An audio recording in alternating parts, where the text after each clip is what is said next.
FM and HD1 Cleveland Heights. We are Sports Radio 92.3 The Fan. In Odyssey Sports Station. 92.3 The Fan, 2020 Sports. This 2020 Sports brought to you by University Hospitals with nationally recognized experts in compassionate care. University Hospitals is here for you. Guardians have matched their season high with a 4-game losing streak despite the problems of late. Slade Ciccone, who went just 3 2/3 innings last night. How the guys are not panicking. That's a good sign. It means everything, to this team and who we are, and that's why we persevere through the hard times. This team is historically a team that does that. And there's a reason why. It's because of the people in the building. There's no other reason. Guardians going to try to avoid the 3-game sweep this afternoon as they close out their series at Target Field against the Twins. Gavin Williams tries for the 6th time to get his 10th win of the season. First pitch this afternoon is set for 1:40. Guardians entered this afternoon's contest still just 1 game in back of the White Sox in the AL Central thanks to Chicago losing 2 in a row to Boston. However, Minnesota's now just 1 game in back of the Guardians for second place in the division. The Twins come into today's game having won 4 in a row. We hope to get an update on Guardians reliever Tim Herrin today. He had to leave last night's game in the 6th. Took a line drive off his left elbow. The good news is x-rays last night came back negative, and the team says he just suffered a bruise. The hope is that Herrin will not have to go on the injured list. PGA Champions Tour, it's taking place in Firestone at Akron today, as right now it's the Call It Company's championship. Rocco Media and Charlie Wee, they share the early lead at 1 under par. 12 players right now at even par. Can I find 92.3 The Fan on YouTube? Subscribe to our YouTube channel. Get the best content from our shows each and every weekday. That's 92.3 The Fan on YouTube. Headline sports news every 20 minutes right here on 92.3 The Fan. From the University Hospital Sports Desk, I'm Jeff Thomas. Up next, time for Baskin and Phelps here on 92.3 The Fan. The Ken Carman Show with Anthony Lima. This is far different from the LeBron of, the one that came here in 2014 or the one that went to Los Angeles and won a championship, the bubble title with Anthony Davis. This is a different LeBron, and I think we saw that last year in how he was able, surprisingly, to take a back seat to Luka and even to Austin Reeves. But when those guys went down with injuries, and it was, again, LeBron and a mixed nuts cast of characters in the playoffs, he was the best player in a playoff series. It's not that LeBron guarantees a championship, not by any means necessary, but it makes you feel better about their chance to win one with him than it does without. The Ken Carman Show with Anthony Lima. Weekday mornings starting at 6 a.m. We are Sports Radio 92.3 The Fan. Talk sports with guys in the know. It's embarrassing. Are they not embarrassed? It's time for Baskin and Phelps. Cleveland's Sports Radio 92.3 The Fan. It's good they play 162 because last night was one to remember and then forget really quick as the Guardians continue on in Minnesota. We're going to talk about then Ben Broussard, friend of the show, longtime friend of the show, former Indians first baseman, is going to join us a little bit later in the show. Danny Green, speaking of former Cleveland athletes, Danny Green, Odyssey NBA insider at 1 o'clock, and he is Jeff Phelps. I'm Andy Baskin. Dan Mennigan is here. Meredith Kane is here. Let's hop right into it. We sit and we wait. This is kind of reminds me of like a vintage news program that would say, I don't know, Cleveland crisis, day number 1. I feel like we're in not LeBron crisis mode, but LeBron waiting mode, which is probably, what are we at, like 11 days, 10 days into this thing, or I don't know, something like that. And unless is it even that long? Are you holding your breath? No, I'm not. But I'm not either. I am finding all these different stories about where he could go and what he's going to do and what makes a difference in this and blah, blah, blah, blah, blah, blah. It's just it's overwhelming, I think. But I also think, Jeff, you know as well as I do that you hit July 9, 10, 11, 12 through the 15th, and you find yourselves in the slowest days of the year for sports trying to, because it's just baseball right now and World Cup. I will say that it's been a nice added distraction for what normally would be the slowest time of the year. And so LeBron now sits and we wait, and it's not the same as the first time LeBron left and went to Miami. It's much different. It's different than when he left here the second time, and we're just kind of waiting and I think we're all just kind of hovering. But I'm not. It's not. Again, when I hear it from him, I'll believe it. Okay. All right, I get that. I'm just, this is a very different thing to me than, previous situations. I sit here and I think, okay, great. If he comes back, I think it'll be a really nice addition, a good fit. And then they'll have to figure out how to play with him and play with three guys who can dominate the ball. And if he doesn't come back, okay, then what else? What's the next move? What do you guys have in mind? You know what I mean? In the past, it was such a huge monumental thing, and this is no disrespect to the current LeBron. As a 41-year-old guy, he's a different player. I still think he'd be a very nice addition to the team. But if he doesn't come back, it'll be like, okay, well, what else do you have in mind here, Kobe? What are you going to do now? And I think they could still do things to help the team. So I'm real curious to see how it plays out. But it's not, like if LeBron doesn't come back, it's, to me, Andy, anyway, it's not like, oh my God, they're doomed. Or if he does come back, it's not like, oh my God, they're going to win the championship. It's not. It's interesting because Charles Barkley alluded that he would said that they could become the favorite in the East if LeBron comes back. I'm like, I don't know how they maybe. I don't know. I'm not poo-pooing what the Knicks did. I mean, come on. The Knicks to me are the favorite in the East for next year. They should be. They've earned that right.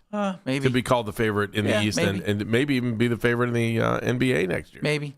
They haven't done as much as other teams to improve, and though they won the championship this year, I don't think they're head and shoulders now above other teams in the East. But they did roll through the playoffs. They were Jeff. great. They were great. Yeah, I think the East is very wide open for next year, Andy. Even with New York, I would probably put New York at the top of the heap, but they've got a lot of company. I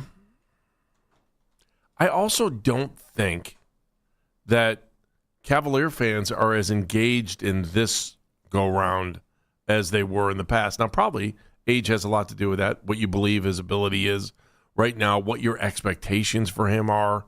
I think those all come into play when we talk about LeBron's future. And my expectations for him are just not long-term. They're just what a great piece he would be to the team that you have right now, and third, fourth scoring option on this team, filling the role and the emptiness that I think they had last year in that position. But I also, don't you think that was an empty spot for them last year?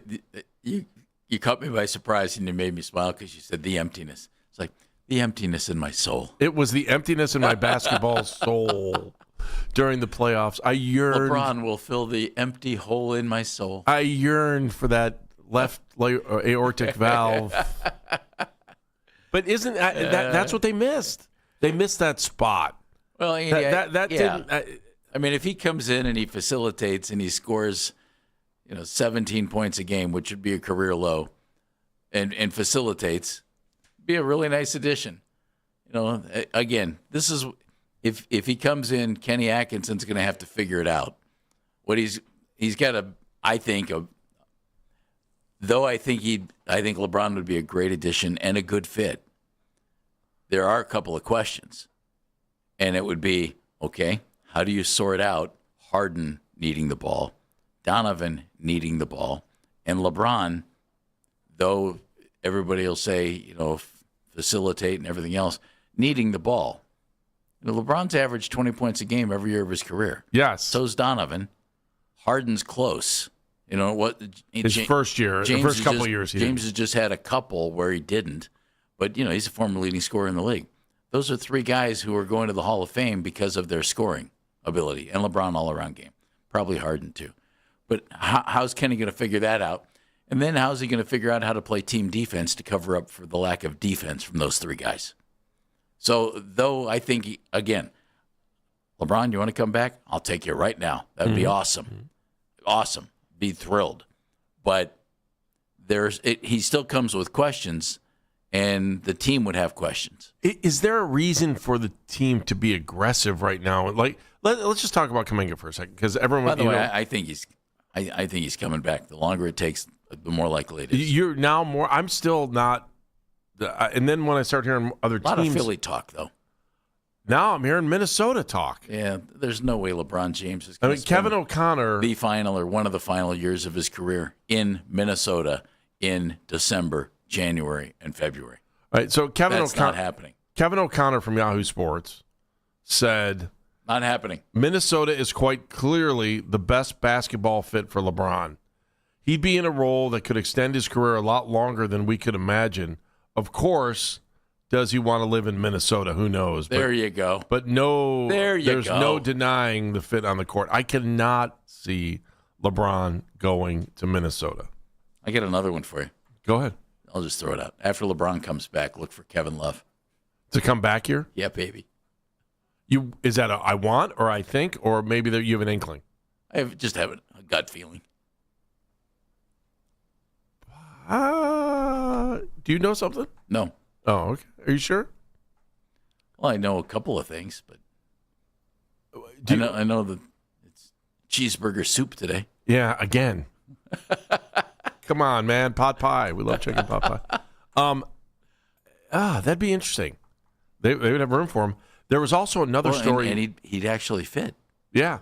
You know, they need another guy who can rebound and be inside. Is that with Jared Allen or without Jared Allen? Be with. So, Allen, the existing four that you have, LeBron and Kevin. Sure, why not? We're getting the gang back together? No. No? That's enough.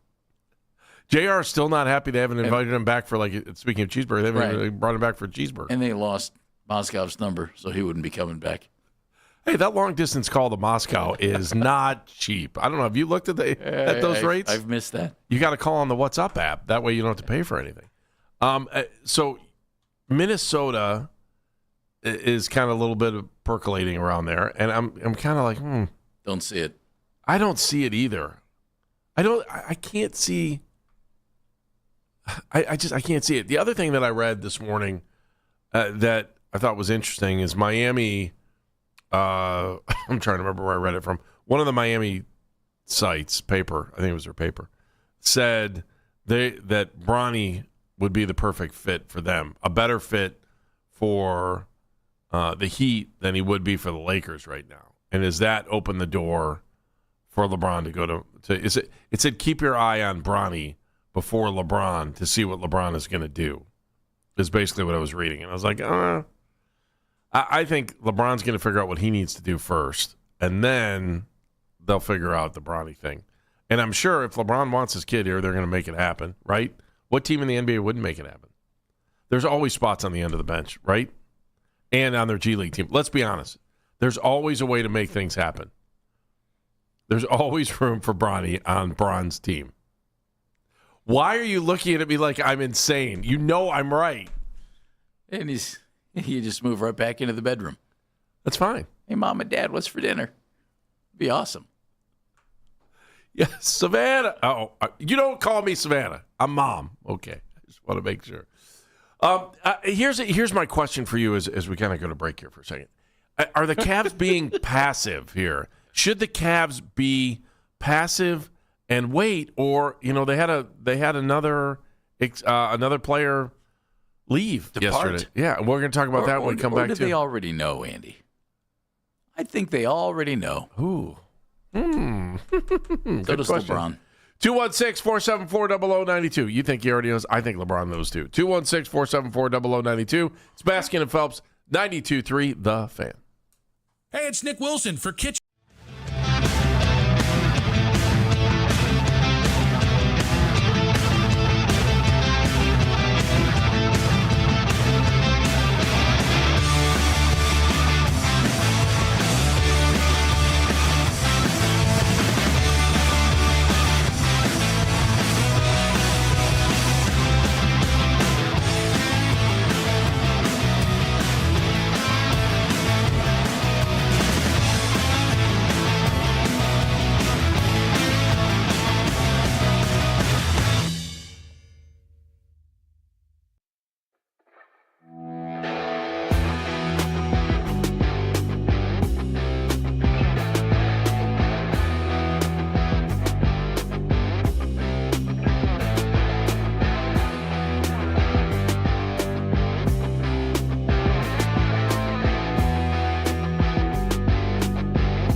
Cavaliers right now at even par. Want to catch highlights from the Fan from earlier today? Get over to 923thefan.com or favorite 923 The Fan on the Odyssey app for all today's headline segments. Headline sports news every 20 minutes right here on 923 The Fan. From the University Hospital Sports Desk, I'm Jeff Thomas.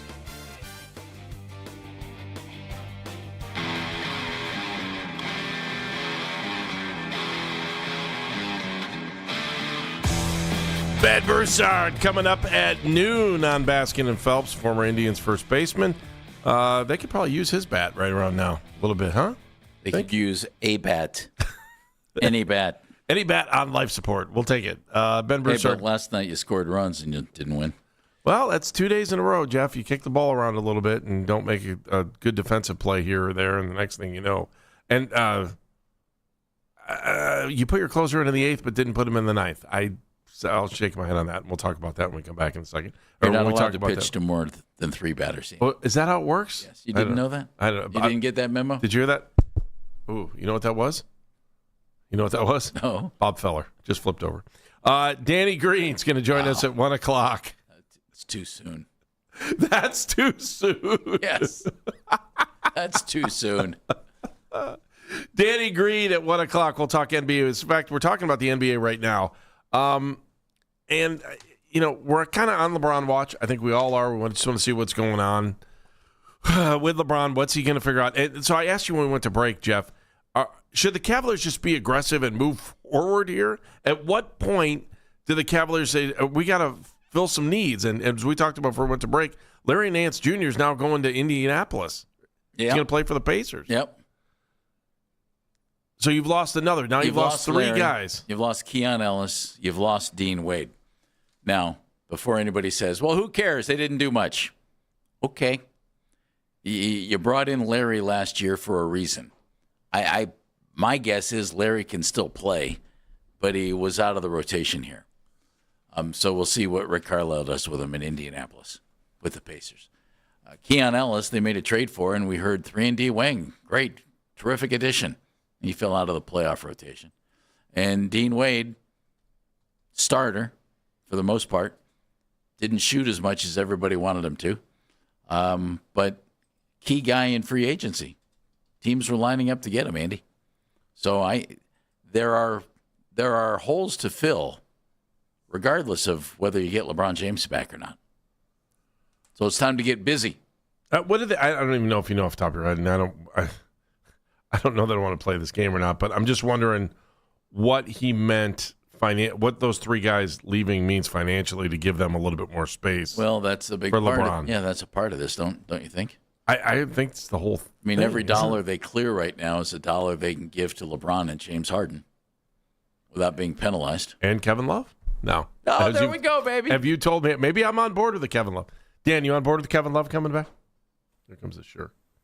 You on board with him coming back? I mean, what is he at this point? Just kind of a cheerleader, and we all look at him and start singing California Girls? Like, what are we Married to doing Kate here? Bach. That's good enough for Andy. Oh, is he married to Kate Bach? I didn't know that. Wasn't sure if you were aware. Really?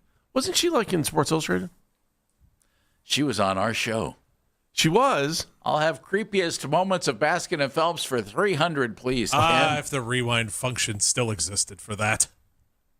I mean, it still exists. It just won't go back that far. Are you kidding me? If this was like creepy moments on the show and we did like a list of all, Jeff would probably have like the top 15. That one would come in at like 16. Maybe I'll give you 12. I'll give you 12. Creepiest. What do you think that was the all-time creepiest moment on the show? It's not for me to judge, Andy. I'm asking you as a friend. Was that one of the all-time creepiest moments on the show? Without question. Sure. I was just trying to embrace her as a native Clevelander because she, once Kevin was here. Didn't you call yourself like Uncle Andy and Uncle Jeff? I said, listen, Uncle Andy and Uncle Jeff want to tell you something. I don't even remember what it was. Dan, all-time creepiest moment, probably with you. Oh, without in question. your tenure, yes. I felt uncomfortable for her quite often. I thought she was awesome. I thought she was great when she was on the show. She's probably never going to come back on the show, and I may have a restraining order against me when we're all said and done. But you know what? Sometimes you got to live life. You got to have a good. No, she's a very nice person. I've actually met her a couple times back in the day. Oh, that's a ding. Oh, not from you. Like, oh well. I remember that one time I talked to Rosie O'Donnell when I was doing sidelines. That was awesome. Did you actually talk to her? Rosie? Yeah, why do I think you did? No, I've never talked to Rosie. Oh, it was Penny Marshall. Yeah. It was Penny Marshall. Who directed Rosie in A League of Their Own. Yeah, it was the whole League of Their Own thing. All right, so let me go back to this again. And I just kind of, speaking of Kevin Love and shades of Minnesota, that talk of Minnesota and, like, where is that coming from? So Shams dropping a bomb on ESPN talking about Minnesota. I don't know if it was a bomb, but here's what he had to say. LeBron James, Rich Paul, they're continuing to sift through the leading contenders, the different options, the different teams that have been pitching Rich Paul over the last week since LeBron James informed the Lakers that he's going to be moving on elsewhere. That includes Golden State, Cleveland, Miami, Philadelphia, Minnesota. What we do know, though, is LeBron James wants to be in a competing environment. He wants to play meaningful basketball. But as far as the timeline, there is no timetable. LeBron James does not appear to be in a rush. The last couple weeks has been a lot of family, friends, and golf for LeBron James. He spent time in Akron. He spent time with his close friends and family. That includes Brandon Weems, his close friend, longtime childhood friend, who is now a leading executive with the Cleveland Cavaliers under President of Basketball Operations, Kobe Altman. And so the golf, family, and friends time, that's continuing this week. Another friend he's going to be spending some time with, my understanding, is Draymond Green. Draymond Green also is a free agent right now. And remember, he declined his $27.7 million player option to try to give the Warriors increased flexibility to go after LeBron James as a free agent, potentially bring in another co-star like an Anthony Davis as well. We'll see what happens with that pursuit. I'd rather have Draymond than Kevin. Sorry. Well, yeah, I would agree with that, but I don't think you're getting Draymond. Draymond's going back to Golden State. What if he's going to meet with LeBron? LeBron says, Draymond, come on, let's go to Cleveland. You're going to play in Cleveland. You want to play with me? Come to Cleveland. Yeah, where are you going to play, Draymond? We're gonna bring you off the bench. Okay, I'm going back to Golden State. Thanks. Unless they trade, if Jared Allen goes, then maybe you're looking at him in the starting lineup here. How does that make you feel? Could the Cavs get Draymond? Here comes the big no. Thank you for my rejection. Big bowl of rejection. If LeBron doesn't come back here? If LeBron comes here. No, they're not getting Draymond, Andy. But I just heard Cham say they're going to hang out. They're going to do some stuff. Great. Every time LeBron talks to anybody, they're coming to Cleveland and play some golf. He's going somewhere else. Speaking of golf, did you hear what was it Austin Reeves said when he found out what was going on? He said, I texted him the day of his initial reaction to James saying that he's not staying in Los Angeles and told him I was having a great day on the golf course until he ruined it. It's good to have his number, isn't it? Here's the other part of it. I'm listening to Shams, and he's saying all this stuff, right? And then part of me is going... Isn't it Shams? Shams, whatever. Does it really matter at this point? Here's my point. You're listening to the guy on ESPN. Yeah, the guy from ESPN. I mean, he's no Wendy. Come on, let's be honest. That, I don't even know. It's just that I'm listening to what he's saying, and I'm like, wait a minute. The NBA isn't playing right now. Everybody's off. We just had a big holiday. I don't know if you know this. America turned 250. I heard something about that. I don't know. I saw it all over the place. And LeBron is actually on vacation. Like everything he said there is what any normal person would do on vacation. What are you gonna do? I'm gonna maybe go to another city. Gonna hang out. I might get to play some golf. Spend some time with my family. Go find my friends. Go chill out because I don't have to work. Can't play Firestone now. I'm sure they would let him hop on. I'm sure they wouldn't. Early in the morning, you could get on before the seniors get on. Nobody gets on that course. I bet if LeBron said, hey, I want to play and I need a 5 o'clock tee time, 5 a.m. tee time, 5:30 a.m. I don't even know what time the sun rises now. I would almost guarantee you that you're incorrect. I would. And by the way, that's true. I was going to say if they had an open spot for one of the players. He's old, but he's not old enough for the senior tour yet. That's true, but closing in. Sometimes if they have an uneven number of players, they'll put a player with another player. Yeah, a local champ or something like that. That's not happening. You don't think if LeBron wanted to get on the course right now, he could figure out a way to do it? No. They have 2 other courses there he could play on, too. He's not going to play South. How's that? Oh, okay. I'm just saying, if he wants to hop on West, I'm sure he's more than welcome. Well, sure. Man, you're a buzzkill on that. I can tell you that. Heaven forbid I bring some reality to the show. You don't think that if LeBron James called Firestone and said, I don't even know what time do the seniors tee off. If it's seniors, they're already out on the course. They're playing. You think that if he didn't want to jump out on the course at 6 a.m. while the tournament's going on, LeBron would be able to get on the course? Incorrect. Why are you so sure of that? They don't do that at pro golf tournaments. If LeBron, nobody plays the course except the actual players. I think in this world of money talks, if LeBron said, hey, I got a couple guys, I know the tournament's going on, but you don't start till 10, and I want to jump out there at 6 in the morning, you think I could jump out there at 6 in the morning? I think they would figure out a way to get it done. Okay. You go with that. You go with the fact that you think that they would let him out there. And said, hi, I know the seniors have left town. I will sponsor next year's tournament. Bring a tournament back here.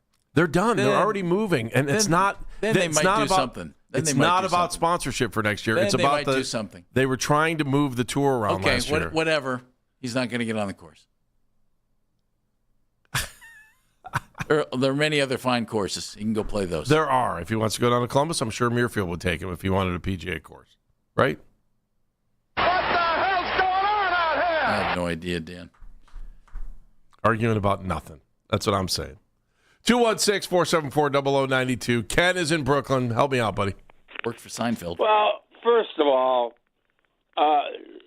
Dean Wade is going to be people are going to realize what Dean Wade is and was here.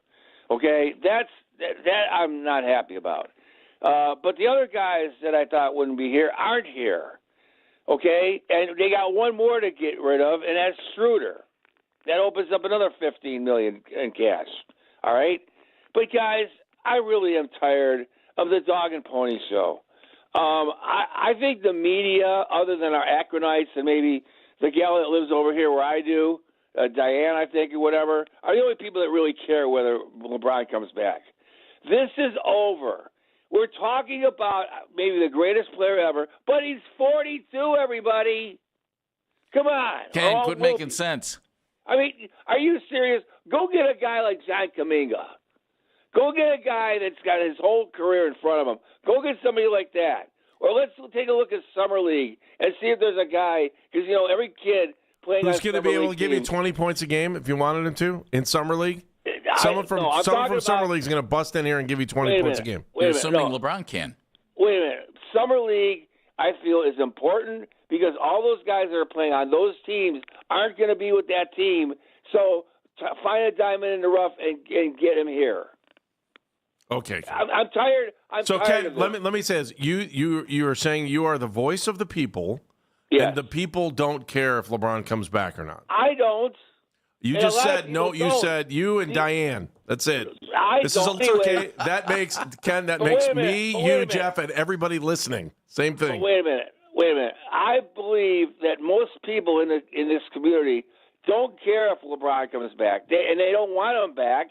And all the media keeps saying, I always see it on all the sportscasts, LeBron. I'm done with LeBron. All right, thank you. I appreciate you. I do. I'm going to put you to task. I think you're wrong. I think fans do care if he comes back. They do care. Now, are they as emotional as they were the first time he left? No. And to say no one cares in Northeast Ohio if LeBron comes back, tell me that. 216-474-0092 because I ain't buying it. Baskin and Phelps, 92.3 The Fan. Like we said, you're like a daughter to the city of Cleveland right now, to Jeff and I, because we're two old guys. So, but, Thanks, Andy. Behind the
Odyssey app. Headline sports news every 20 minutes right here on 92.3 The Fan. From the University Hospital Sports Desk, I'm Jeff Thomas.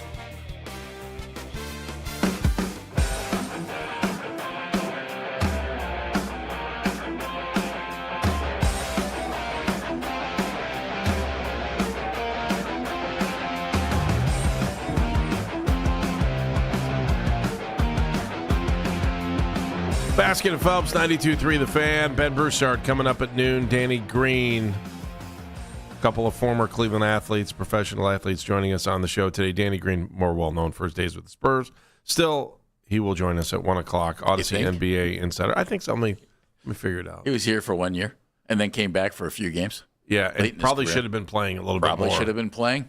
Who was the coach at the time? It would be Mr. Bickerstaff. Oh, I wonder why JB didn't like him. Why wouldn't play him? Well, we don't know that he didn't like him. Do you think analytically they wouldn't let him on the floor? They just let's get this guy. It didn't make I think Danny could have helped that team. I think so too. But we'll talk to Danny. We won't bring that up though when we're on the air with him. Coming up at 1 o'clock, 216-474-0092. Statement made at the end of the last segment. I kind of was thinking about it a little bit more after we went to break. And it's not, do Cavalier fans care if LeBron James comes back? Do Cleveland sports fans care if LeBron James comes back? If LeBron James comes back, is that going to get them closer to a title? Will that get them 3 wins out of 4, 2 wins, or even 1 win out of 4 against the Knicks in the Eastern Conference Finals? Do you care? I think you do. I just don't think, I think you have a little bit of... What do you care about, though? Do you care about LeBron James coming back to Cleveland? Yes. Or do you care about a big-time, one of the greatest players of all time, late in his career, who still has some ability, a lot of ability, being added to this team? Yes. I care about the latter. I care about both. I'll be honest with you. The idea of LeBron coming home for a homecoming is nice. It's about 10% of it for me. 90% of it is, that guy's skill set, if he can still play at the level that he played at just last year, helps this team. That's what it is to me, Andy. Even last year, if he can repeat the skill set that he had last year at the age of 41, if he can do that, then you're fine. Well, I asked you again, do you care if he comes back here or not? And Chris Haynes, who was here for a long time. Worked for the Plain Dealer. Yeah, is on Sirius XM NBA radio. Worked for Sam Amico. Yep, said this. Knowing LeBron the way that I do, he's unpredictable. I can't call it. I can't say who's the favorite. All I know is out of those options, I know there is one safe team. Well, maybe two. Maybe Miami because he's been there, right? Yes, he's been there. So Cavs and Miami, those are safe landing spots. As far as like scrutiny, and he's going to receive that regardless. Golden State, Denver, Minnesota, Philly, even if he did go to a team and help them win a championship, it's just it would be categorized as like ring chasing and the aesthetics of this and the aesthetics of it would. I agree because the guy is still, we've never seen anybody play at this level at 41, and he'll be 42 at the end of the year. Instead of looking at it from that standpoint, the fact that he still carries so much clout and sway in the free agency, like he's holding up some things at 41, but people aren't, they're not going to talk about that. They're not going to consume that part of it. I have. The 41 part scares the you-know-what out of me. No, it scares me too, Andy. But it doesn't scare me if it's just money. If he comes back here for just money and that they don't have to move too many more pieces out of this thing to bring him back in, then I'm okay with it. I mean, again, he's a good fit based on where he's at right now. They'll have to do some things, but yes, I think he'd be a great fit here. I think he'd be a great fit. Again, they'd have to figure out an offense where everybody can contribute. I would think, Andy, they have to make sure they don't bury Evan Mobley in the offense. And I also think that you're going to have to figure out how to play some team defense and maybe run lineups out there that don't have Harden, Mitchell, and LeBron on the floor at the same time a lot.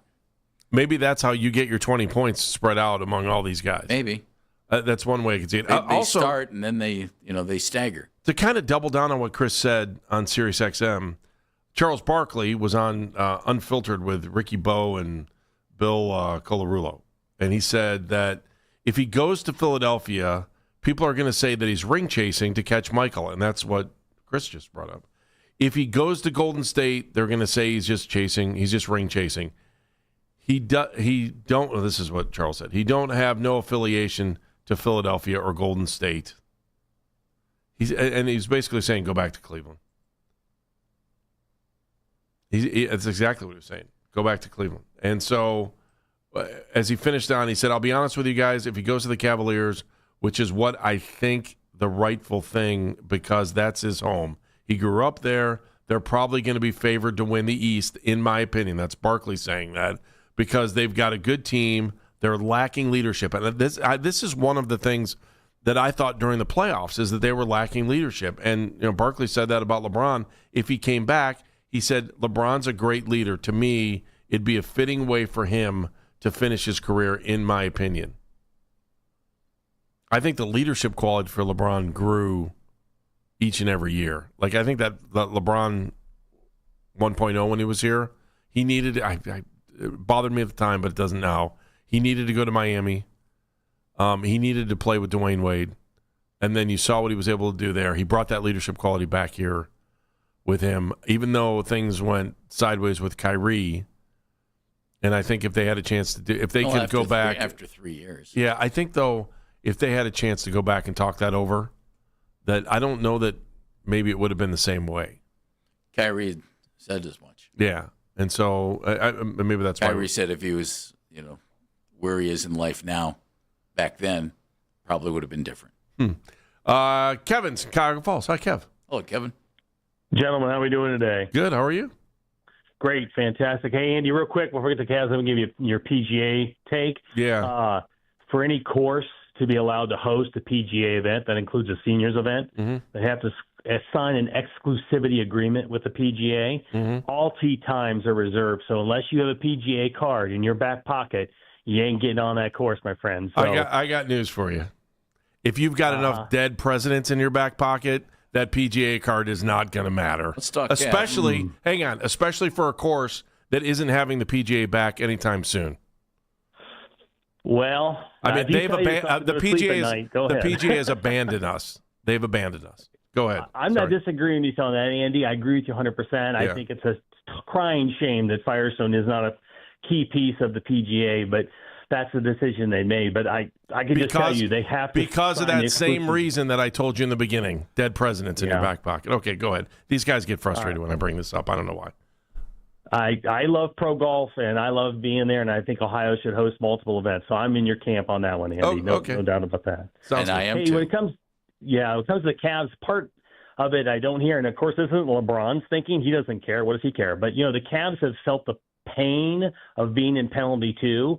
And part of the pain to get out is you literally have to let players walk away, like Dean Wade and others that we're seeing walk away. That's how you get out of it. But the other thing is, if you're in it 3 out of 5 years, there's more penalties that get heaped on. We were in it 2 already. So something tells me Dan Gilbert's doing everything he can.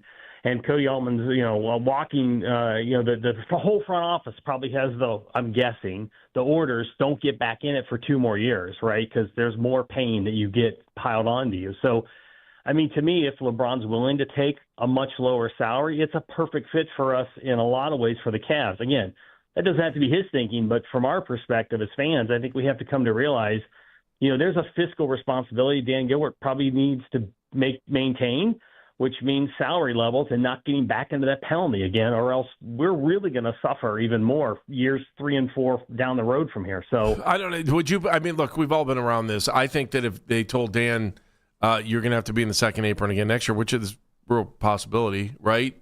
And you've got a chance to win. You have a legit chance to win it. This isn't just Eastern Conference Finals.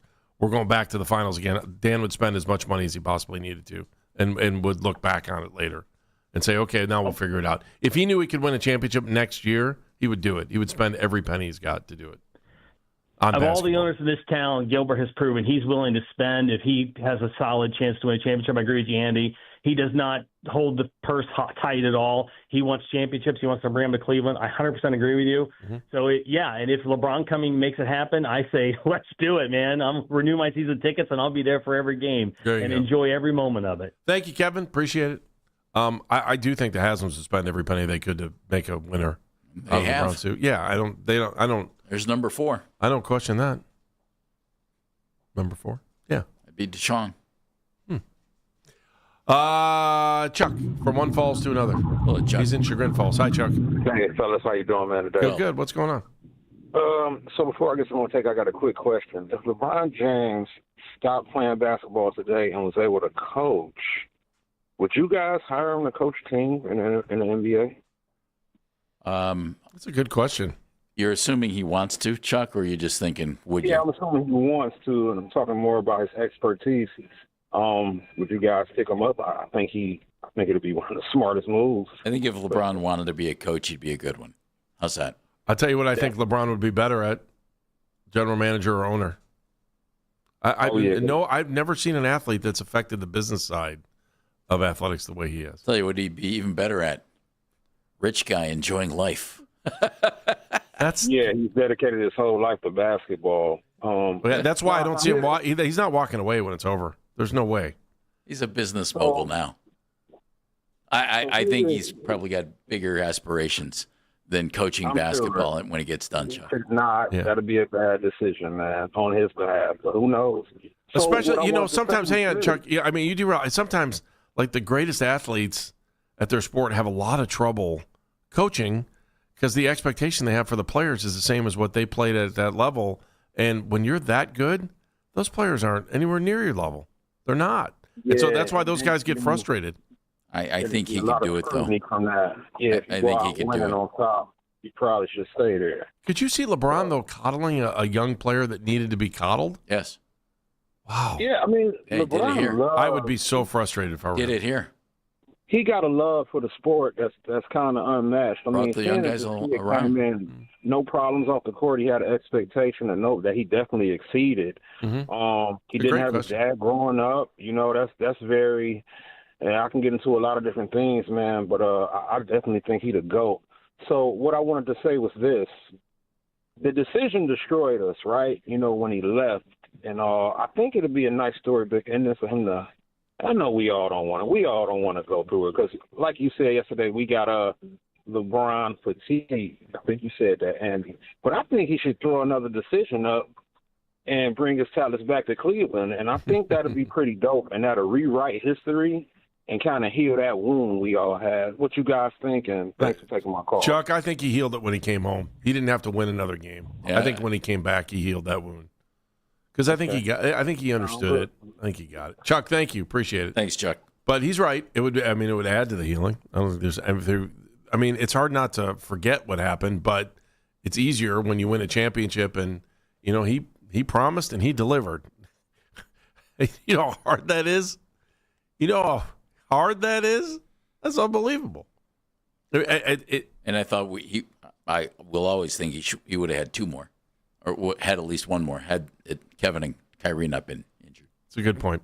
All right, I'm going to flip over to football here going into the next hour. There's we'll talk about it. It has to do with the trade. So we'll bring that up when we come back. Ben Broussard's going to join us at noon.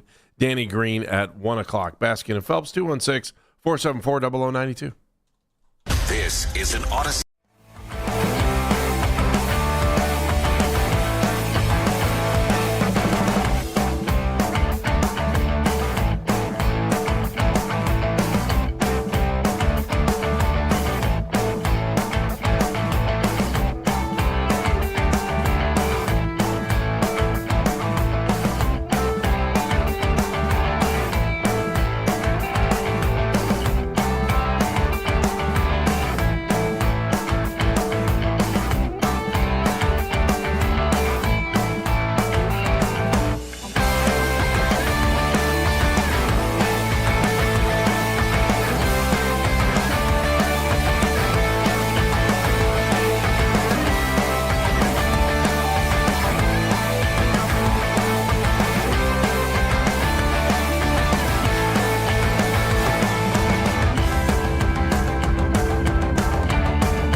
92.3 The Fan on YouTube. Headline sports news every 20 minutes on 92.3 The Fan. From the University Hospital Sports Desk, I'm Meredith Kane.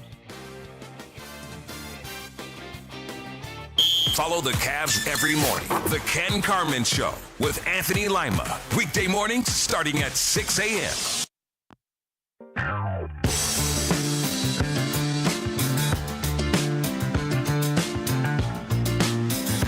You can listen to The Fan anytime, anywhere.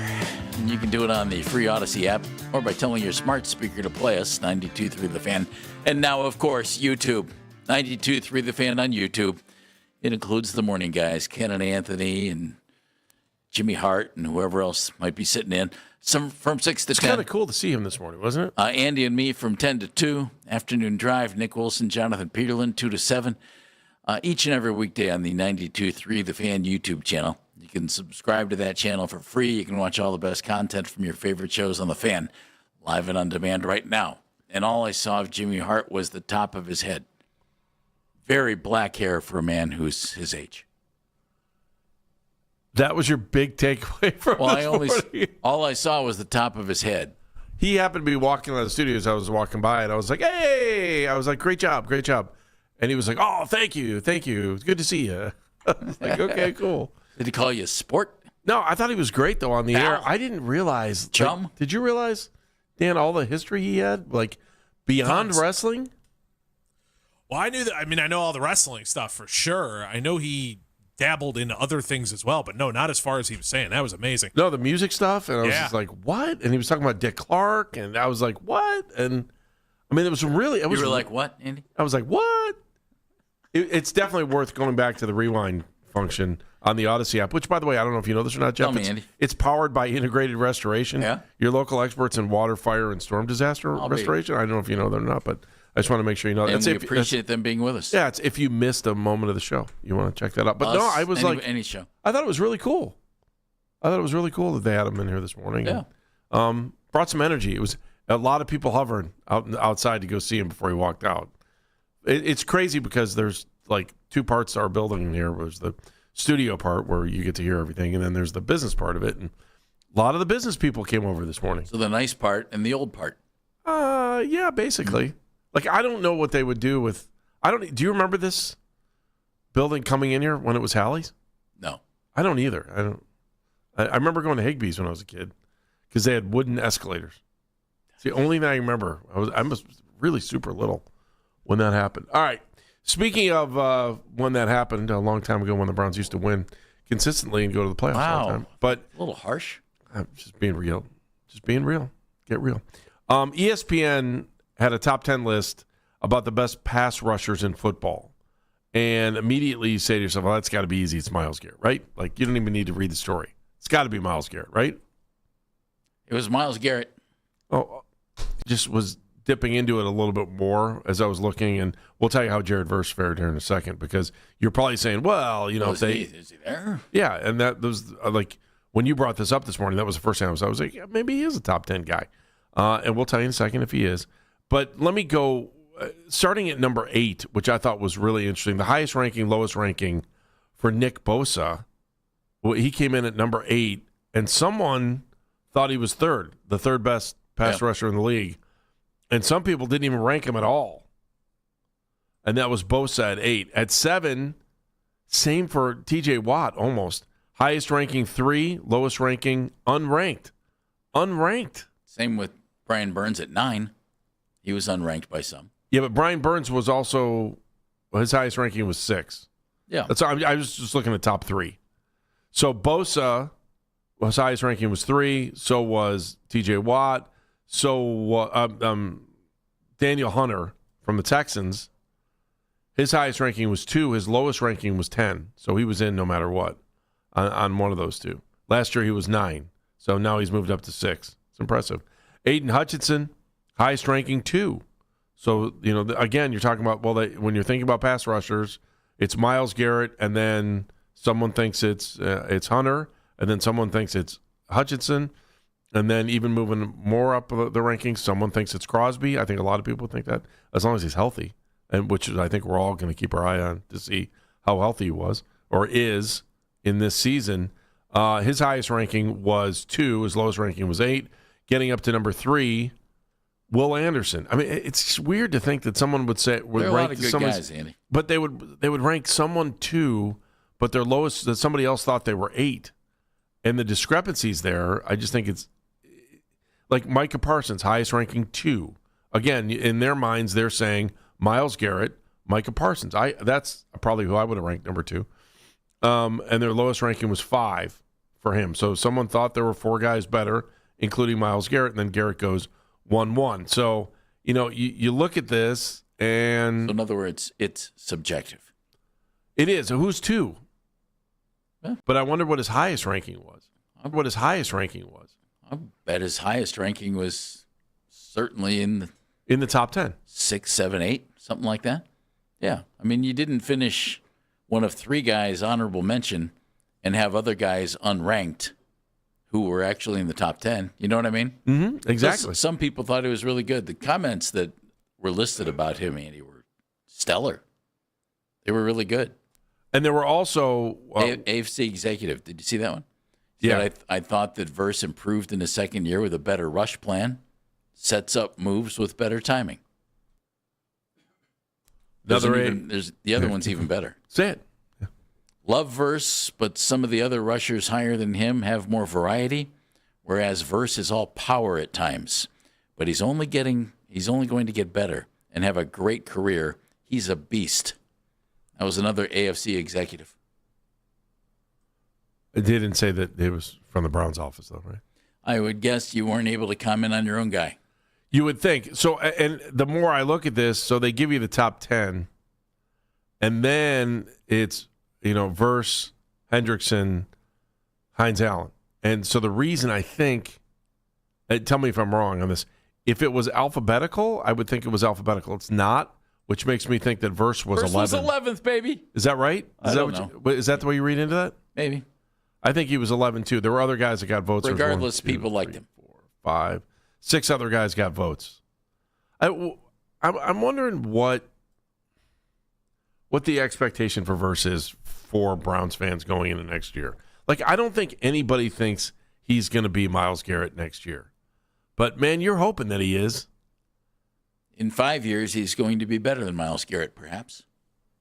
Why did you say perhaps? I was looking for the hammer. I wanted to say, Jeff Phelps said in 5 years he's going to be better than Myles Garrett. Oh, Myles will be 35. Oh, you're saying 34. I thought you were saying at this age. Oh, no, I don't think so. Myles is really good. Doesn't mean Verse can't be a game changer.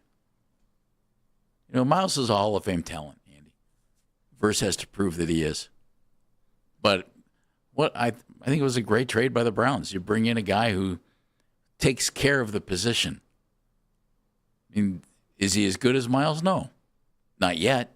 Not yet. I think Browns fans are hanging their hat on the not yet part. Perhaps Myles' game either drops and Verse raises his game to the point where if Myles is still playing in 3 or 4 years, perhaps Verse is better at that time.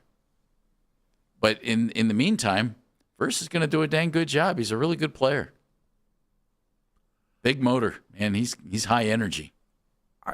As I look at that trade, again, we haven't seen any of the risk, reward, loss, any of those 3, because they haven't played yet. But and you're going to get your quarterback in 2027 because of the trade. Well, then does that add to the reward? Well, it will. If that quarterback's good. Well, if they don't, you pick the right guy in the draft, he will be good. We're all leaning into the fact that this was all about getting a quarterback next year, right?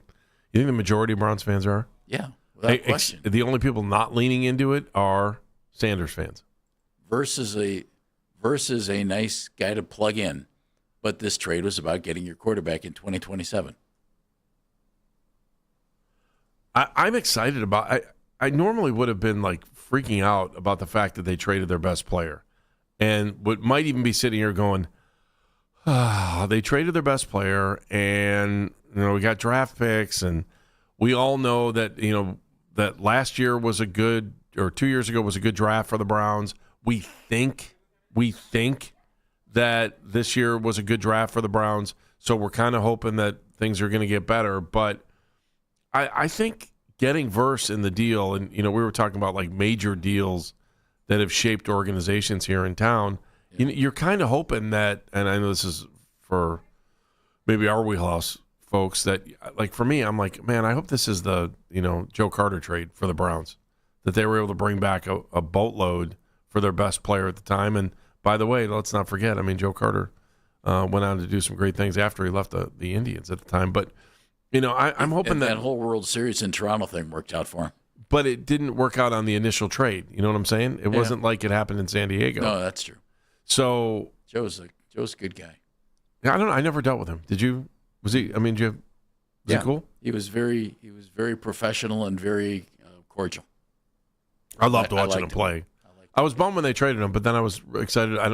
Maybe because of Sandy's dad or not, but I remember when they got Sandy and they made the deal. I was like, oh man, they got Sandy Alomar Jr. This is awesome. Blah blah blah blah. And they got a lot of young talent at the time. I remember, and that's kind of the same way I feel right now.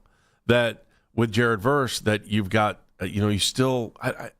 The drop-off could have been so much worse when you lose a guy like Myles Garrett. That's all I could think about was, like, if, we're going to lose him, can you get somebody that's going to be able to, I don't know, plug up 75% of the hole on that? I don't know. Hey, what'd you think of these rankings? And, the expectations for Jared Verse coming back into this thing next year, are they higher than expectations? Or if you're thinking that he's filling in the hole for Myles Garrett, I'm worried about you. 216-474-0092, Baskin Phelps, 92.3 The Fan.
Meredith Kane.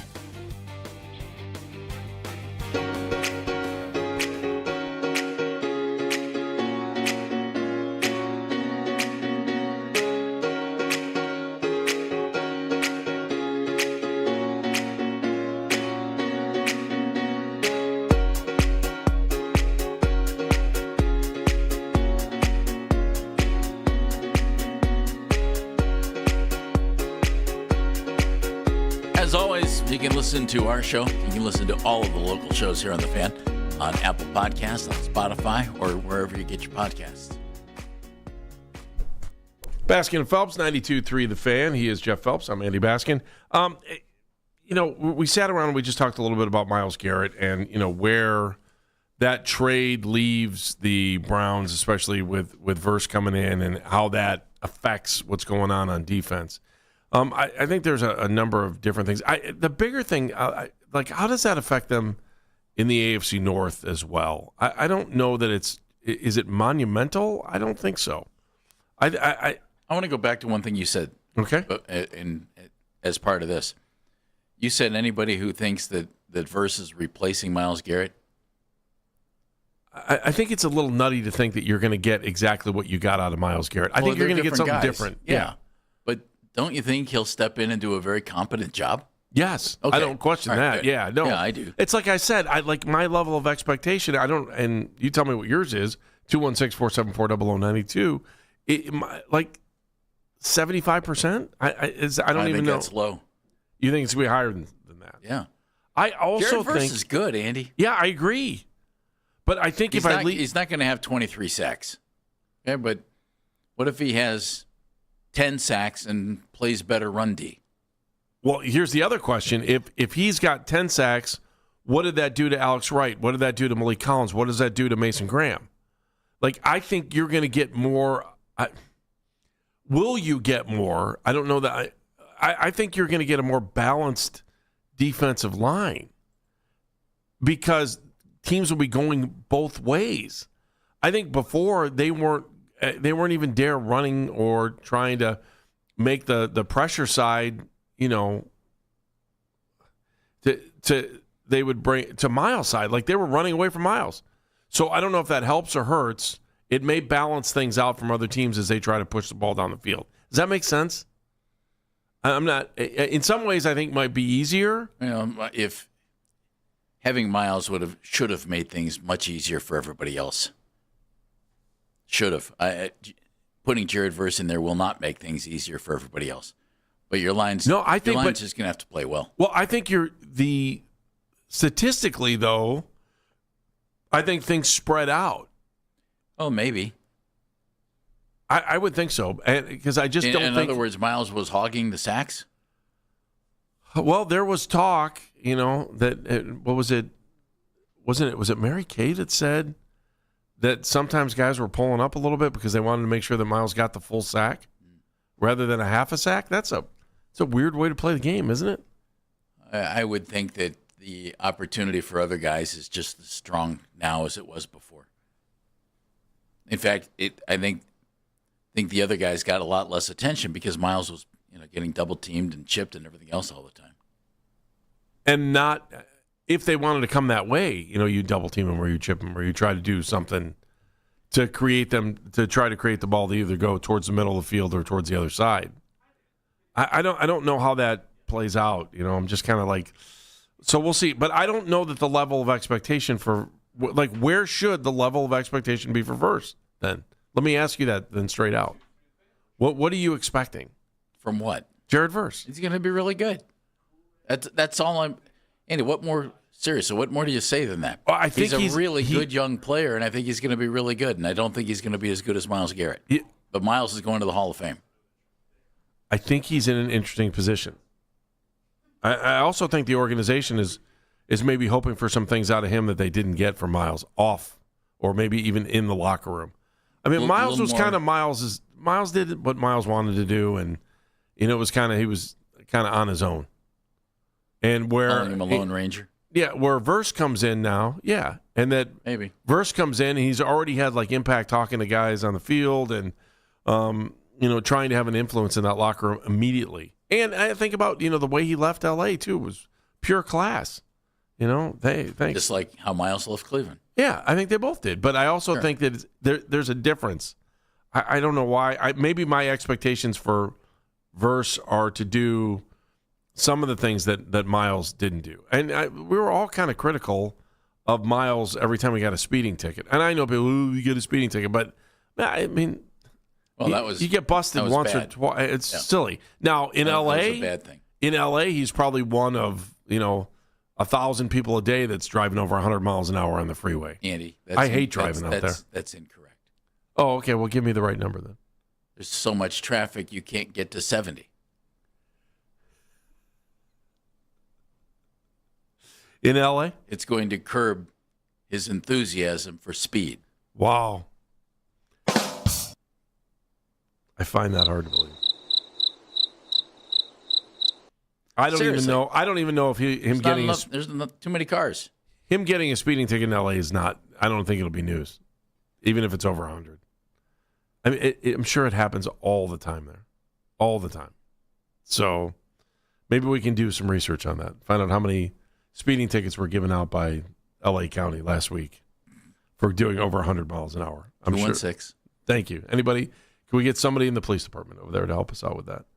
The other part of the Browns, too, Jeff, that I kind of wanted to dabble on today and just talk a little bit about was the wide receiver position. Because, again, when I look at the Browns' offense, they just have question mark after question mark after question mark. I also believe I don't see Sanders, Watson, Gabriel, all three of those guys on the roster when the season starts. One of those guys, Gabriel, or truthfully, I think it's Gabriel or Sanders. One of those two guys will not be on the roster. This is my own opinion. Which is fine, by the way, right? Yeah. Last year. Why did they have two veteran quarterbacks in here that they walked away from, 2 weeks into the season, 3 weeks into the season, when they walked away from Flacco? Whether Flacco was performing, if they didn't think Flacco was performing or he was hurt, okay. And then it just felt like that was it for Kevin at that point after they traded Joe. I don't know why they traded Joe. There are just things that didn't make sense to me. And I don't know what the path was like for him to get here. I need better numbers from him next year. And maybe that's going to happen because he's got a new offensive line. And going back to where we started the conversation, having more guys to throw to. The excuses dwindle about getting the ball to wide receivers if you feel like your wide receiving core is better. We have to see it, but I would agree with you. If Boston and Concepcion are as good as we hope they are, then you throw that talk out the window. All of a sudden, guys who you were hoping would be your number 2, Cedric Tillman, you think can be your number 4 or 5 wide receiver, and that's good. And you don't like to list these guys. You're not a big fan of listing. No, but I mean, as far as snaps, you know what I mean. Mm-hmm. I mean, there's a clear pecking order when it comes to that position, and it mainly comes down to passes thrown to. As we head into camp here at the end of the month, and you look at the wide receivers, Jeff, because you've been skeptical of our wide receivers for, I don't know, a decade now, right? Is that fair? Yeah, other than the Odell and Jarvis era. That's when I felt like we had a couple wide receivers. Yeah. What's your level of comfort in the wide receiving core now? I want to see it. Do you feel like on paper, though, that they feel better? It looks better than what we've seen? On paper, they're a lot better. You drafted 2 guys who were really highly thought of in the draft. I also like the fact that you had drafted 2 different kinds of wide receivers. Boston is the big-bodied guy who can go up and win the contested catch, and Concepcion hopefully is the guy. I don't mean this as a comparison. I hope he becomes a Tyreek Hill kind of player, though. Can lots of yards after catch, very elusive, that kind of a guy, and that's a nice contrast. And then I hope Jerry Jeudy can just be competent. I've never been a huge Jerry Jeudy fan, but I think Jerry has some ability. And if he's one of 3 wide receivers who are on the field most of the time, that's fine. So is that more pressure or less pressure for Jeudy? Less. I tend to agree with you on that. That I think it takes some of the pressure off of Jeudy because on paper, you're looking at the wide receiver. He was the only guy other teams thought might hurt them at wide receiver. So he was getting doubled all the time and, getting more attention. Let me put it that way. Getting more attention from the defense. And hopefully Concepcion and Boston are good enough that they take some of the defensive attention away. I'm looking forward. I think of all the positions I'm looking forward to, it's that. Like, I want to see that we've got guys that can make catches that we haven't seen in a while, and give any of these quarterbacks, a place to be able to throw the ball. I hope that Boston and Concepcion are guys that we're talking about for a long time. Wouldn't that be nice? It's been ages since we've had wide receivers that you can kind of count on that you want to say, hey, we need to buy a Boston jersey. We need to buy a Concepcion jersey. Like, I don't know where we're at on this point, but I do know going into camp, this is about as strong as I've felt about our wide receivers in a while. And I do think that's risky because you've got 2 rookies in there. I look at that and I'm like, do I want to believe this? Landy, you can't yet say the Browns' wide receiving core is a lot better. No, you can't. See, that's the catch. Though they gave some assets to that position, until these guys actually produce, you can't say that position group is better. I think. No, I agree with you. I like the idea of Concepcion. I like the idea of Boston even more. But until they go out and show on the field that they're worthy of where they were taken in the draft and that they're worthy of having an NFL starting spot, we can't say they've improved the position. I think they have.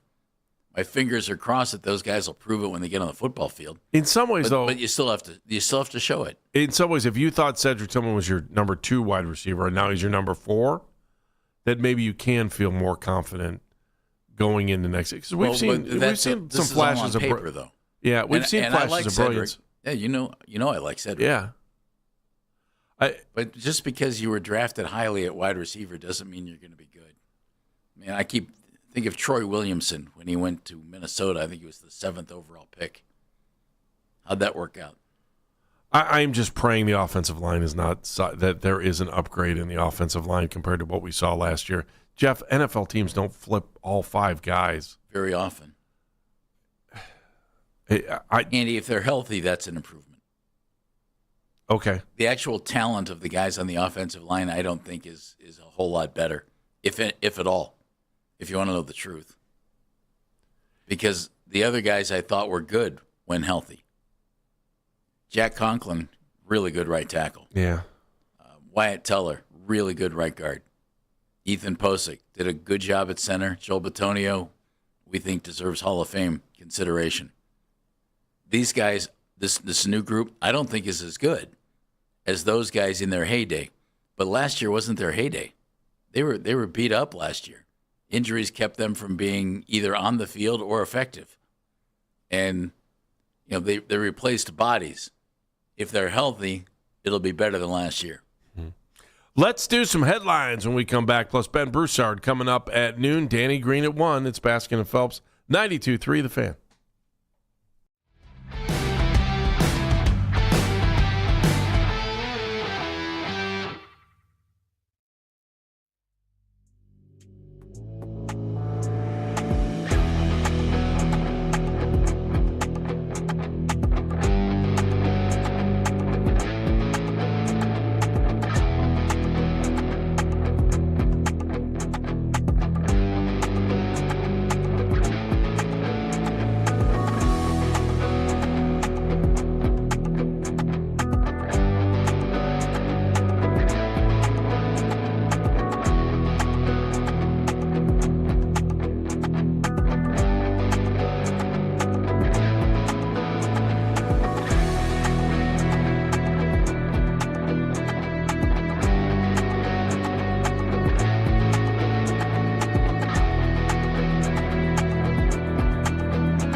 and said Heron only suffered a bruise. The hope is that he won't need to go on the injured list. You can now find 92.3 The Fan on YouTube. Subscribe to our YouTube channel and get the best content from our shows each and every weekday. That's 92.3 The Fan on YouTube. Headline sports news every 20 minutes on 92.3 The Fan. From the University Hospital Sports Desk, I'm Meredith Kane.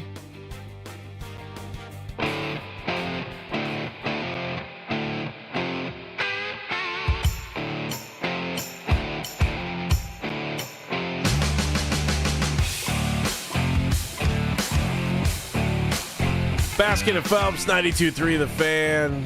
Jeff Phelps. Meredith Kane is here. And so is Dan Mennigan. Coming up at 1 o'clock, Ben Broussard, former Indians first baseman. And then, that's at noon, Ben Broussard. At 1 o'clock, Danny Green. I think I said that right. Danny Green, Odyssey NBA Insider. We'll talk about the Cavs, talk about LeBron. We'll talk about what's going on with him.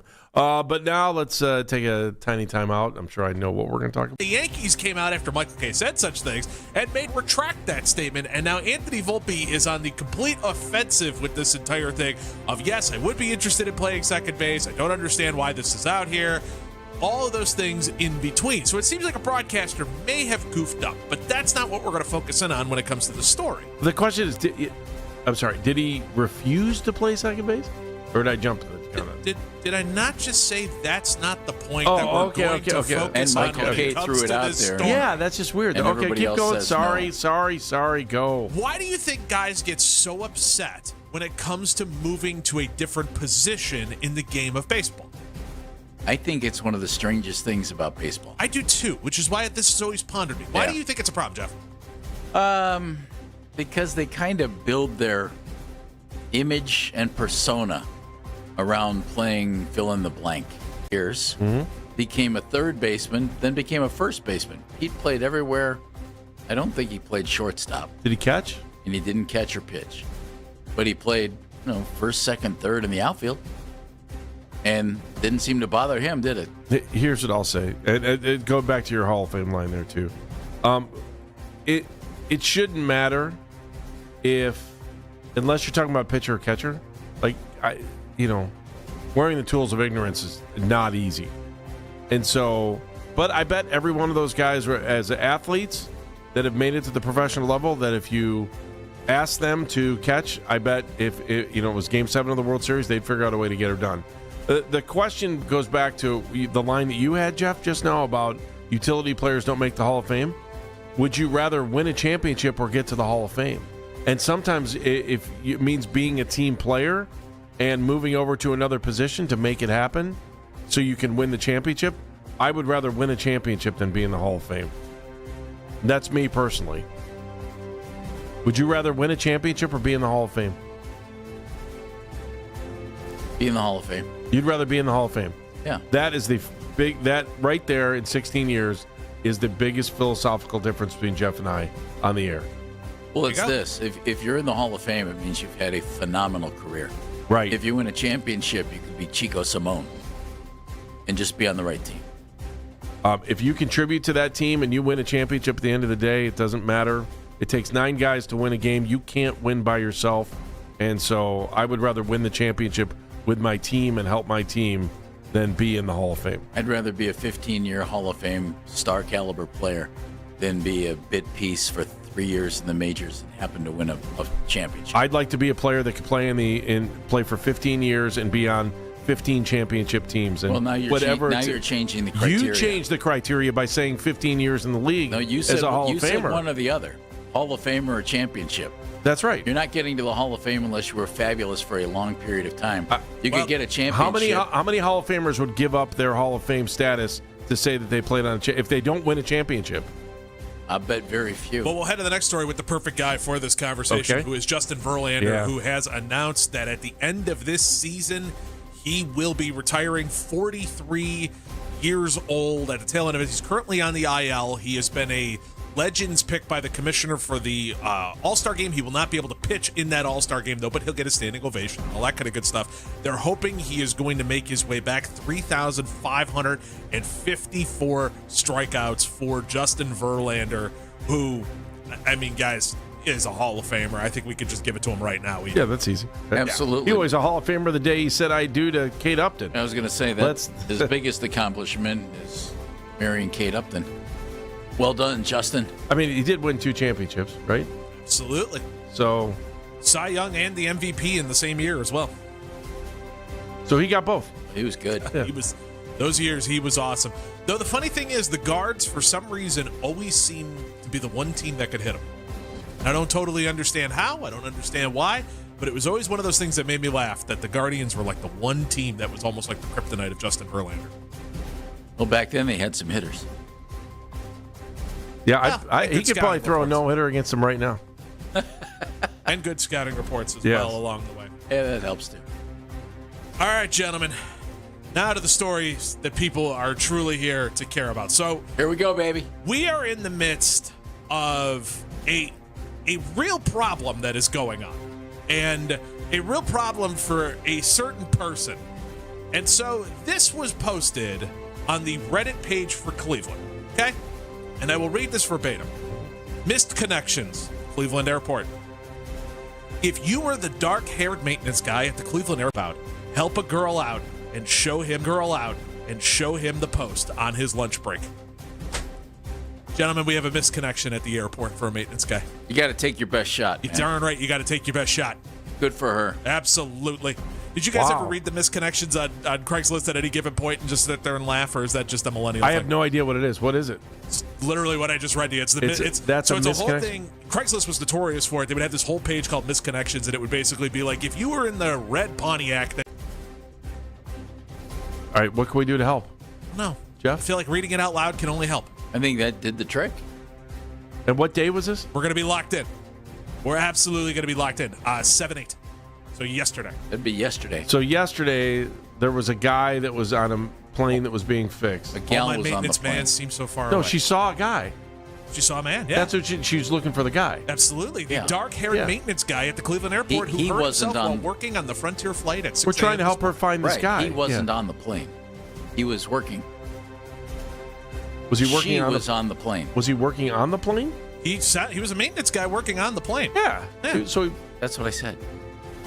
I just said he was working on the plane. I don't know. We're all talking in I think you circles said right he now. was on the plane.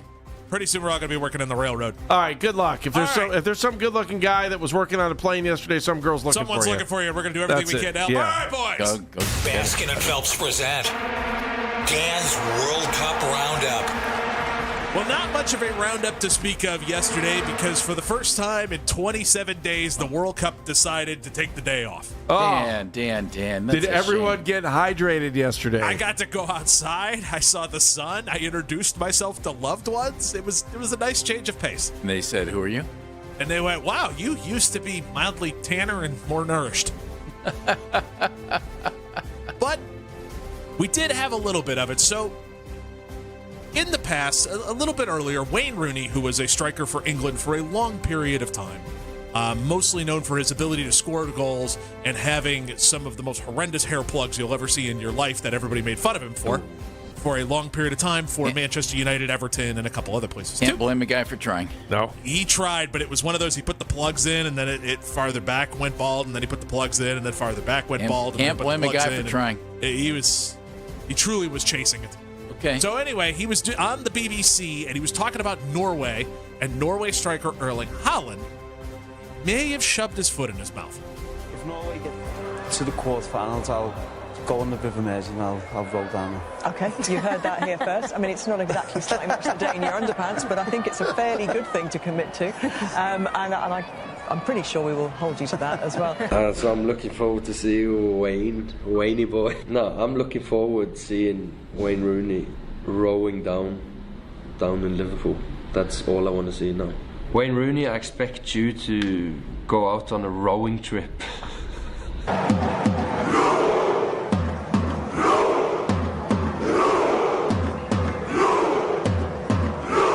So to catch you up on that, because I the audio have was a little no quieter. idea what that was because about. the audio was a little quieter than it should have been. Okay.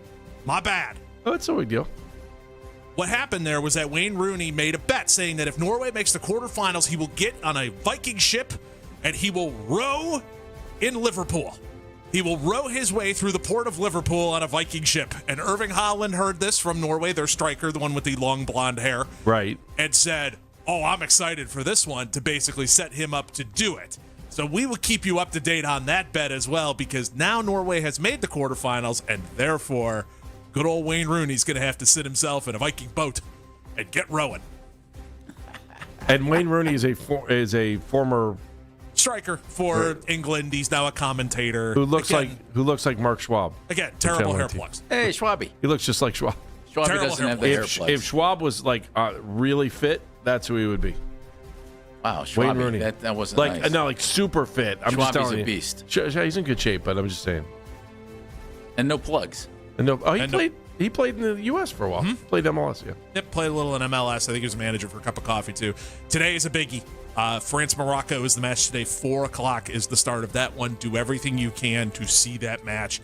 It's going to be awesome. Two of the best teams in the tournament going against each other in the quarterfinals. Last year, France knocked out Morocco in 4 years ago, I should say. France knocked out Morocco in a really good game. I think this year it's going to be even closer. It feels like a 1-goal game. It's going to be awesome. That's a must-see. Sit down and enjoy every last bit of it. And that, gentleman, is head.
about soccer for at least the next 4 years. Yeah, big question about blown opportunity with the embarrassing loss on the pitch. Was it so embarrassing if I didn't really know what I was watching in the first place? It's the Emerging Podcast Scene, presented by Extend Technologies on 923thefan.com and on the free Odyssey app. Soccer Jimmy, Soccer Jimmy, Soccer Jimmy.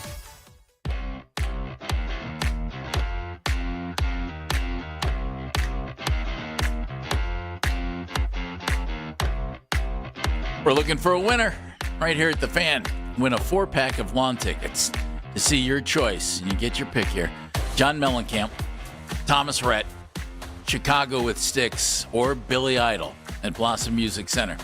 Enter the code word LAWN, L-A-W-N, LAWN. By the end of this hour at 923thefan.com to get registered to win. It's courtesy of Live Nation, where for a limited time you can buy 4 lawn tickets to select Blossom shows for $99 at blossommusic.com. And again, that is LAWN at 923thefan.com by the end of this hour. It's a pretty good deal. You're talking about 4 lawn seats for $25? $99. That's. Yeah. I was looking at it last night. I was liking that. Trying to check out one of the concerts, and they're doing that. Like I think Live Nation's doing that all over the country too. So Nice. it's at all these venues that have lawns. I was like, wow, I can't believe all this for what a good deal. Jack Johnson was out there the other night. I heard he killed it. It was sold out. A lot of fun. Oh, Pitbull's coming back at the end of the summer. It's great. You didn't be at that? You going to Pitbull?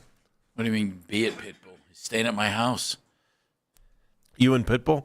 We're tight. I didn't realize that. Sure. I didn't get it. Sure. Let's talk about the Guardians for a second. Ben Broussard is going to join us here shortly. It's at some point during the show here because we're having some technical difficulties behind the scenes. It's kind of like the... Let's go behind the scenes. We lost internet. Yeah. Okay? It's back now. We're working on the phones. Good night, San Diego? No? What? No, I'm just saying that's what happens. Like it was like the prompter went out on us. Yeah, a little bit. We're just talking, man. We do that. That's what our show is. Yeah. Sports talk. So, 2 things about last night's game, Jeff. First of all, game, like I felt like they should have won. Although, if Do you think? Well, should they have won last night? Tell me. Yeah. Yep, you had that one. All right, then what went sideways? What did you think? 5 walks. 5 walks. There, that sums it up for me. And now I look every night to see who's getting pinch hit for and in what spot in the order. I am too. I quit doing that, and you started me doing that, and now I'm like, oh, look at this. But I was good with I think Kwan's getting better. Like I think he's bouncing out of some part of the problems that he's having. Do you or not? You just went from pitch hitting to Kwan. Kwan pinch hit last night. That's why I'm saying that. Yeah, for Fry. That's swell. That's swell. Okay. Ben Broussard's joining us, former Indians first baseman, does a lot of television for the Indians as well, now Guardians. Hello, Ben. How you doing, bud? He's on the Wise Heart Right. We make it right. Call Kyle Wright hotline. Hi, Ben. How are you?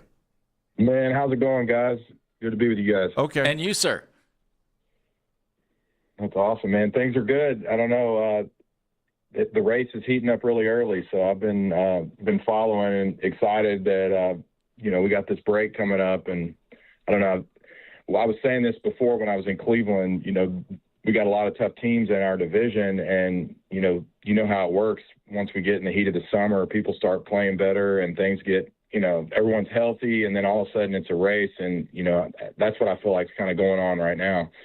Yeah, hey, Ben, take a look at the AL Central right now. I mean, Chicago's in first place. And by the way, I mean, the Guardians have lost 4 straight games. Minnesota's won 4 now, a couple against the Guardians. So now they're only a game behind. So tonight's game important again. And then also, Detroit is starting to sneak back in this thing. They're only 5.5 back. And, the Guardians probably had a chance to get some room between them and Chicago over the weekend. That didn't happen. I don't know. Just give me your full boat picture on the AL Central.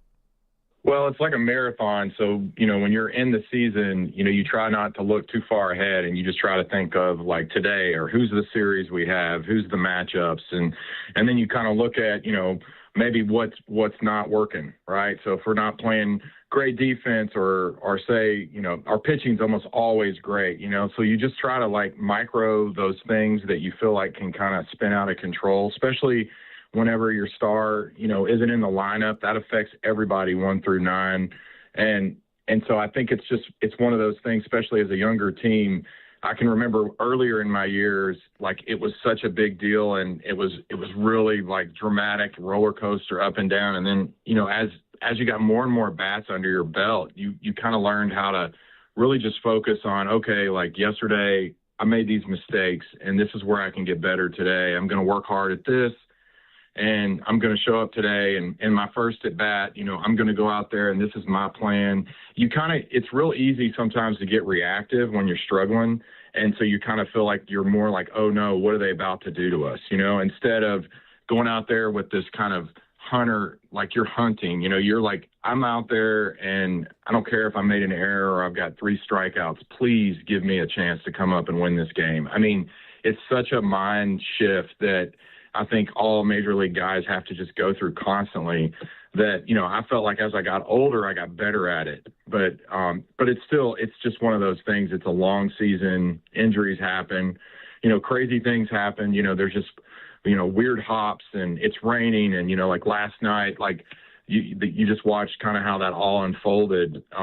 There was just a lot of strange things. And it's weird how baseball is like that. Sometimes when you're not playing great, those things seem to happen to you. But, those guys, they're prepared. I think they've got really good coaches around them and they've got great information. And I think the biggest thing you got to do is just, okay, what can I do today? Like, how can I get better today?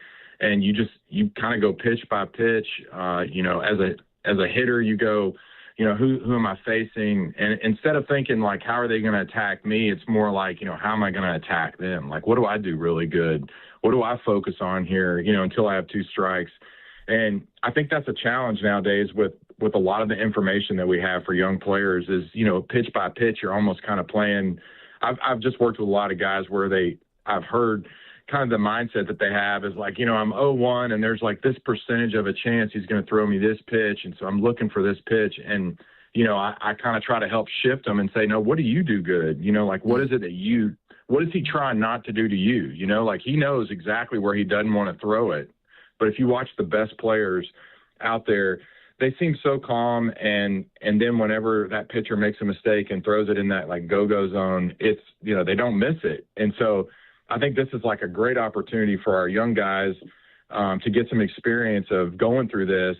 And also just, for us to, sometimes you're cold and then sometimes you're hot, and you definitely want to be hot at the end of the season. So I think this is just a good learning experience for everybody. And I know they're going to be prepared today, and they're going to go out there and they're not going to be worrying about the last 3 games. I mean, you do feel that heat, you do know like when everybody in your division starting to play better, but we've got great pitching and we've got great young hitters and we just got to get our guy back in there. And when Jose's back, it's going to help a lot. And until then, they just got to play, really good baseball and try to do as good as they can situationally. Ben Broussard joining us. Ben, Stephen Vogt, and you mentioned they have good coaches. They have great data that they're looking at. But you have a guy at manager in Stephen Vogt who is trying everything he can to beat the starter that day. That's his philosophy. I don't think he has a lot to work with, and he's trying to manage the heck out of this team.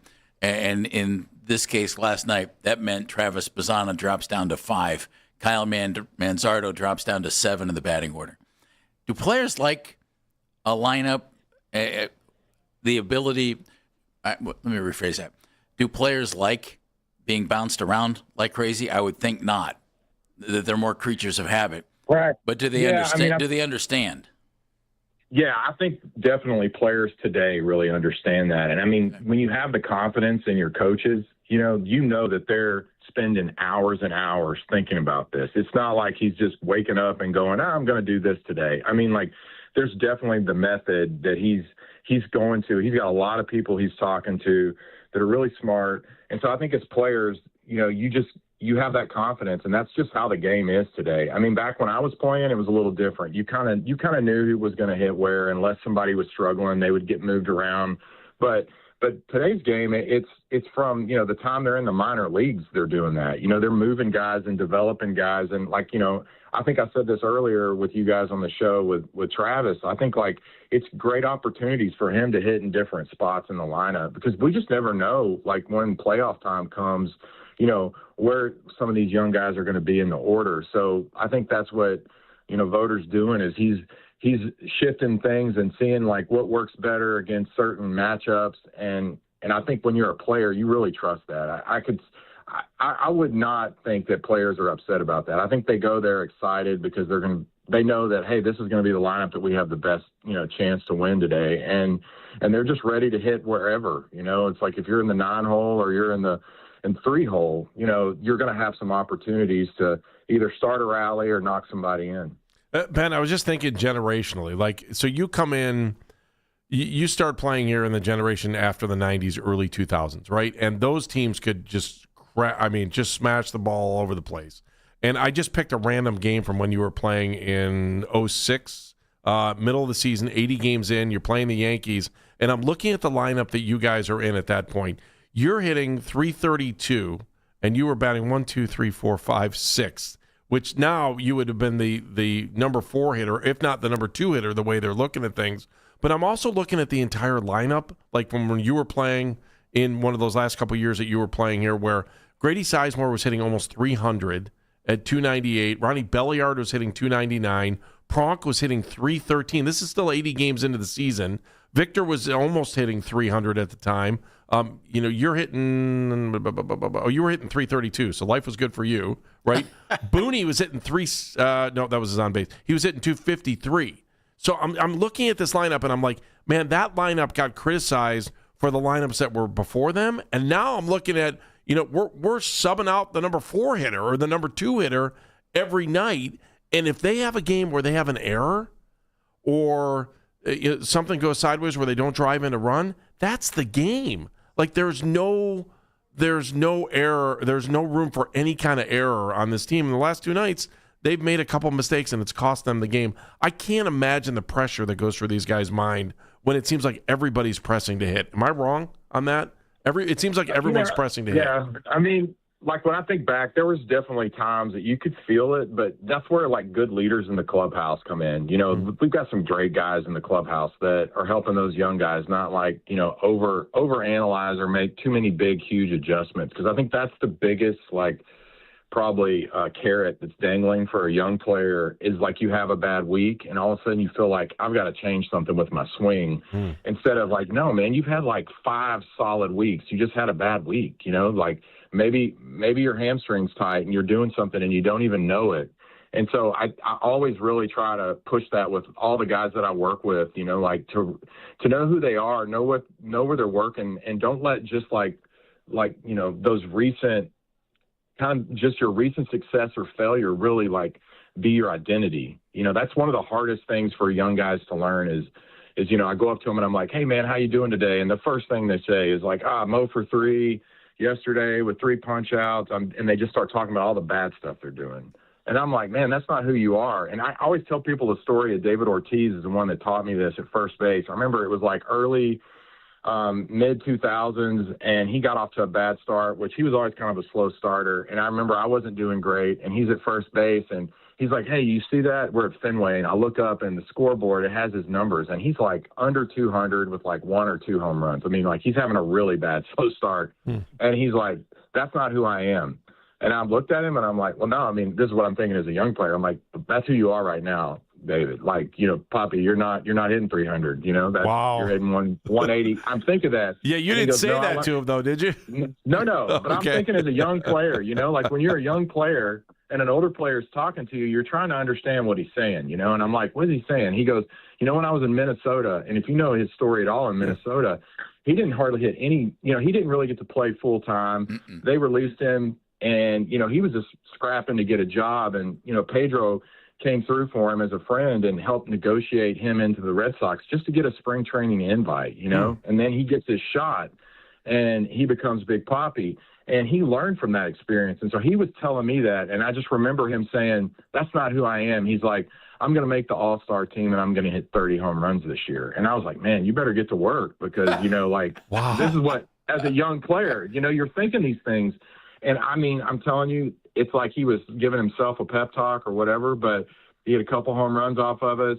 He ended up with 30. He made the All-Star team. And I never forgot that. I was like, these times of struggle is when learn who they are. And I think they're good. They're not all bad. I mean, obviously we want to be winning the division right now, but we also want our young guys to accelerate that development and really learn who they are and learn how to, I hear Bazana say it all the time. He just focuses like moment by moment. He does a good job of that. And I think that's like a very mature way to look at it, because it's a really, really hard game. And you walk out there and you'd be changing your swing all the time if you were going off of man, I didn't hit the ball hard last night, so I'm going to, go up there like Cal Ripken and have a different, stance or whatever.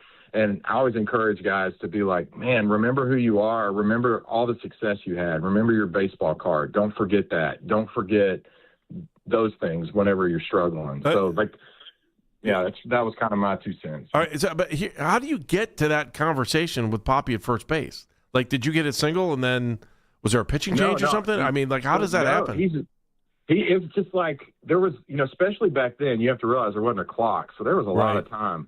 People are just taking their time, strolling up there, and I'm like, hey man, how's it going? And he's like, and he just starts kind of talking, and then the bat goes by, and he just kind of keeps talking about it, like in between pitches, and I just remember I like to talk to the best players on every team. That was kind of how I learned a lot when I was younger, and so I got pretty good at just asking him questions, and he just, we'd already had conversations, I think, too. He knew I loved to talk about that stuff. And I think he was just kind of pepping himself up, too. He's like, hey, that's not who I am, and man, he totally, he did it. And I heard CC Sabathia have the same conversations with me. Like, I was good friends with him, and it would be early in the season, and he got off to a slow start or had a couple bad starts, and he would just be like talking about how he was going to win the Cy Young, and this is before he won it, and I just remember like the confidence in the way that that grit that he had and guys like that have,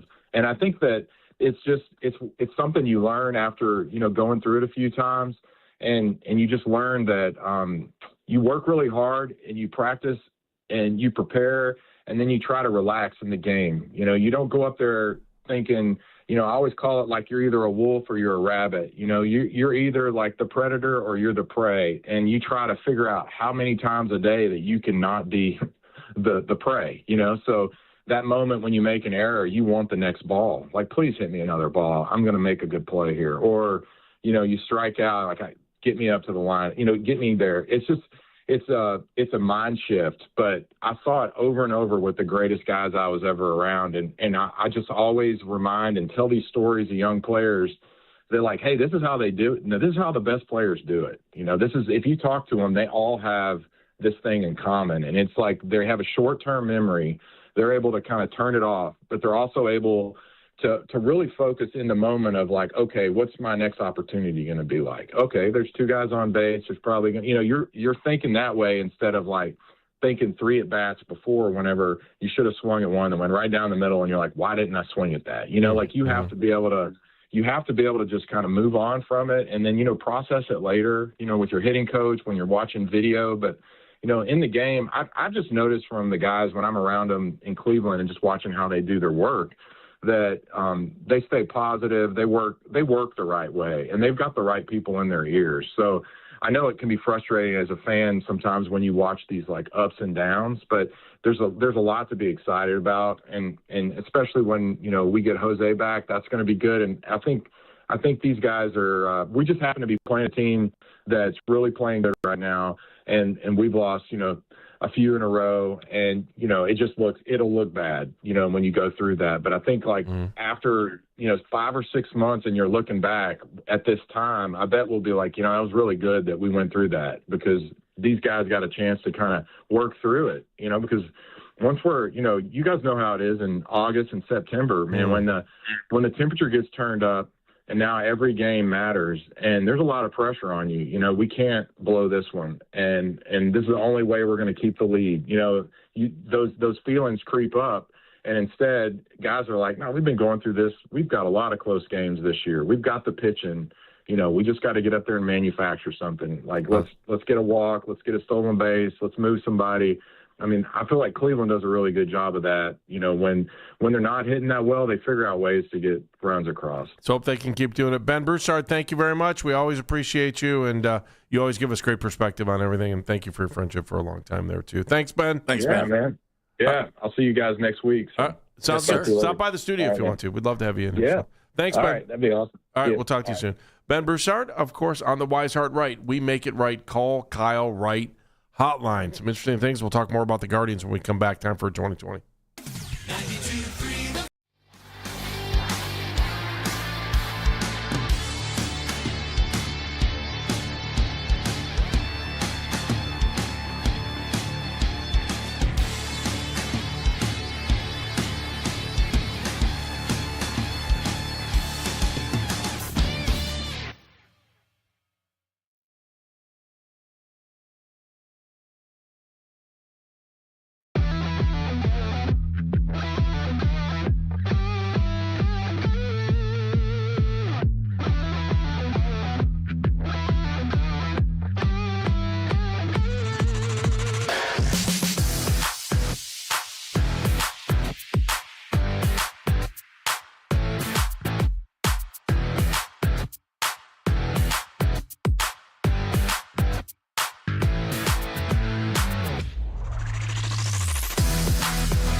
ZipRecruiter.com/team. ZipRecruiter. LeBron watches on. And this fall, I'm going to take my talents to... Could he make another return to Cleveland? We are the place for all the latest NBA news and rumors. We are Sports Radio 92.3 The Fan.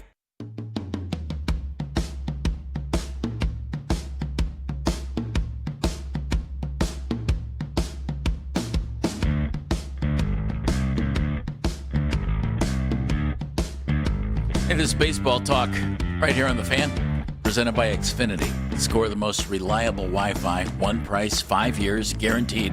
Xfinity, imagine that. Guardians, Twins, 6-5. Minnesota wins on a walk-off last night. A couple things that I thought were interesting from the game. We'll get to that here in a second. Also, Ben Broussard just joined us, and, of course, you can always go back and listen to that on the Rewind feature on the Odyssey app, which is powered by our friends at Integrated Restoration, your local experts in water, fire, and storm disaster restoration. I don't know, just going back to last night's game, and then we'll talk about what Ben had to say in a second. Last night's game, and the parts that were just disappointing is that, they're battling back. They're up, right? They're up 3-0, and I turn, and now all of a sudden it's 3-3. And then they take the lead again, and then they give it right back, and then Minnesota ends up taking it at the end. And I just you watch these games and listening to what Ben had to say, it's like Ben saying it's kind of okay that this is happening now because they're going to learn from it because they're a young team and they'll be better for it at the end of the season. It's hard to watch. Like I said to you before, they should have won last night. I think as you watch, you're surprised they didn't win last night. But is that a good educational experience? And Ben was saying yes. That, look, I know it doesn't look fun on the outside, but it's 162 games. Yeah, that's all well and good. The offense, and don't disagree with Ben at all, he's right.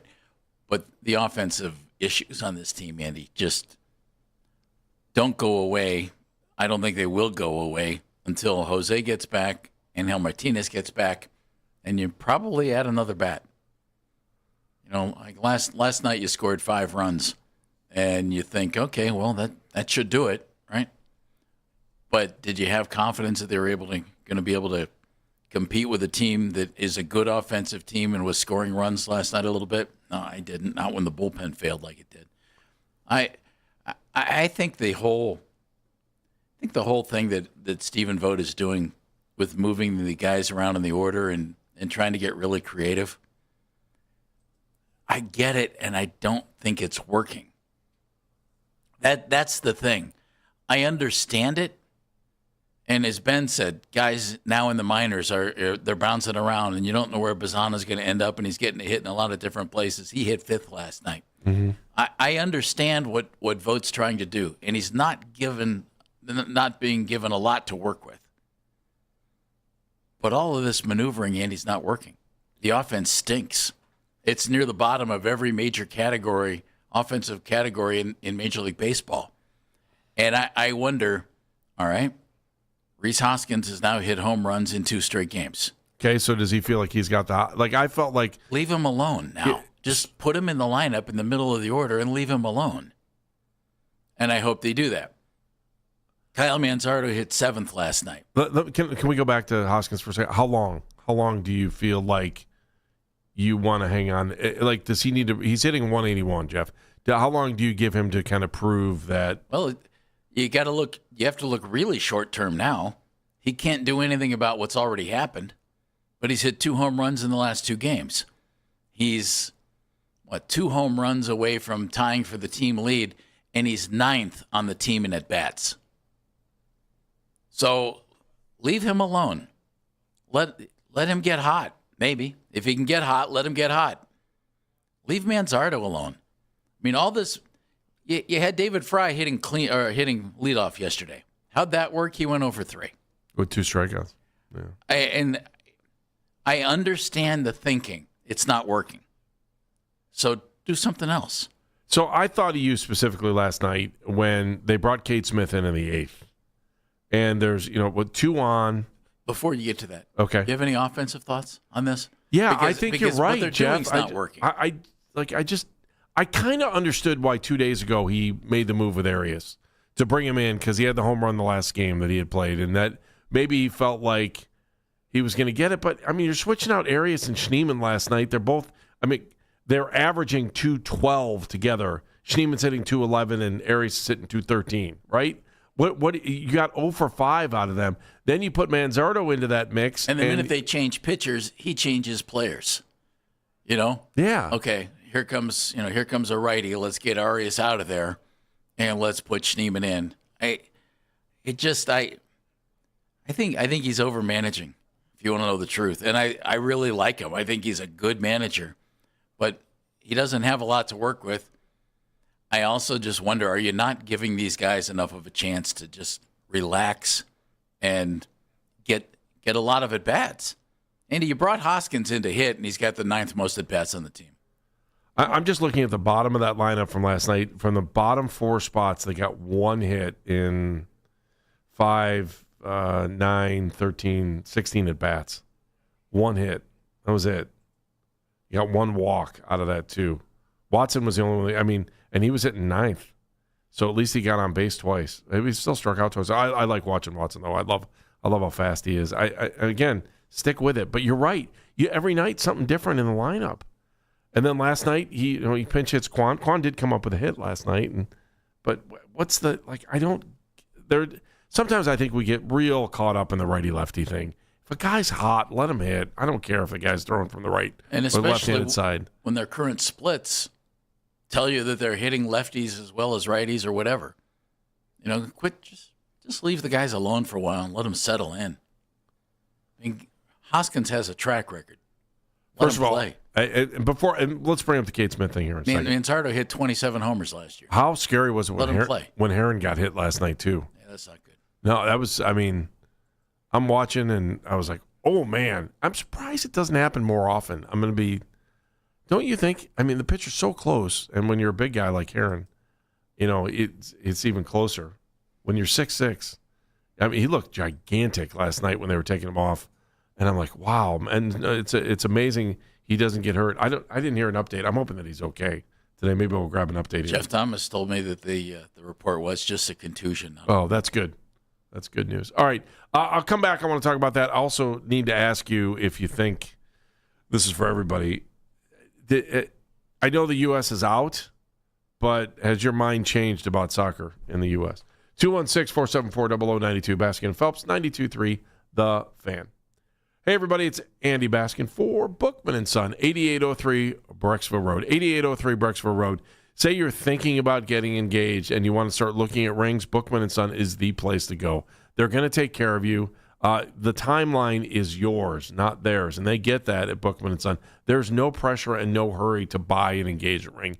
You know the right time to do it. You know you want to do it, and Josh Bookman and everybody at Bookman & Son, they're there to help guide you and not pressure you into buying a ring. You can check it out, take a look, come back the next day, come back the next week, come back the next month. Doesn't matter. Josh and the staff there, they are going to be there for you. It's already hard enough to try to get the nerve together and try to figure out all the finances and all those things that happen when you're talking about a wedding.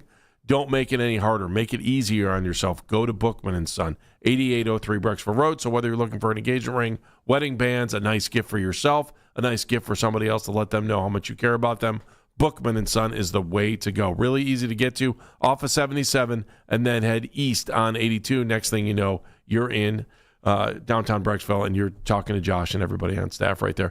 Go to Bookman & Son, 8803 Brecksville Road. You tell them Andy sent you. BookmanandSon.com.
negative and said Heron only suffered a bruise, the team hoping to avoid having to put him on the injured list.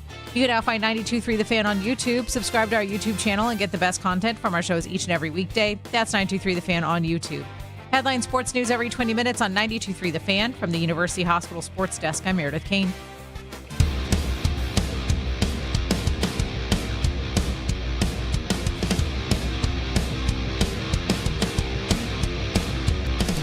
Basket and Phelps, 92.3 The Fan. Danny Green joins us at 1 o'clock. Odyssey NBA Insider. We'll get the scoop on what's going on with LeBron and what his thoughts on that and all the free agency stuff going on and how the Cavaliers can kind of rebuild. 216-474-0092. Rebuild's probably not the right word there, to get better compared to where they were. I don't know if they need to do a total rebuild. I just think they need to get better, and I think you all think the same thing. So I do want to go back to last night's game, Guardians against the Twins. And, Jeff, I wanted to get your take. We started talking about this for a second.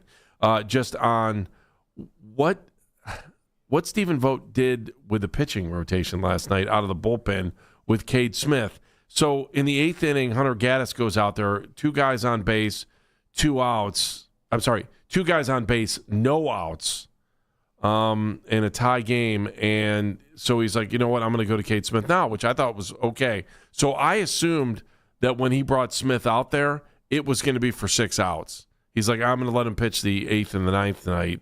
And he ended up throwing 23 pitches, but he only pitched 1 inning. And he was fantastic in the inning that he did pitch.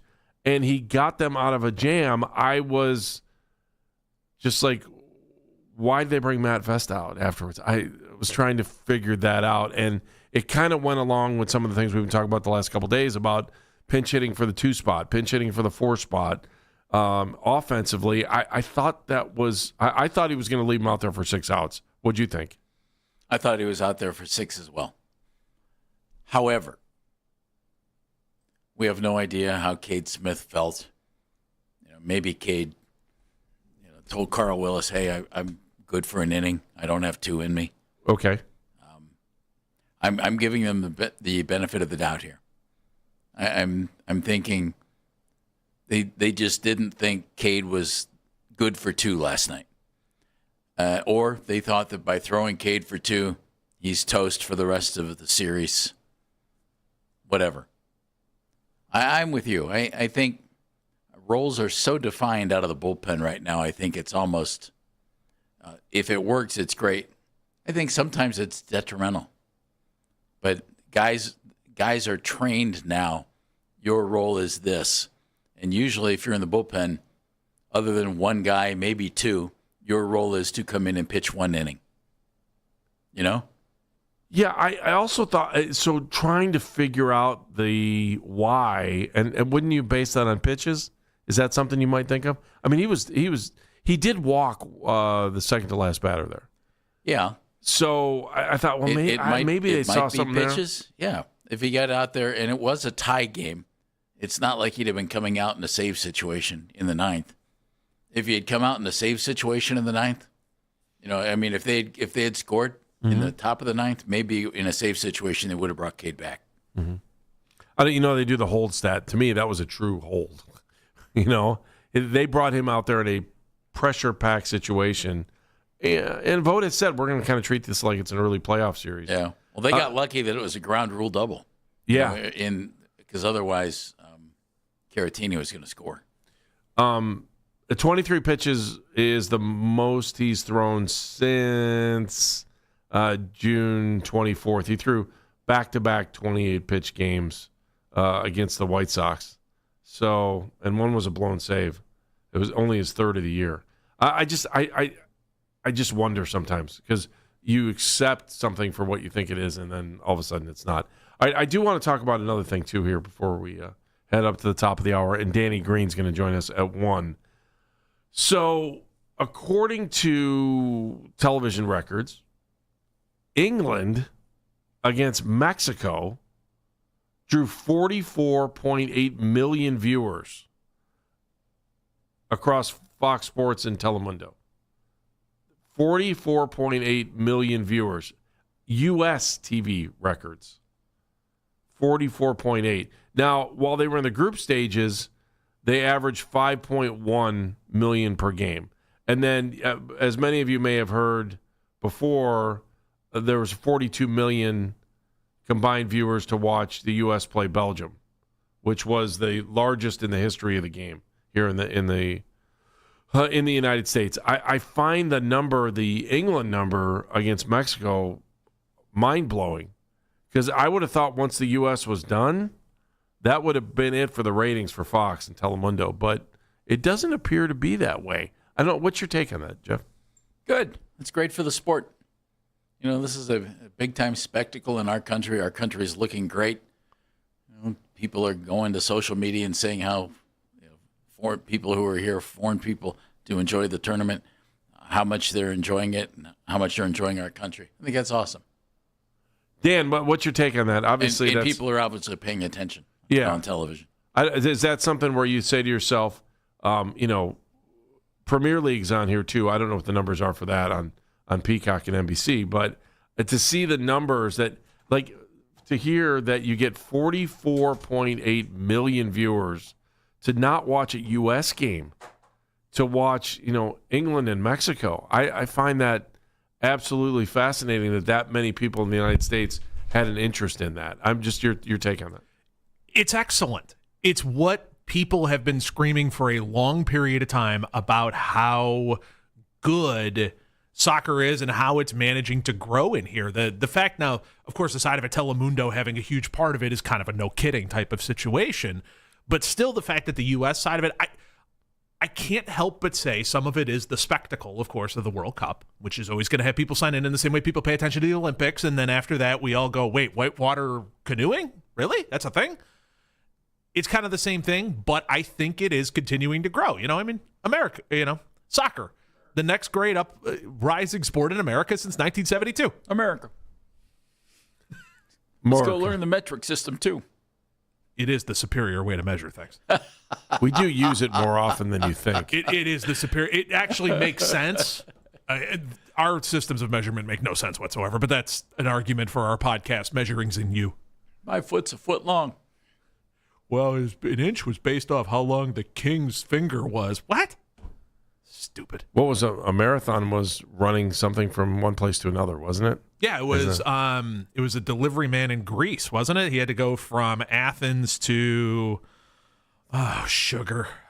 Someone will send it to us via social media at CLE Talking Heads to remind me. But it was Athens to maybe Sparta. I don't think so, because I think it's an island. But I might be wrong there. So what does this mean as far as if I'm MLS, I'm kind of looking at it going, all right, how do we continue this trend to make it go? I mean, again, MLS was born from the last World Cup that was here, right? Yeah. And so, MLS wouldn't even exist if it wasn't for the last World Cup. So now you've been able to build this league that's 30 teams, and they did it the right way.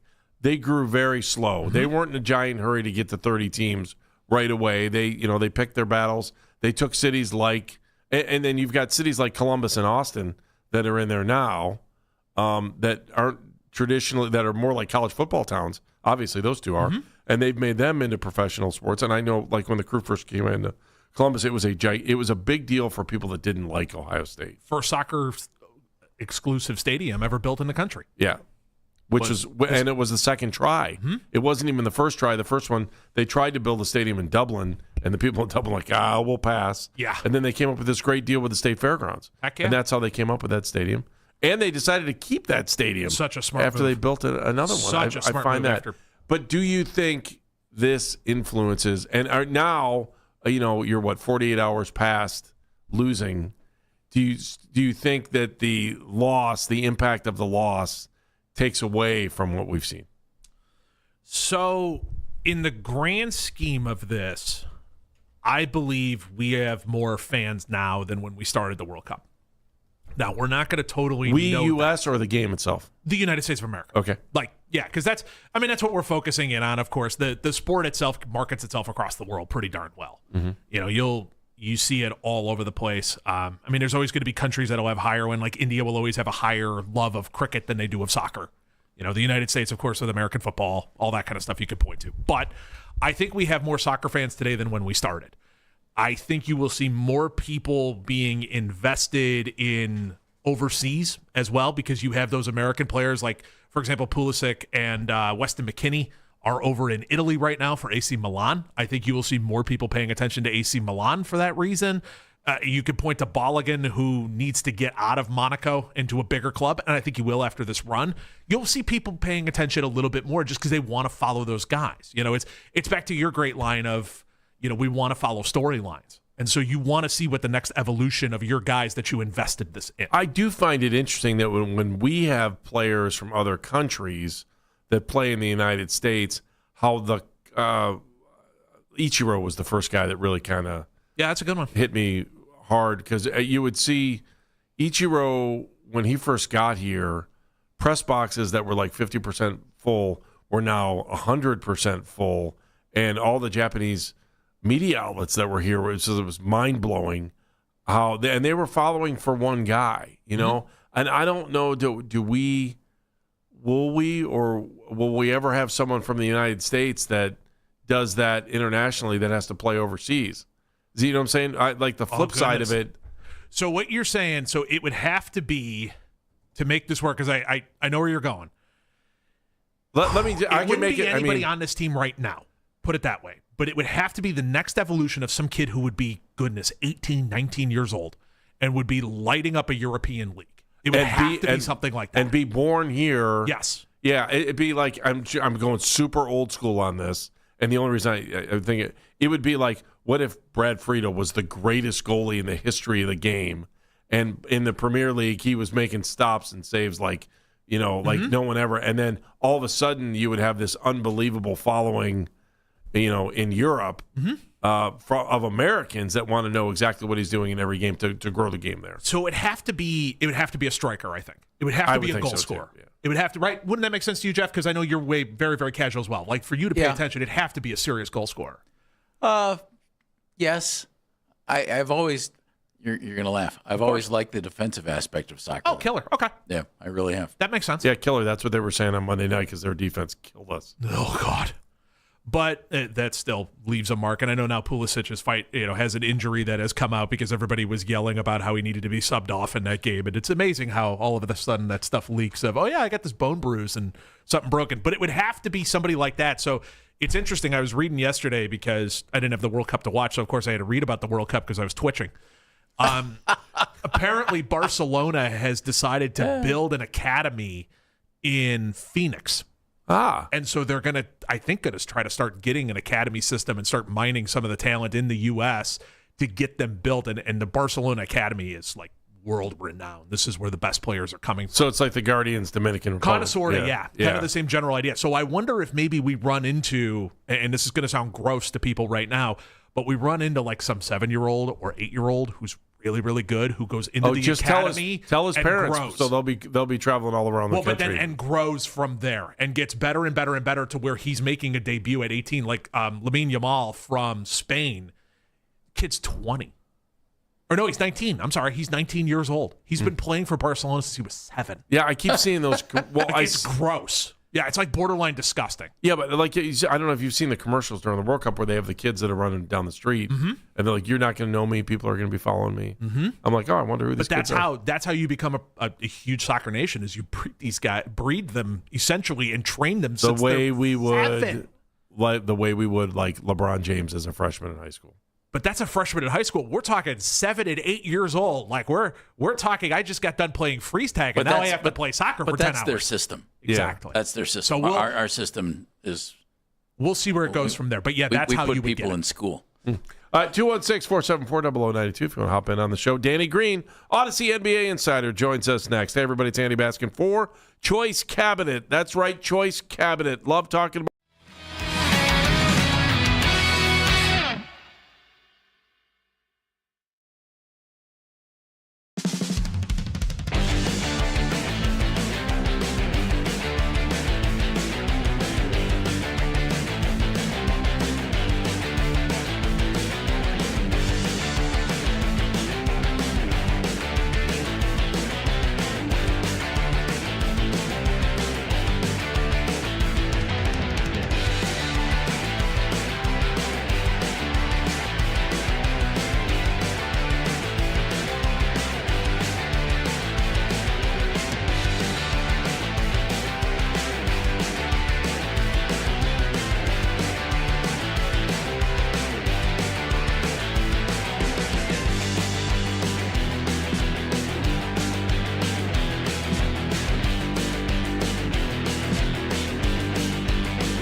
That's 92.3 The Fan on YouTube. Headline Sports News every 20 minutes on 92.3 The Fan. From the University Hospital Sports Desk, I'm Meredith Kane.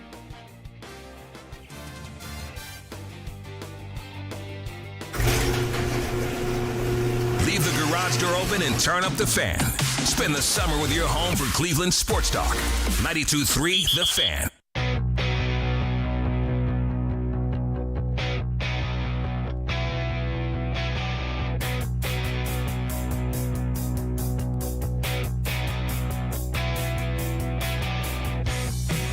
Baskin and Phelps, 92.3 The Fan, 216-474-0092.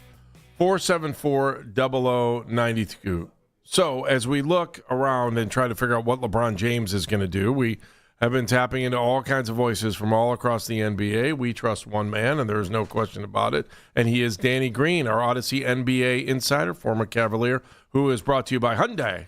Discover what's next at your local Hyundai dealer, official partner of the FIFA World Cup 2026. Hi, Danny. How are you? Hi, Danny. Good. How you guys doing, man? We're good. Well. Afternoon. Did you get invited to the big wedding? You're a big celebrity. Did you end up going to the Swift-Kelsey wedding? I have not been invited. I'm not in those circles, man. That's all right. You think I'm not that big time. To me, you are. Charles Barkley blew them off. He said he wasn't going. No, I mean, he didn't blow them off. He said he got invited and he didn't want to go. I just figured I'd throw that at you. I don't know why. Danny, when it comes to LeBron James, what are your thoughts on him, and where do you think he's going to land?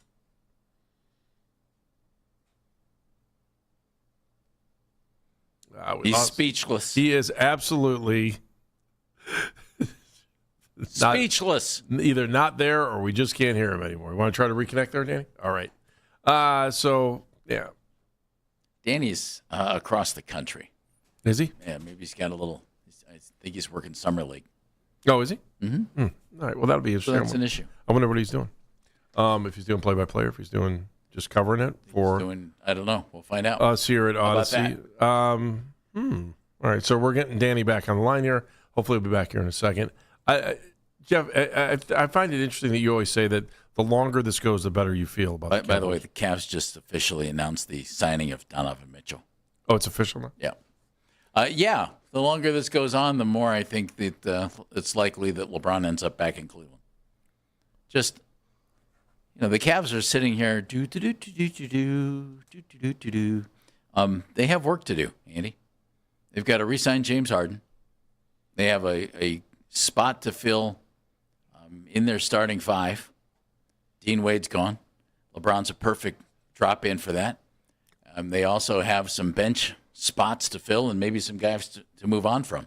Larry Nance Jr. yesterday, we found out is going to Indiana. Whether Larry can still play or not, I bet he can. He just wasn't in the rotation here anymore. All right, let's give another shot. Here's Danny Green. Hey, Danny.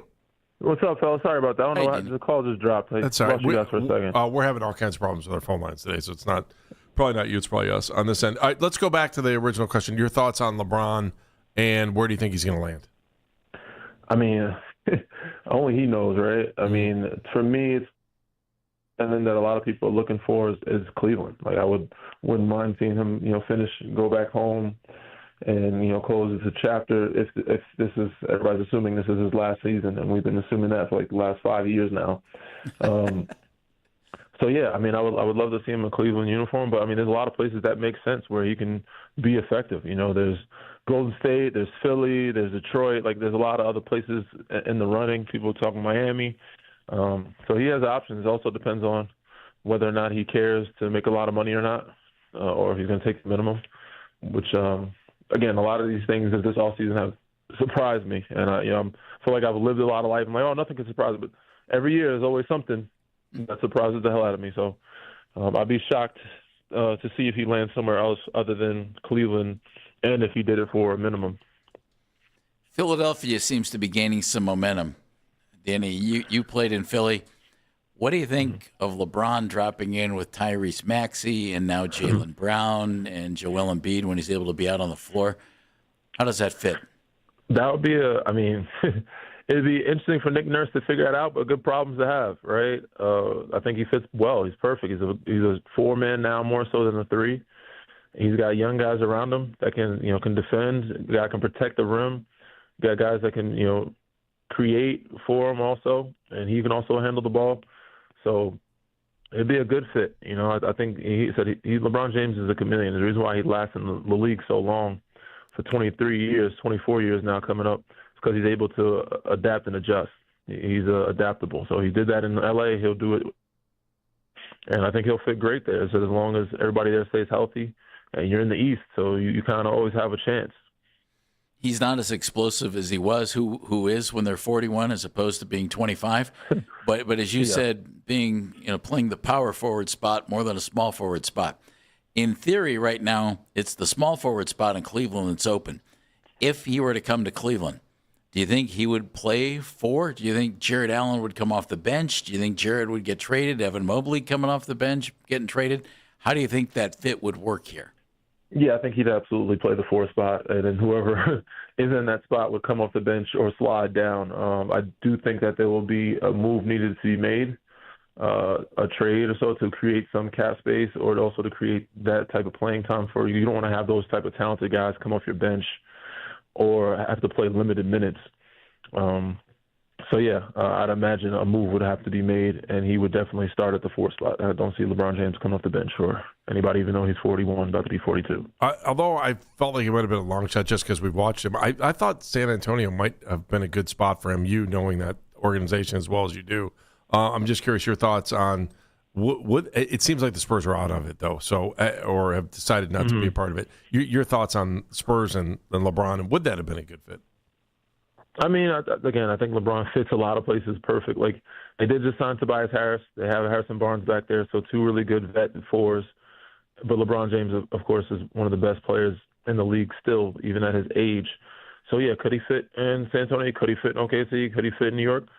For sure, of course. But do those teams need him? Like, those teams feel like they're good where they're at right now. They're in contention. They don't want to ruin or mess that up. They want their young players to grow. They don't want to hinder that. So I understand. Even said Kawhi wasn't open to going back to San Antonio. And, he's younger than Bron, and they're like, and he's been there. So even for Kawhi, they're like, I don't know if we want to, change this up that much to where our young guys, we have to base some of the offense around these other guys that are new. I just understand why San Antonio and OKC and New York are out of it. Those 3 teams, top contenders, as it is, and as where they stand. So they brought back their rosters, and they're just trying to get stronger with what they have. So it makes sense for me. But again, LeBron would be he'd be great at it anywhere, and any team could use him. Danny, one more thought on the position for LeBron. If he's playing power forward, then they're going to need somebody to play the 3. And if they trade Mobley or Allen to go get a 3, then you're going to have to get another big man inside. That's a lot of changes. Do you think it ends up making a team that made the conference finals a better basketball team? I think so. I think you add LeBron James, it for sure adds. I mean, you forget you have Max Strus over there. You have, Tyson. You have some guys that can shoot. So it's not like they can't play the 3, or you can move, I guess, Don and James at 1 and 2, and you can have Strus or whoever at the 3 and Bron at the 4. So, yeah, you would like more depth at that wing spot. So you want more athleticism, some youth, and some, defense. So you try to go get out and try to find your, I guess, DeAndre Hunter type replacement, So, yeah, I think that would help. But you have a lot of pieces as it stands right now to still make that work. And if you wanted to and be crazy, put LeBron at the 3. And you have Evan and Jared at the 4-5. Then you got a really big team behind Donovan and James. And that the only thing is defensively, are you going to have enough athleticism or youth to keep up? So, but yeah, there's a lot of good problems to have when you add that much talent to your roster. Odyssey NBA insider Danny Green. Insider calls are brought to you by Hyundai. Discover what's next at your local Hyundai dealer. Again, like their next generation EV, the Iconic 9. Hyundai, official partner of FIFA World Cup 2026. Danny, the Cavaliers roster is now missing, as of yesterday, Larry Nance Jr. is not on it anymore. He's headed over to Indiana. Dean Wade is also not here. Keon Ellis. 3 guys that they've lost here during the free agency period. When you see that they're taking guys off the roster and not replacing them immediately, I guess, does it feel like it's to create more cap space, or does it feel like that maybe when it comes to the bench especially, that they're going in a different direction? Losing those 3 guys, what does that mean, I guess, to you? I mean, when you sign Donovan to that big extension, not that it kicks in right away, but I think cap space is on a lot of people's minds. So that's part of it, and part of it is, those guys were good. They're great players, and they didn't get enough opportunity here. So like Larry Nance, as good as he is, didn't get a lot of opportunity. Keon Ellis, I thought he'd get more opportunity. So it's like let them be free and go elsewhere. And also, if you're trying to add a LeBron James or whoever else you're trying to get, obviously those guys are great and great pieces to have, but you're still trying to develop, Tyson. You're still, Tomlin is there. You brought back Thomas Bryant. But a lot of these guys are great pieces to have, especially for regular season, but you didn't really use them as much in the playoffs or down the stretch, so they didn't get a lot of opportunity. So you might as well just let them, be free and thrive in another place, another situation, while also creating some more space for you to bring in a LeBron James or whoever else you're trying to get. Danny, you mentioned some of the young guys on the roster. With Tyson, they just drafted Malik Thomas, 19-year-old guy. I'd be stunned if he plays any significant minutes here or plays more here than he actually would play in the G League, which is just fine because he's 19 years old. All that said, after the big domino falls with LeBron, do the Cavs need to go sign some veteran minimum guys and bring them in to fill out the roster and add a little more depth and experience to the team, or do you like rolling with the young guys? Tomlin, one of those young guys as well. I think you got to mix it up. I think you have a mix of both. I like Tomlin. You have Thomas Bryant there, who's also a vet. Tyson is still growing. You got Schroeder there still, like another vet, but good backup point guard, ball handler. So I think you get one or two older guys, maybe one more older guy, vet, and then get some younger guys in there too. Because regular season, it's a long season, a lot of injuries, and you need healthy bodies. You need guys to get up and down and run. So, and I think that's why the league moved in that direction. So I don't know if this is an analytic move or not, but I don't think the league is wrong with going in the younger direction because with the long season and how much the pace is going up, there's more injuries happening, and you need bodies available. Danny, did you see much drop off in LeBron last year at the age of 41? No, not much, man. I thought he could have been, if he met the standard number of games, he could have been an All-NBA player. Obviously, naturally, there's a drop-off for anybody getting older, but the drop-off for him is not huge or far in between. And it's still where he's very talented enough to be, because he's so far ahead of everybody else in his IQ, his drop-off is still an All-NBA type of player. So it's amazing to see. Why do you think LeBron has beat every odd, all the odds that you've ever seen in any player that we've seen in the NBA? Why do you think that there's that? It's a wall. It almost feels like a wall that guys are. Even the greatest of players sometimes hit the wall, and it just changes. What is it? Because I'm trying to, is it Father because time? The younger? Why Father Time guys get their ass kicked by Father Time? I mean, you get older, man, your body reacts differently. Like Father Time, they say he's undefeated for a reason. Not many people have been able to spar with him for that long. LeBron James is an anomaly, so he's one of the very few to be able to do so. But it all depends on your body, how you take care of it, system, how much you played, how many years. I did 4 years of college and then played. That's true. 15 in the NBA. Those are miles, and regardless of how well you take care of your body, you can't avoid or change the miles on your car. You know what I'm saying? Like, you can try to reset the button on your car, but it's still got 80,000 miles on it. Like, that car eventually is going to break down. So that's just kind of what happens with the body. And no matter how much, some people's minds are stronger, so it makes them last a little longer. But no matter how tough your mind is, your body's just not going to react or do the things that you thought it could when it was younger. Is there something precision about him, though? Like, I remember when he first started, I don't remember him putting, even ice on his knees when he was a rookie. Didn't early on. And then all of a sudden, quickly, you saw him icing his knees every night, whether maybe they were sore or not. How has he been able to do that? He's got a great staff around him, and his body, Mike Mancias is a great body guy, and I've known him for some time, too. He's excellent at his job. There's a reason why he's around for this long. He's kept him for, this long. So him using Mike, also using resources and then doing research and the new technology and the articles of, this is actually better for your body. Ice is good for the knees, but it doesn't really reduce swelling. It just helps with pain. But, moving water, being in a cold tub. And then, everybody was on the cryosauna wave where they're like, this is actually not as effective. Things change and grow every year. So you kind of just adapt. And not only is he adaptable, but his staff is as well. And they adapt to what his body needs and what new research has come out that's best for the player. Danny, what did you think of the Jaylen Brown trade? Boston getting rid of a guy who helped them win a title and obviously a terrific player, and then going to Philly of all places.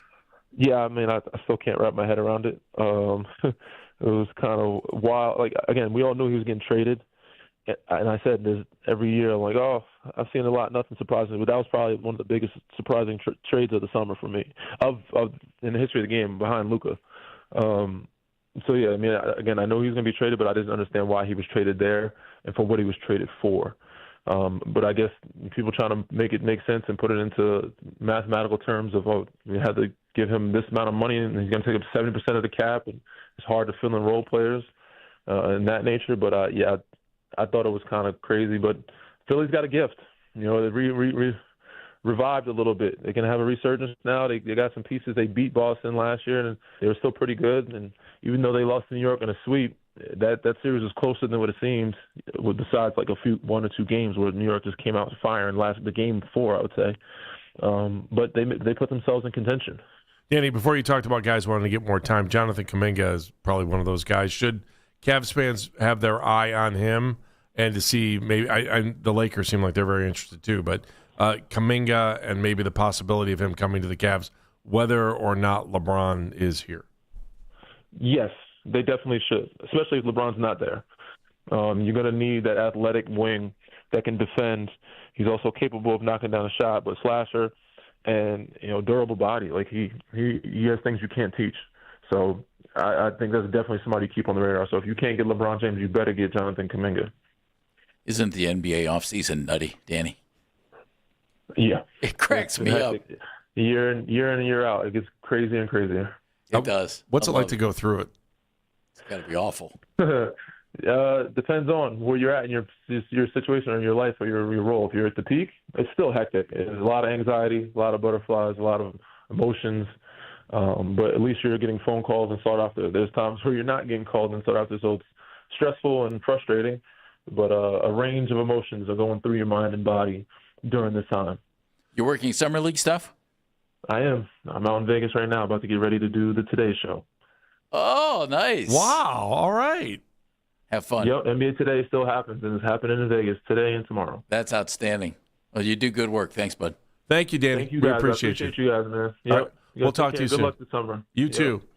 Good luck with the NBA Today, too, as well. All right, Danny Green, Odyssey NBA Insider, brought to you by Hyundai. Discover what's next at your local Hyundai dealer. Official partner of FIFA World Cup 2026. I love the fact that I think I say this every time we interview him, but he's just so real about everything. You know? His perspective on stuff is just, you don't get that kind of opportunity. There's no BS there. No. He tells you straight out. Okay, let's talk about what he had to say. Let's kind of dig into LeBron here a little bit, too, and try to figure out. LeBron at the power forward spot. Think about it. Baskin and Phelps, 92.3 The Fan, 2020 time.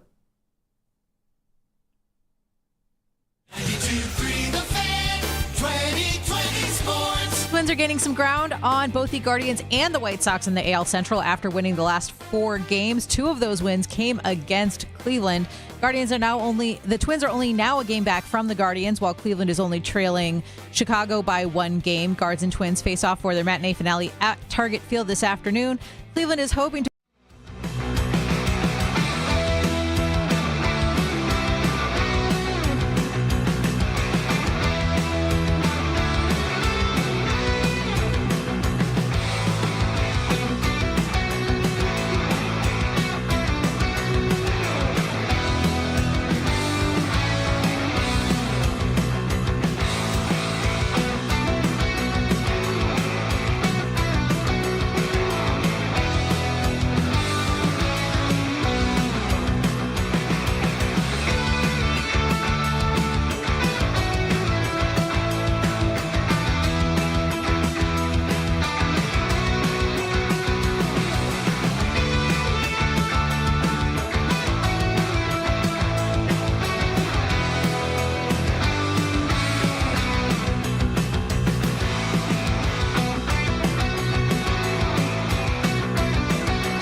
problems may occur. Before treatment, get checked for infections and tuberculosis. Tell your doctor if you have an infection, flu-like symptoms, or need a vaccine. Explore what's possible. Ask your doctor about Tremfya today. Call 1-800-526-7736 to learn more or visit TremfyaRadio.com. Listen to 92.3 The Fan on the Odyssey, iHeartRadio, and TuneIn app.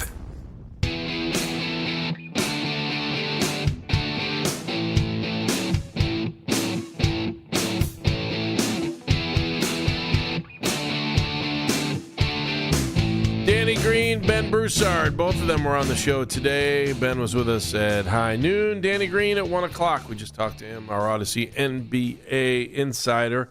What'd you think? I thought Danny was telling us straight what he thought, and LeBron's going to do what LeBron wants to do. He's going to be happy, but he'd be a good fit on any one of these teams. They'd figure out a way to make it a fit. But you brought up the power forward stuff before we went to break. Well, Danny's thought about LeBron playing the 4 is something that I would think is the case. We've talked a ton about just dropping him into this lineup, and to me, again, if Kenny Atkinson can figure out how to make the offense and the defense work, fine. The issue is, can LeBron, at the age of 41, 42 in December, keep up with the best athletes in the league who usually play small forward? The answer is probably no for extended minutes, which would mean, all right, if he's going to slide over and play the power forward spot, well, then who's not going to play? Evan Mobley, Jared Allen. And do you put him on the bench and turn Jarrett into Mitchell Robinson behind Karl Anthony Towns? Maybe. Okay, I didn't think he plays a lot of minutes. Yeah. And you got a 2-man rotation going. And then if you take LeBron out of the game, you play Evan at 4 and you play Jarrett.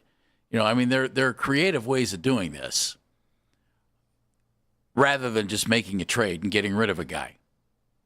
But it would have to be Kenny scheming and coaching and pacifying a player who had been a starter. Or you make a big trade. And if you trade Jared Allen, you're going to need another big guy because Thomas Bryant's not enough. And I mean that not because he can't play. I mean because I think they need another big guy anyway. Do you think where do you think LeBron wants to play? I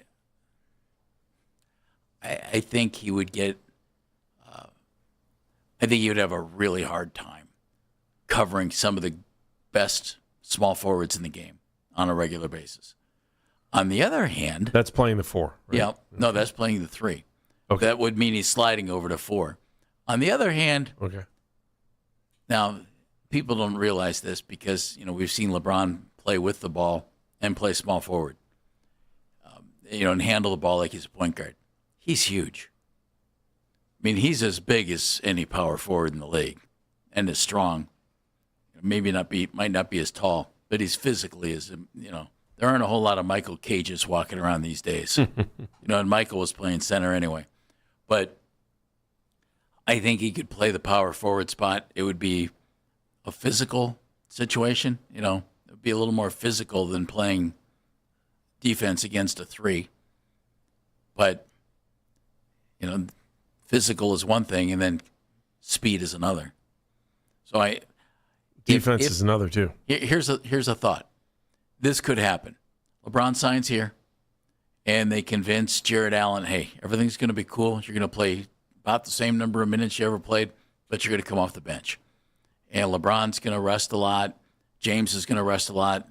And Kenny's going to have to be really creative with his rotations and keep LeBron off of guys like Jaylen Brown, off of guys like Jason Tatum, and not have him get tough defensive assignments. Or, and if that's the case, then you're still looking for a 3, are you not? Yeah. Is it Tyson? Is it Strus? I'm trying to solve. Is it Kuminga? I had said the other day, if you sign LeBron, I don't think you sign Kuminga. I still feel that way. Well, he's not coming to sit on the bench, right? Well, no, but if you're going to play LeBron at the 4, if that's what they decide to do, well, then you could play Kuminga at 3. But then think about it. And then Allen's coming off the bench. Well, I would think, or you trade him. Well, you may have to trade him in that scenario because you to need make the cap money work. space. Yeah, well, maybe. But think about this. If you put LeBron at 4, you would think that would cut back on some of his offensive opportunities. Some. Because you're going to bring in a 3 who you hope does things more than just play some defense. And so then you trust Kenny to make this decision if you try to do this. Well, if you brought in LeBron and Kuminga, which I think I said the other day, I don't expect that to happen at all. But if let's just say that happened, you got enough basketballs for Evan Mobley, LeBron James, Jonathan Kuminga, James Harden, and Donovan Mitchell? At practice? At practice you do. They have a whole rack of them. I don't see how... To me, I'd love it. I just the financial part of it is the hard part. But you're minus, you're shedding salary every day right now. Ellis gone, Wade gone, Nance gone. Whether it's big money or not, that's still money off the books to try to figure this thing out to be able to bring in. I would love it. Wouldn't that be? I mean, if they brought Kuminga and James in, LeBron James, not James Harden. Seems so unlikely. I think it is unlikely. But if you put LeBron at the 4, you're going to still need that means that Mobley's not playing the 4. It means Mobley's playing the 5 if he's here. And I can't imagine LeBron coming here and them trading Evan Mobley. No, especially after, You could trade Jarrett, but you're going to need another guy. Especially after what Rich Paul said on the podcast. It was just so... Cavs aren't trading Mobley. I don't think you get... I don't think LeBron would want them to trade Mobley. But in this situation then, Andy, now you're making major team changes to bring in a 42-year-old guy. I hate that idea. Even if it's LeBron. Okay, but I don't hate it because Kuminga's going to be here for a while. No. See, you're jumping the gun. I don't see that happening. I can't imagine you getting LeBron and Kuminga. Maybe. If you did, more power to you.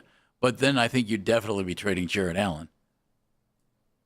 If you got Kuminga. I would think. Man, to me, if they could figure out a way to keep Mobley, Harden, Mitchell, Allen, bring in LeBron and bring in Kuminga, that's like the dream. That's a dream right there. Well, yeah. Maybe we could bring back a healthy Brad Doherty as well. Get Mark Price out there. He can play. I'd still probably take this team. No, I'd like Brad. I'm making a joke. I know you are. Okay. We want everything. You're not going to get everything. It's the NBA. I think signing LeBron and putting him at small forward and keeping your fingers crossed on defense and keeping Allen and Mobley as your defensive erasers is a plan. Putting LeBron at 4 and getting rid of one of your defensive erasers is also a plan. But good luck. I mean, we've seen James Harden play defense. It's not what it used to be. We've seen Donovan play defense. He's never been a defensive stopper. No. LeBron doesn't play the same type of D. How could he? He's going to be 42. How could he possibly play the same kind of D? That means you're going to have somebody behind all those guys to play D. And if it's just one guy, good luck. Even if it's a former Defensive Player of the Year. I think, based on minutes and how much what you're expecting and defensive responsibility, I would like to hear what LeBron would want to say about playing the 4 before playing the 3. Before I'm making that move. I need to talk to LeBron about that before we do it. Does LeBron, or how about this? He just plays forward. And Kenny's creative in his rotations and makes sure everybody's, got some backup, and he's able to put together some really interesting rotations that way.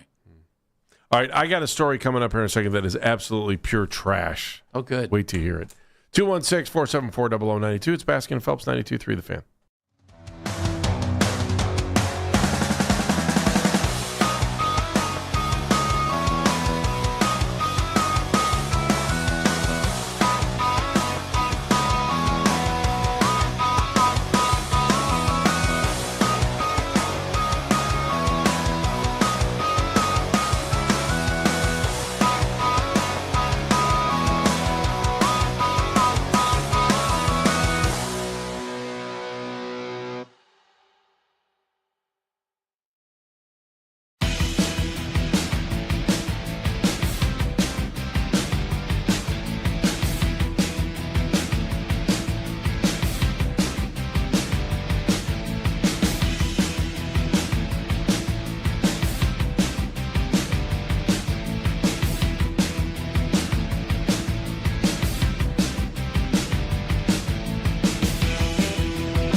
Fan on YouTube. Subscribe to our YouTube channel and get the best content from our shows each and every weekday. That's 92.3 The Fan on YouTube. Headline sports news every 20 minutes on 92.3 The Fan. From the University Hospital Sports Desk, I'm Meredith Kane.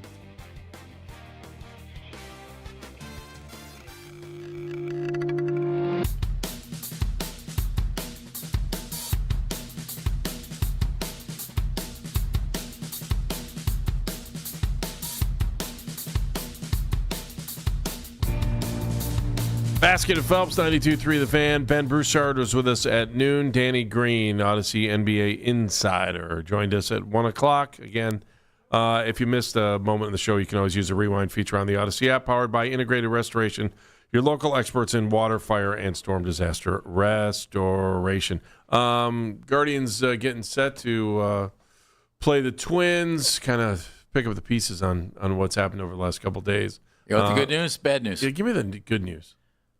Rhys Hoskins might be warming up. He's had home runs in back-to-back games in Minnesota. Oh, good. So what's he hitting fourth today?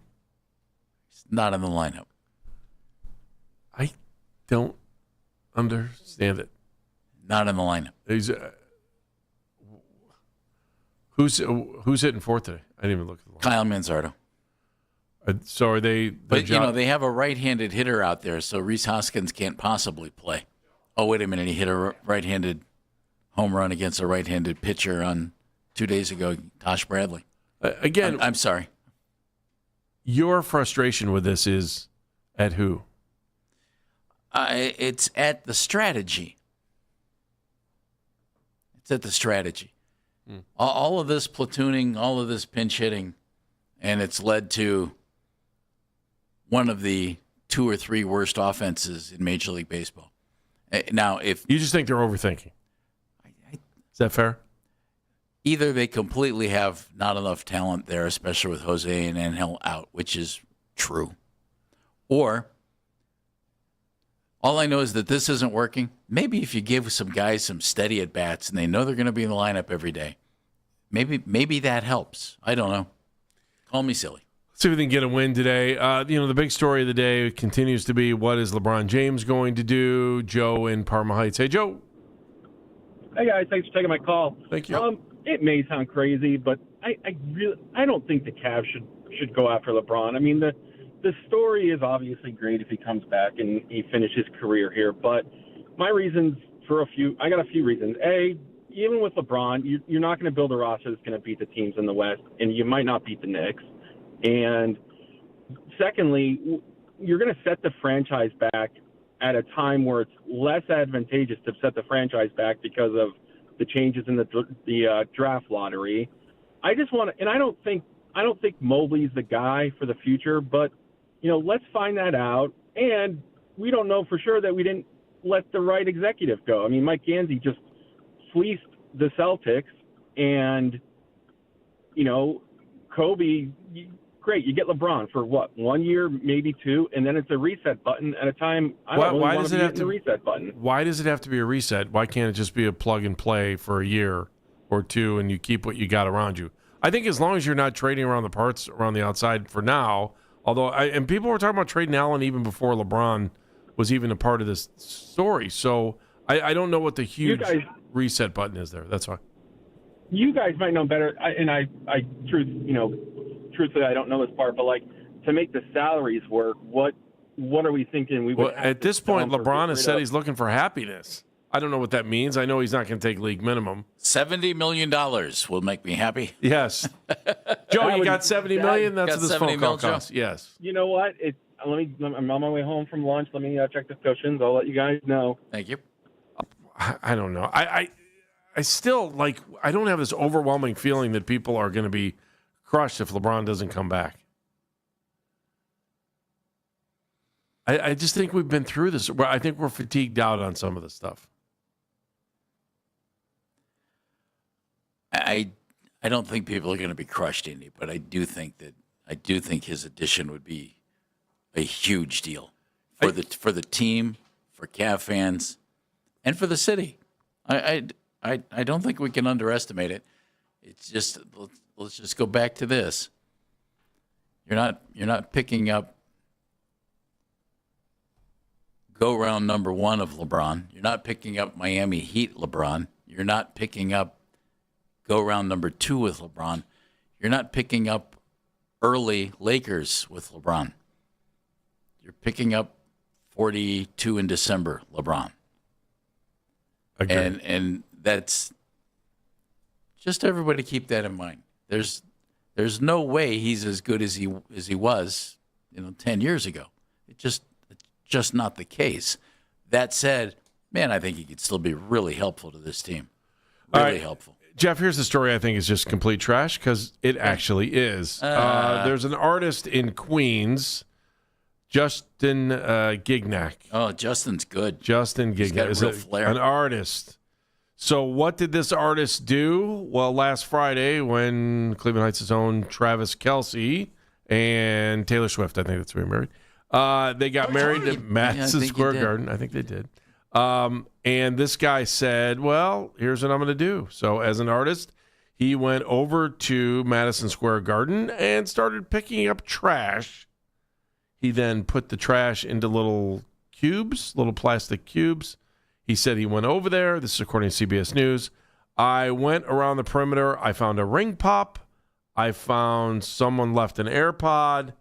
And also, I can't make this stuff up, also found an ovulation test kit. He then took his collection of trash, and he had other things, large and small, and he made them large and small, transparent plastic cubes with garbage on the inside of it. He said he made 50 cubes. He called it pocket garbage and sold it $25 each. The bigger ones went for $100 for regular garbage. And he clearly knows that there's no way to authenticate whether the trash came from the wedding or not. We just know it was near Madison Square Garden from outside MSG during the wedding. He said, I had an idea, and I made it happen. This artist has been doing this for 25 years. Can't have nice things. Sounds like good trash. Said it sold out super quick. Somebody else was, and I heard the story earlier today too. Somebody else was trying to sell a bag of air, and they say that the air was inside Madison Square Can't Garden have nice things. for like $50,000. Saying, well, it's air from inside. You want to buy it? If you purchase any of these items, you need to seek help. On the outside of the thing, it says New York City garbage. Sure. You need to seek help. Like, if any person you know buys this, you should put chairs in a half circle and greet them as they walk into the door and start telling them how much you love them. Aw. Meredith, I'm going to ask you this because I know you're standing by here. Meredith, if they had a champagne bottle with like some kind of logo, like a TNT logo on the champagne bottle, and it was in the garbage and you were walking out the door of that wedding, would you have taken it? Absolutely not. The only thing that you would find me sifting through the garbage for is $100 bills. Wow. All right, so again, Good call. Okay. It's you say you were at the wedding, you were a part of the wedding. They were special champagne bottles. The bottle was all the way empty, and it had their picture or some kind of something that you could only get. If it was like a wedding favor, I would take it, sure. But like, I'm not taking other people's trash. I don't care what the trash is. Again, unless it's dollar bills, y'all. All right, you win. And with that, I ask you, do we have a moment of show that isn't trash? Our moment of the show is, in fact, not trash. It comes from Danny Green, and he was talking about where on the Cavs roster LeBron would fit if he came back. Yeah, I think he'd absolutely play the 4 spot, and then whoever is in that spot would come off the bench or slide down. I do think that there will be a move needed to be made, a trade or so to create some cap space, or also to create that type of playing time for you. You don't want to have those type of talented guys come off your bench or have to play limited minutes. I'd imagine a move would have to be made, and he would definitely start at the 4 spot. I don't see LeBron James come off the bench or anybody, even though he's 41, about to be 42. Go to that Odyssey app if you want to hear it. Danny Green, you can hear the complete interview. Ben Broussard, also right there for you on the Odyssey app, 923thefan.com. It is time now for Why Are We Smarter? That's right. Why Are You Smarter? It's brought to you by QC Kinetics, the leader in regenerative medicine. If you're in pain, give QC Kinetics a call. at 216-770-5488. Dan Mennigan. Social media mentions powered by Scheiben Jewelers. I'm also smart courtesy of the social media mentions because Marathon, Andy, we had this right the whole time. It was from Marathon to Athens. Oh, that makes sense. Yeah, it was from the town of Marathon to the town of Athens. And that's how it started. Which was 26.2 miles. Yeah, we were kind of right by not knowing what we were talking about. I just thought he was running from gas station to gas station. I thought it was from two separate towns, and the town wasn't Marathon, so I'm smarter courtesy of that. Thanks. So that's why it makes sense. You ran a marathon. Thank you, Twitter. I appreciate a marathon, two marathon. Was that there and back? No, just there. It was the Battle of Marathon. It was a battleground. Right. Yeah, it was a battleground that he ran from to the city of Athens to let everyone know that the Persians were surrendering. So, I'm smarter because of that. All right. Anyway. Mayor? Hashtag fun history. I am smarter because of Ben Broussard's story about David Ortiz. That was cool. And yeah, it was very, very cool, and kind of how to learn how to fail and then learn how to overcome that failure. I thought it was a really, really cool story. That's why I said they need to get rid of the pitch clock so these guys can have the conversations. Jeff, go ahead. Loved all of Danny Green's thoughts about LeBron, where he would play, how he would play, what it would do for the team. And fascinated that Ben Broussard just kind of cherry-picked veterans who came to first base, picked their brains. How could I get better? Just by asking good questions. I'm smarter today because I truthfully think that fans, or at least fans of this show, the folks that listen, are more emotional about Shedeur Sanders playing quarterback than they would be about LeBron James not coming back to the Cavaliers. It's my epiphany I'd at the agree end of with the that. show. Actually, it's my epiphany. Thank you, Jeff. We'll talk to you again tomorrow. We're back at 10. Until then, be a hero, be a real hero, be an organ donor. Lifebank.org. See ya, Cleveland. See ya. We'll talk to you tomorrow at 10 Afternoon Drive. Next. Not good. That was crap what I did today. And that's the show. This is an Odyssey Sports Minute. Former Dallas Mavericks majority.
and that is, just don't have a lot of that here. I got to lock it in that there is nothing that Todd Monken can do to get fired after 1 year.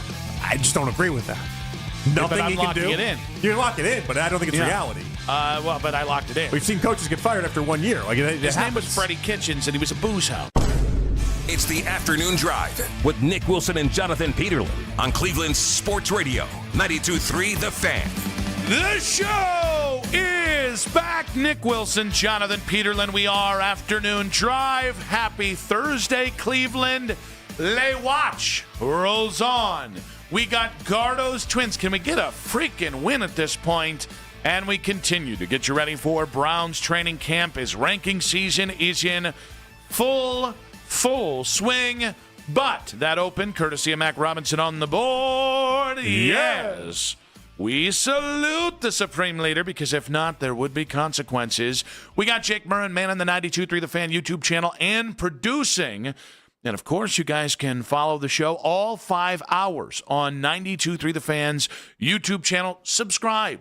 You want to subscribe. You need to subscribe. You've told your friends how you always wish you could subscribe to 92.3 The Fan's YouTube channel, and you can. And like our videos, we desperately need to be liked around these parts. And Matt Corrali, baby doll, on the 2020s. Hi, JP. How you doing? Hello. How are you doing today? I'm doing well. I'm doing well. I just sent out like 6 eyeball emojis. Oh, you did that too? Oh, yeah. I mean, I shouldn't say 2. 2 implies I did it. I've just seen 7 other people also do it. It was Padone. Did it. I saw Padone do it. And I'm like, if you're sending out eyeballs, you son of a bee, I'm sending out eyeballs. Too many people are talking right now, Nick. That's the weird part about now. That's got to be my favorite thing. My favorite thing right now is guys posting videos of them on air saying, people are telling me LeBron is coming home. It is like, guys, we're all talking to the same 7 people. That's the problem I have with this, is that I almost want to text some of these people and be like, so you're, okay, the same person that told you to also told this person, and it's long been established, unless it comes from the horse's mouth being LeBron at this point, none of it matters. Yep. None of it matters. Yep. Like, have you not But I'm hearing things, JP. Have you not heard Windy and everybody else shout down? And for 2 weeks straight, all I've heard is Shams and Windy and all these NBA insiders. Anyone that is an NBA insider be like, yeah, well, we aren't hearing anything. Yep. Like, it seems like the Cavs are the front runner they're not plugged in. They're like LeBron's camp isn't talking. But every now and then, Nick, you have to ask yourself, just like when Todd Monken was named the head coach, people were looking at the planes in the air. Yep. You should have been looking at the horses on the ground, right? Yep. The horses on the ground were the tell. Do we have a horses on the ground type moment here when it comes to LeBron? It's got to be golf courses, right? Well, but he's not even in the area. Yeah. It's been established. I know, that's not good. He was in Miami, That's right? not good for us. Not good for us. Yeah. So how is it that he flew to Miami and then now all of a sudden it's a good sign? Did something happen in that trip to Miami? You just never know. A lot of things happen on trips to knows? Miami. You just never know which things are the things that are happening. Did Pat Riley take his cookies away again? Oh, man. The whole meeting, they actually had a whole tray of cookies. And then LeBron goes, ooh, a cookie. And he goes to reach for one. And Riley takes it back and says, no cookies for you. That'd be the funniest thing if Pat Riley never really had an intention of getting LeBron back. He just wanted to punish LeBron's cookies one more time. Or he invites Giannis in with the tray of cookies right there and says, Giannis, my cookies now. Eat as many cookies as you want. Yeah. Not you, LeBron. These are Giannis cookies. Eat them all up, and then LeBron goes for it, and he has a fly swatter. He just smacks his hand. Says, no, thank you, LeBron. Man. About a day before my night mama passed away, we're all sitting there, we're hanging out, and we're talking. I just done like a little interview with her, and my mom goes to get up. You got to understand, my mom was there 6 a.m. and then would leave for a little bit but come back. My mom was such a devoted daughter this entire time. So my mom, being hungry because she's, at a house that isn't hers with food, she goes to get a piece of kolac, which is a Hungarian pastry from a big tin that Mama has. Yeah. And my grandma just goes, this again, within 24 hours later, she was gone. My mama goes, I want that closed. The tin. And my mom turns around, and she looked like a little kid getting caught eating something. Well. And she has a half-eaten kolac, and she's like, huh? And my grandmother goes, I said I want that tin closed. And my mom was like, and she said in Hungarian, she said, for the love of God, Mom, I took one. And Mama in English responded, 1 is enough. And I was just like, that is OG bleep. Like when you carry that level of bossiness to your final 24 hours on this earth, that is just, and that's Pat Riley in the scenario. What I love about that story is that she stayed to who she was the entire time. Yep. I always think it's kind of, it's sad. You hear all these stories sometimes about people in the final couple months, they then go from, and sometimes it works in nice ways.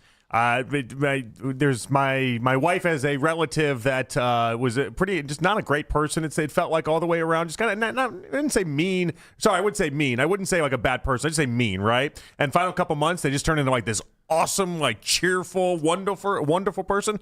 I fear that it's going to go the other direction for myself. You're going to be miserable. Yeah. For the final 2 months, I'll just be like this really mean, nasty person, and then people just remember me as this nasty human. I'll be like, wait, what happened? No, that wasn't me. That's sometimes how it goes. I'd like to stay true the entire way, though. I don't know, because I've always felt like when people on like the guy who played oh my God, who's the Tony Sirico from the Sopranos? I can't remember. Paulie Walnuts. Mm-hmm. Apparently, he had done some bad stuff in his youth, and he had kind of shaped up his life, but he had some things to say at the end of his life to kind of get off his chest. And so his brother, who's a priest, took his confession, and he was like, "Hey, just so you know, you're clear now."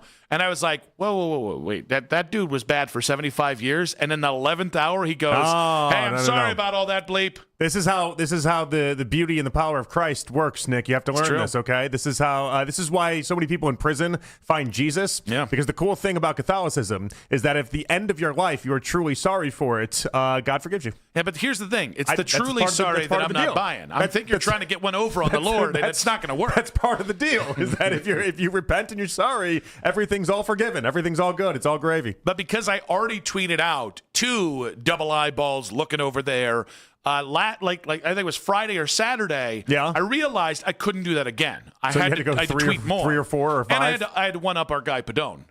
So I was like, well, I'm going to tweet like 6 of these bad boys. So are you hearing anything, or are you just mocking the eye emojis that exist? Of course, everybody's hearing it. It's the same thing. I mean, yes, but are we convinced it's just coming from the same 3 people that may or may not be? I mean, hell, we had Max Schefter over there over the weekend that was convinced it was going to happen at like Sunday at noon. See, this is the thing, getting back to theology, this is where you never put a date on it. Yeah, like, it's you true. ever seen those end-of-world prophesizers? And they're like, it's going to happen Tuesday at 3 p.m. It's like, you don't do that. Because then when the date comes and passes and goes, then it feels like you don't know anything. Well, yeah, you got to go like, I can feel it. All right? The Lord is telling me that it is soon. I just don't know when yet. As soon as I know, you got to stay right here. As soon as I know when the watch will conclude, you're going to hear it first. But I can tell you, we are closer to the decision today than we were yesterday when we signed off. Only thing I've ever confidently known in this entire stretch is that he wasn't going to do it on D-Day. Yeah, Donovan Day. He wasn't gonna overtake Donovan's contract day. That's the only thing I've been like adamant about. The only thing I was pretty confident about. I don't know. People think it's gonna happen today. Could happen tomorrow.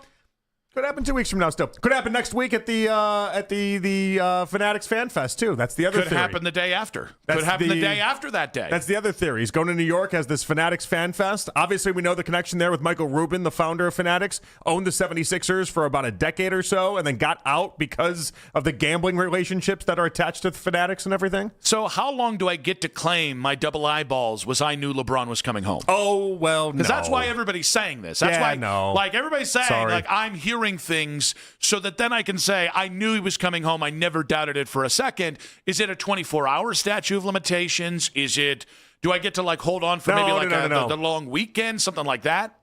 We are at Mackenzie Flume breaking news territory. It's got to happen by the end of the show? No. You have to actually say it. You have to actually put it out there. You have to actually say, all right, LeBron is coming back to Cleveland. Guys, done deal. I'm hearing it. Done deal. LeBron is coming back to Cleveland with Bronny. Done deal. But also, guys, I'm hearing it. LeBron and Bronny are heading back to South Beach. Guys, I'm hearing it. Yeah. He's going to Minnesota, and he's going to probably murder LaMelo by the All-Star break. You're here. Done deal. Wait, guys, throw the 76ers you're there. hearing it right here on this show. People are telling me it's a done deal. He wants to play with Jaylen Brown and the Sixers, and I'm sorry. That's just the way this is going to go. There, I covered all my bases. Well, this is nice. Now, whatever decision he makes, we have this clipped and we have this audio ready to go. So for the internet world that doesn't pay attention to the actual show itself, They won't know the difference. Yep. Man, that Nick Wilson guy's plugged in. Wait, Damn how right about he this? is. How about this then? All right, so you get the first part of it. This is the second part of it where it cuts in. Nick, that's pretty bold of you. I don't know. But you know what? What you're hearing, because you've never been wrong, I think you might be right on. We just made a promo. Boom. We just made a promo about what you and I are hearing. There we go. Right there. Come There we on. go. Even that Welcome home into Miami, Minnesota, and or Philadelphia, LeBron. They don't listen to the show anyway. What do we care? That's true. Let's throw them whatever we want. That's true. This is just us trying to pluck some people off social media who might only be clip watchers. Those clip watchers are the worst. You guys right now listening, you guys are the real ones. Yeah, you're the real ones. We We love like you guys. way more than the clip watchers. We're pandering to them, right? Trying to get them in, but we appreciate you. See? Now we covered all our bases. So what do you think? 24 hours now? I honestly have no What idea. happens in 24 hours? Zero I get clue. to. Oh no, I'm not talking about LeBron announcing your his position. prediction? I'm saying you probably got to the end of the day. Okay. Like, just the end of the show. No, like end of the night. Like you have until I 11:59. go to bed tonight around midnight. Okay, because we've been up till about midnight these days. You have until then. All right, I'm going to take this. I'm going to enjoy this. Would you like to host for the next 4.5 hours? I'll just kind of kick up and rest in my laurels and get ready to be right about LeBron in literally any other You don't way. get to rest on your laurels when it hasn't happened yet. Well, no, I mean, I'm resting on my future laurels. I'm borrowing from my laurels that I'm going because I can't be proven wrong in this case because he's not going to Golden State. But you definitely can't be proven wrong. Yeah. You didn't cut a promo for Golden State. And also Golden State. No, that's not how it works. Look, guys, LeBron, it's a done deal. LeBron's going to Golden State. There now we have Now it. we're Just good. for Okay. that. Just thank goodness. Okay. Yeah, there we go. Oh, we got video. But I will tell you that the longer this has gone on, I can't remember who said it first, whether it was last week or this week. Whoever said it first on this station was 100% right. The longer this goes on, I'm seeing Cavs fans lose confidence that LeBron is coming home. I'm just here to tell you I don't have that. I'm not But losing I think that's any why, confidence. even if it's the streets talking, which doesn't really matter, I think this is why it's important because it felt like over the past 24 hours, people were, in fact, starting to lose some confidence. And so maybe the streets are just talking to make sure that we keep the hope alive, all things considered. But, yeah, it does feel like this is trending in the right direction. Now, it's important to know I'm not going to tell anyone my sources. All right? I'm not that kind of reporter, mostly because my sources are also everybody else's three sources. Yeah, we're all sharing the same sources. It's the same three guys. Also, Daryl on Twitter, and of course, social media reactions on X, powered by Scheiben Jewelers, Cleveland's premier jewelry store. Can I make an honest admission? You may. All right. So obviously, the content side of things is way better with LeBron here, and my life in general is way better with LeBron here, and our basketball team is way better with LeBron here. All that established. It low-key be pretty funny after Daryl's tweeted like 3 different times today, LeBron's coming home. That's it. Like like LeBron is coming home. Don't even know it's Cleveland. If then 3 minutes later you had the breaking news that he was going to Miami. So we kept like this generational run that Daryl is on of it just being 3 minutes later, the other thing happening. Admittedly, that would be the funniest thing to come out of what would really suck. It would be an awful moment. Just be terrible. Awful moment, but if you want to have a little bit of a silver lining in life, that would be it. But Daryl did quote tweet what I believe is 1, 2, 3, 4, 5, I thought like 10. Oh my gosh. Googly eyes. He quote tweeted it. Saying, I see your googly eyes and raise you more googly eyes. So Daryl clearly also hearing things, which is the worst thing I could hear. That's not good news. No. Daryl actually, the funny part about this is that Daryl actually is so much more plugged in than almost anybody at the station. It's just when he's wrong, he is wrong as loud as you can be. Yeah, that's part of the problem. Yeah. And he owns it, which that's the other thing. He's got to be like other people on this station, and just when he's wrong, just act like he never said it. That's the better way to do it. Yeah, because I think Lime has proven if you just say something and it turns out to be wrong, if you just never take full accountability for it, yeah, people really aren't going to hammer it. People forget for the most part. They do. They forget for the most part. I see Brilliance of Lima. I see all the eyeballs emojis. Daryl's getting excited. Padone's excited. You're excited. It seems like the streets are excited. The streets are quite excited. 216-474-0092. And Nick Wilson says, at Jay Peterlin. We've got Michelle Beadle coming up at 3 o'clock of so many great things. FanDuel TV, of course. We'll get her take on the Le Watch, about 7.0 here in Cleveland. We'll also get her thoughts on, if no LeBron, then what for the Cavaliers? We've got Bill Ryder, who said, wherever LeBron signs, the Lakers should hold Bronny hostage. That's at 4 o'clock today. Of Quick hits coming up at 2:40. The lead at 5, in case we missed it, coming up at Carry the 2. 6:40 today, 216-474-0092. What could go wrong if the Cavs are seen as the front runner? That's what we'll get into in about 5 minutes right here on 92.3 The Fan.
rebound Modelo.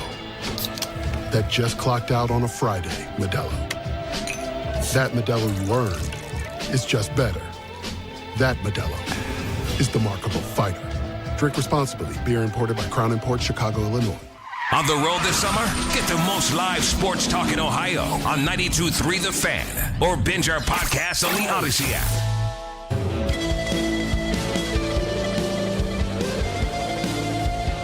Back on Afternoon Drive. Quick hits coming up in just about 20 minutes here. We are on Les Watch. Will LeBron announce he is coming home?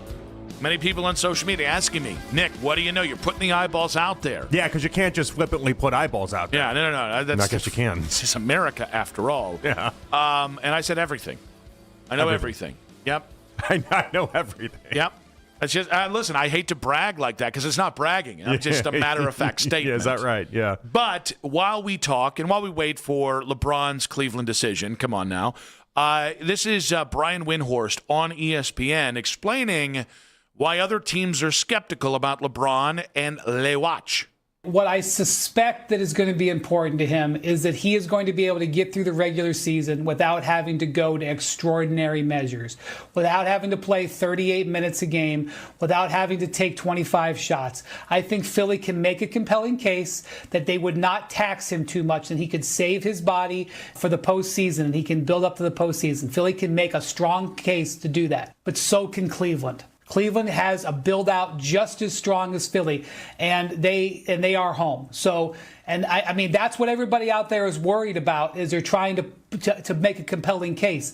Can anybody make the compelling case that's more compelling on the roster than Cleveland and more compelling on the home front than Cleveland? The teams out there that I've talked to are skeptical. They don't know for sure, but they're skeptical.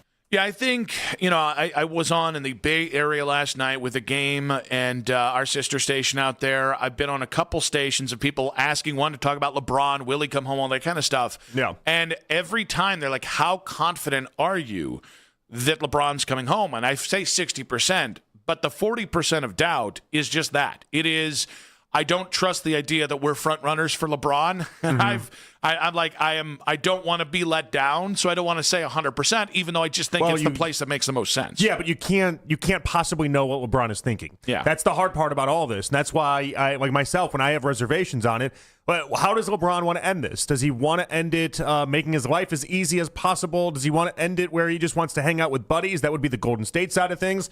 Is he going to go for, he just always wanted to play in Philadelphia and play with Maxey and all these guys. I don't know. We don't know what his brain is thinking. How pissed is he still at Dan Gilbert all these years later? I don't know these answers, and none of us do, and that's what makes this so hard. Yeah, and I just think, like, the only thing that could go wrong with the Cavs being seen as front runners is if he just doesn't come home.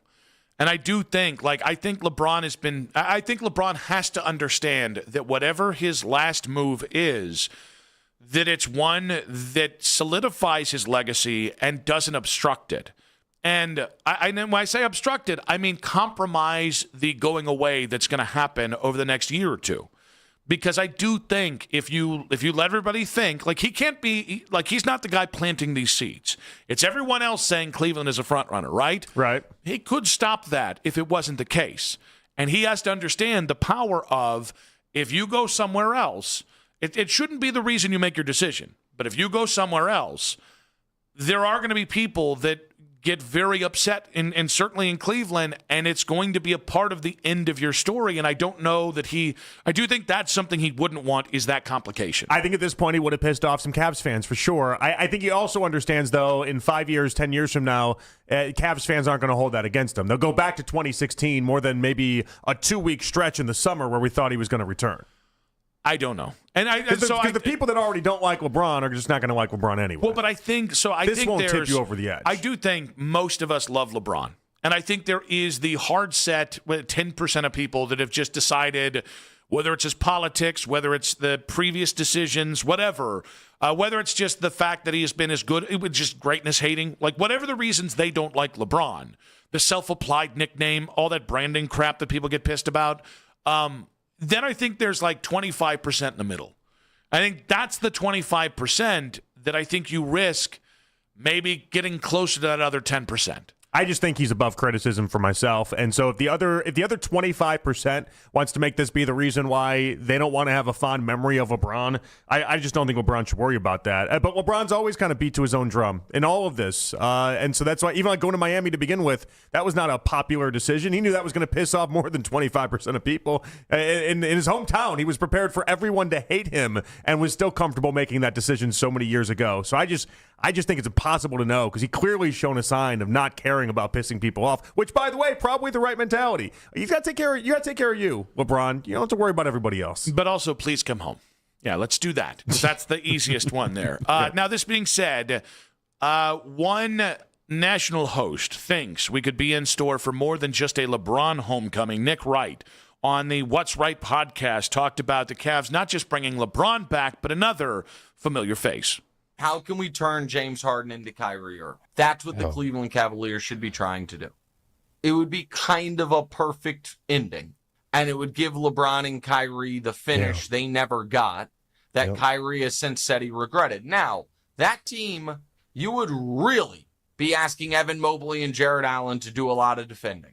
As bad of a defensive backcourt as Donovan and Harden are, at least Harden is strong and big. Like, Donovan and Kyrie backcourt is tiny and bad defensively. But they would be such a dynamic offense, particularly with LeBron, making a lot of the decisions.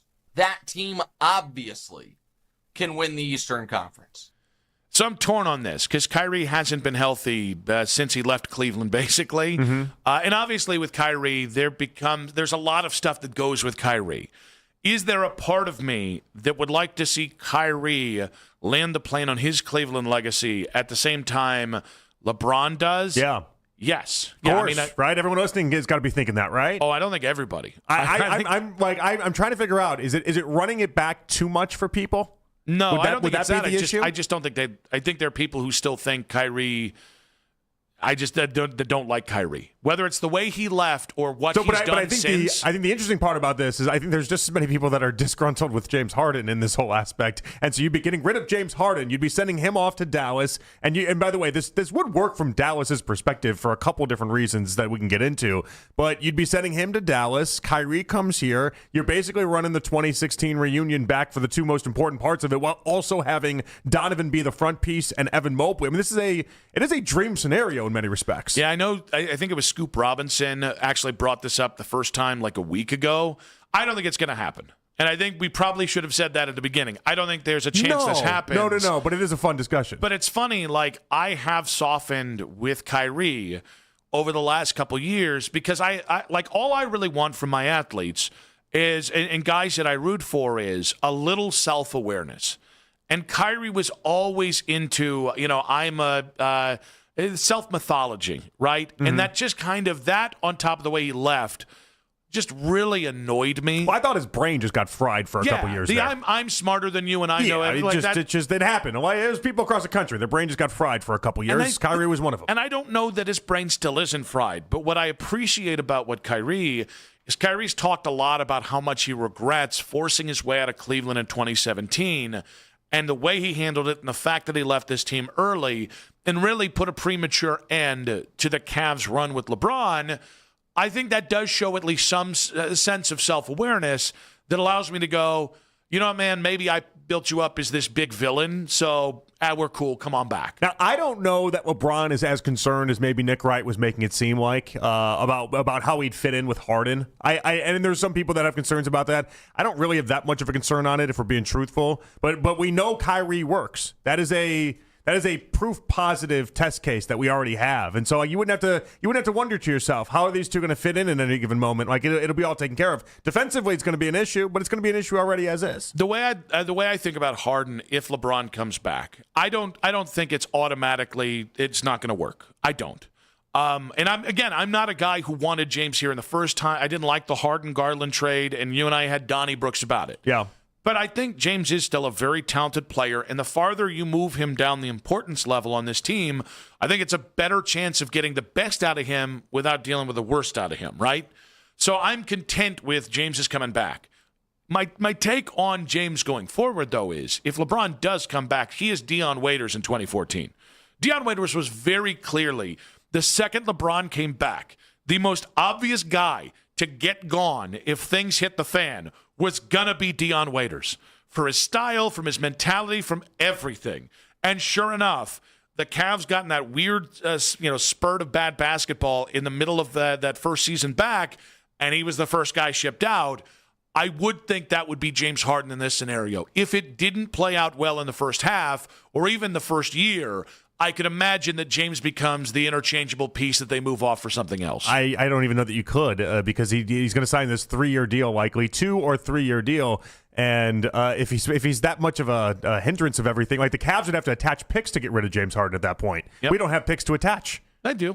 We have 2031. Yep. I mean, you're going to give away our first-round pick in 5 years from now to get rid of Harden? I don't think it's the most. I mean, hell, they gave up, Because like the 4 Jalen, future first like to get Donovan? Paul George was going to cost, the idea that the 76ers wanted to get off Paul George, and they said that deal was going to cost them 2 firsts to move off if they wanted to actually get rid of Paul George. So you have to send 2 firsts to go ahead and get rid of him. Like, Harden deal, it's probably cost you a first. Yeah, I think so. But again, by the way, he might even be the expendable guy if you are getting somebody of value back. I just think that's something to kind of watch here, because I could think, like, I could see, and this is going to be weird because I know Portland's got a new leadership group, but I could see like a Harden for Holiday kind of swap at the deadline again if Harden and LeBron aren't working out the way the Cavs want it to. I mean, I get everything's on the table. It's the NBA, I guess. But even the table's on the table. The table's on the table. Just know we'd be the ones that giving up pieces in that, and it would not be cheap to get rid of James Harden. But I don't think it's going to be some sort of disastrous pairing if it gets to that. I really don't. I think he's going to appreciate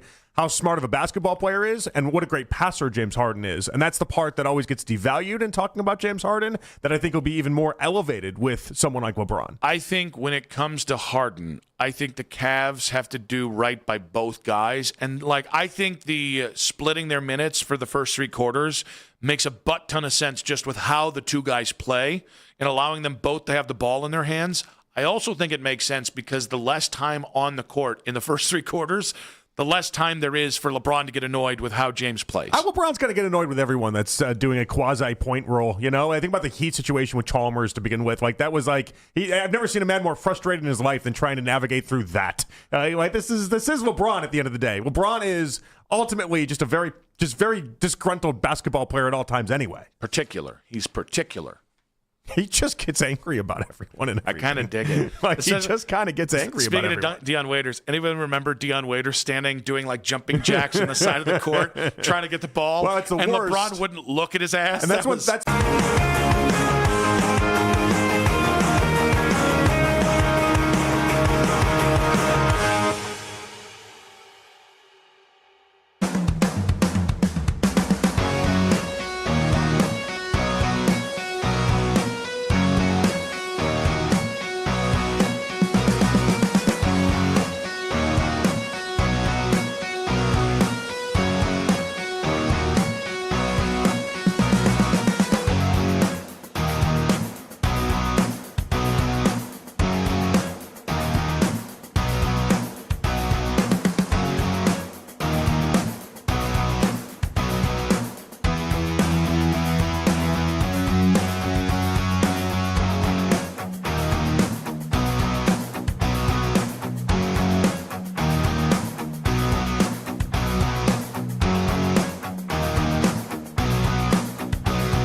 each and every weekday. That's 92.3 The Fan on YouTube. Headline sports news every 20 minutes right here on 92.3 The Fan. From the University Hospital Sports Desk, I'm Matt Corrali.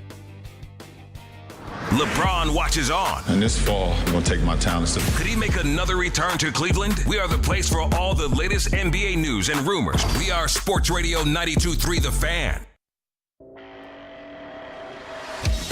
You can listen to The Fan anytime, anywhere on the free Odyssey app or by telling your smart speaker to play 92.3 The Fan. And now you can find The Fan on YouTube, including The Ken Carman Show with Anthony Lima, 6 to 10 a.m. Baskin and Phelps, 10 a.m. to 2. Afternoon Drive, Nick Wilson and myself, Jonathan Peterlin. We go from 2 to 7 each and every weekday on The Fan's YouTube channel. Subscribe to our channel for free. Watch all the best content from your favorite shows in The Fan live and on demand now.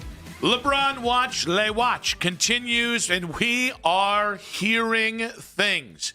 Every host just at this station is hearing things that LeBron is coming home with Bronny.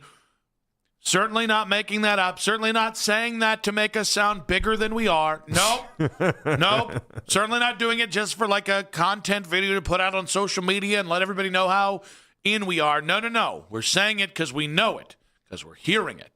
Meanwhile, Odyssey Rewind, as I go back and remind everybody, only LeBron and his people know, and they don't talk. Michelle Beadle will talk about Le Watch in about 20 minutes here, but let's get to Quick Hits.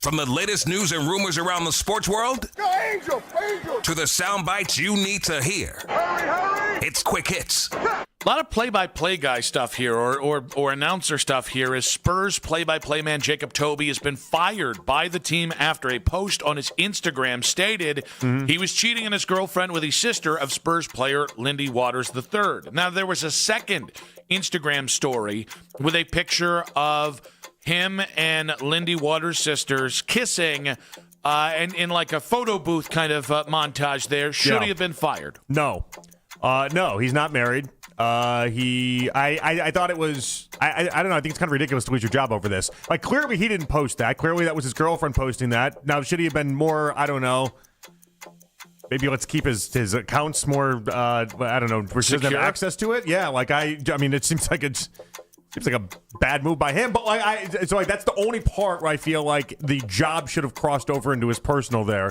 I know the Spurs are going to make the case that he just embarrassed the franchise, and that's the reason why they're going to let him go.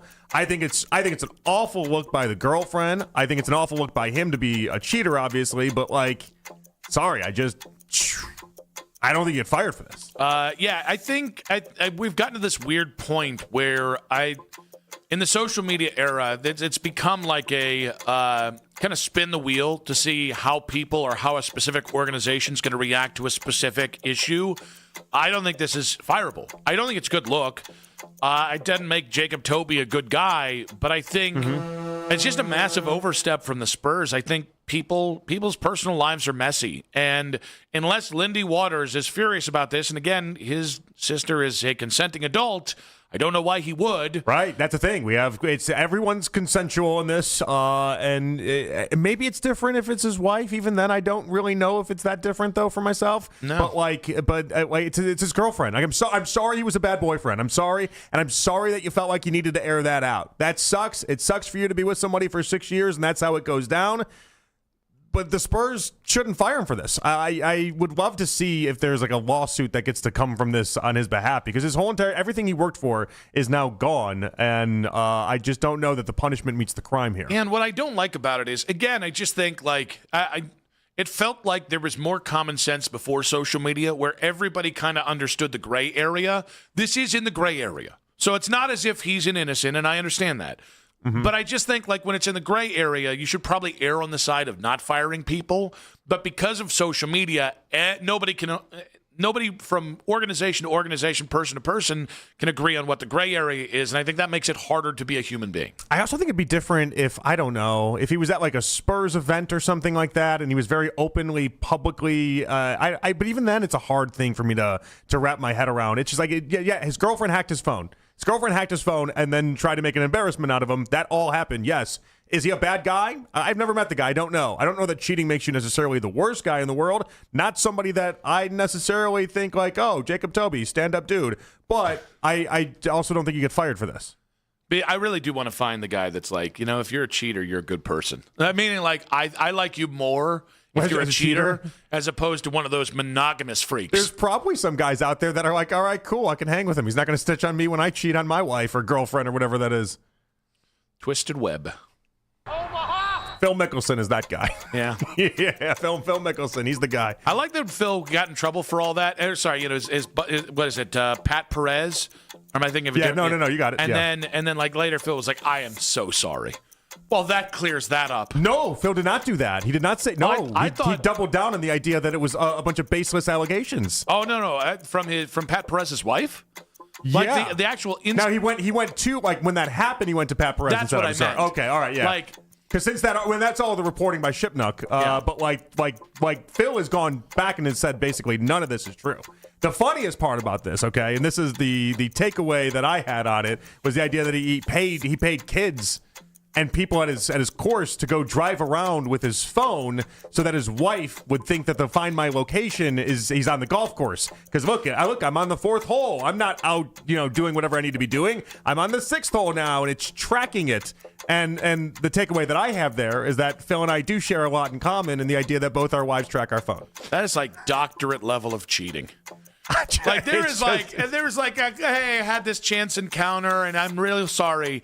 There is that level of commitment to cheating on your spouse that I think in that case only, I'm committed to saying it was clever. Maybe you shouldn't have been married. It was clever. Well, yeah, I know. But Phil's got. I mean, he built his whole everything on this, like the idea that he was Mr. Family Man, and for like 20 years he actually was. For 20 years he was pulling it off.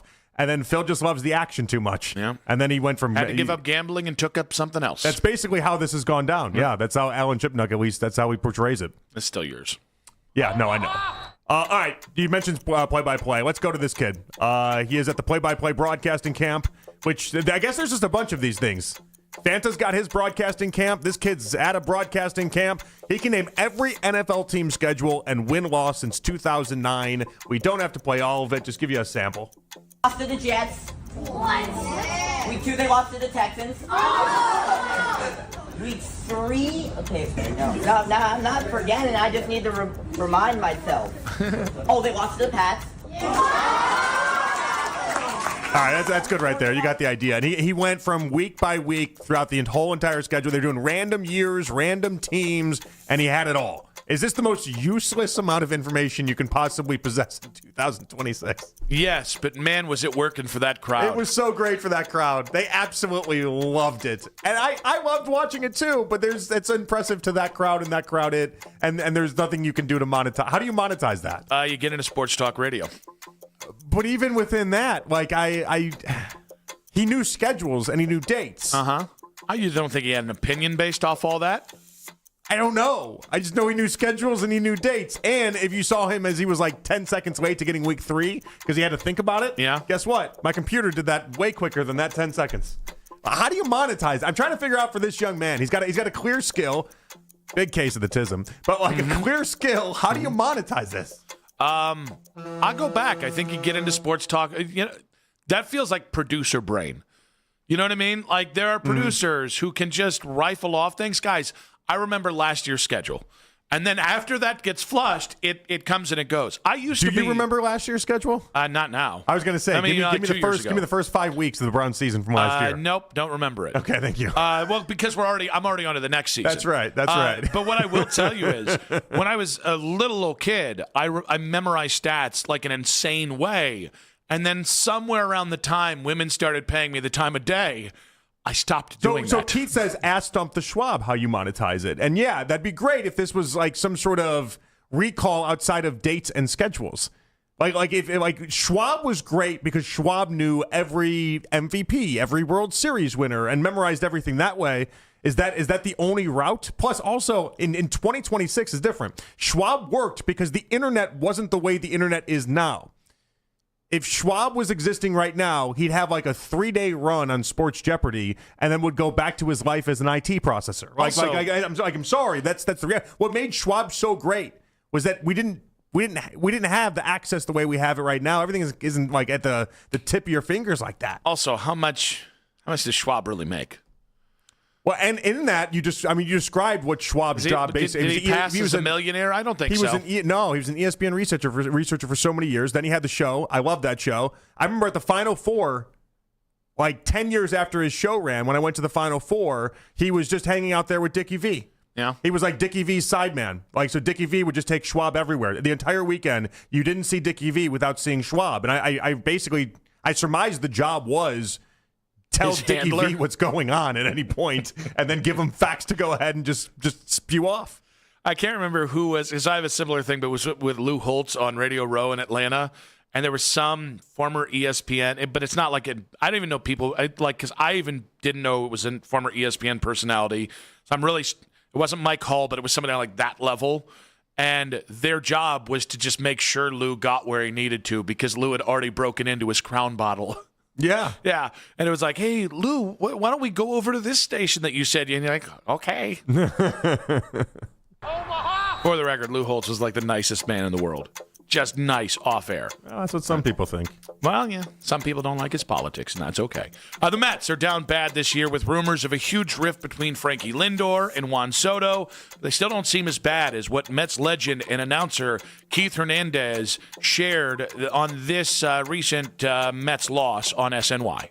My two in their 40s, they're not going to have kids. I won't go into one of them, how that's not going to happen. So the line is burnt. Burn down. There's no passing down. We're done. My brother and I are done. We're done. Did Keith go too far? It's a little depressing. I understood where he was coming from. I also, like, if you're the adopted kid that did have the grandkids, yeah, that I didn't he love speaks, that. So it just kind of sucks for them, right? Yeah. Like, I understand exactly what he's saying. Like, the line is burnt. Like, I get it. Like, nobody will carry on Keith Hernandez's genetics. Yes. That stinks. Yeah. But also, like, you do have grandkids. Yeah. And it's from your adopted child, and it makes your adopted child feel maybe less than. And I just no need to say it, I guess. So, as somebody who was adopted, I can tell you, like, my parents, even though my mom's had her tubes tied when I was born because, perfection, my parents actually did talk about trying to have another kid or have a kid with my stepdad, or legally my stepdad, but my dad. And I remember always thinking, like, man, is he going to love that kid more? And, like, yeah, I could see that. It was, like, always, like, a thing of, like, I would have loved a little brother or sister, but I also would have been brokenhearted if he, thought of me as less than. So as the adopted kid, that's 100% how I heard that. So I'm glad you kind of said it because I was like, I don't make it about me, but that is every adopted kid's fear, just so you know. I know, and the way he laid it all out, and I understood exactly what he was trying to say. Yes. I did. I got it. And his DNA is different than a lot of people listening right now, including myself, where his athletic DNA and everything that he possesses. It's Keith Hernandez, but he's like a 225 hitter. What are we doing here? Actually, sorry, he wasn't a Keith power Hernandez hitter. He was a good player. Really good. Yeah, I was thinking his Guardian stats. But anyway, you should probably just keep that one to yourself there, Keith. Keep that one in the holster. It's okay. Yeah. All right, that is Quick Hits. When we come back, Michelle Beadle joins us with Le Watch in 5 minutes on 92.3 The Fan.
memory of the one championship that I know you'll win and probably will only win if you don't get me back because you didn't think it was worthy of having to come make a pitch to my agent, one of the three most powerful men in sports.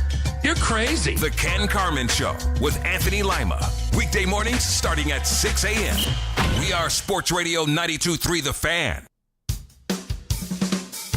It's the 3 o'clock hour. I'm not wavering. I might be wavering. On Afternoon Drive. The Fan is looking for a winner. Enter the code HIGHWAY at 923thefan.com before 7 o'clock for your chance to win a pair of lawn tickets to see Tim McGraw at Blossom Music Center July 17th as part of the Minutemen Workforce Solutions Concert Series. Get tickets at livenation.com. It's all from Live Nation and 92.3 The Fan. Nick and JP back on Afternoon Drive. We do have Bill Ryder joining us in about 1 hour's time, ESPN LA. Sorry, that's the wrong station. Odyssey LA, 97.1 The Fan in Los Angeles.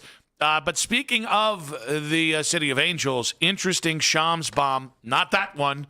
Not the one we've been waiting for. Shams just tweeting out, developing the Clippers-Raptors trade centered on Kawhi will not be complete until the NBA investigation into the Clippers is over. And then there's a statement from the Clippers to ESPN where they're like, we didn't do anything, and we can't wait to trade him, basically. Clearly, he pays for X because that's a long statement. Yeah, that's a very, very long statement. So, well, that's mildly funny. I have no horse in the game there with Kawhi. I didn't really give a damn about him going back to Toronto. I don't care where he plays unless it's Cleveland. So, did they think they were just going to trade him and then just, everyone will forget about it? I think so. You knew Pablo won't. I think they were hoping for it. So, that's funny. That's very, very funny. Now, to talk Le Watch and LeBron's next decision and so much more, we head out to the Wise Heart Right, We Make It Right Call Kyle Wright hotline of FanDuel TV. It's Michelle Beadle. Michelle, welcome to the show.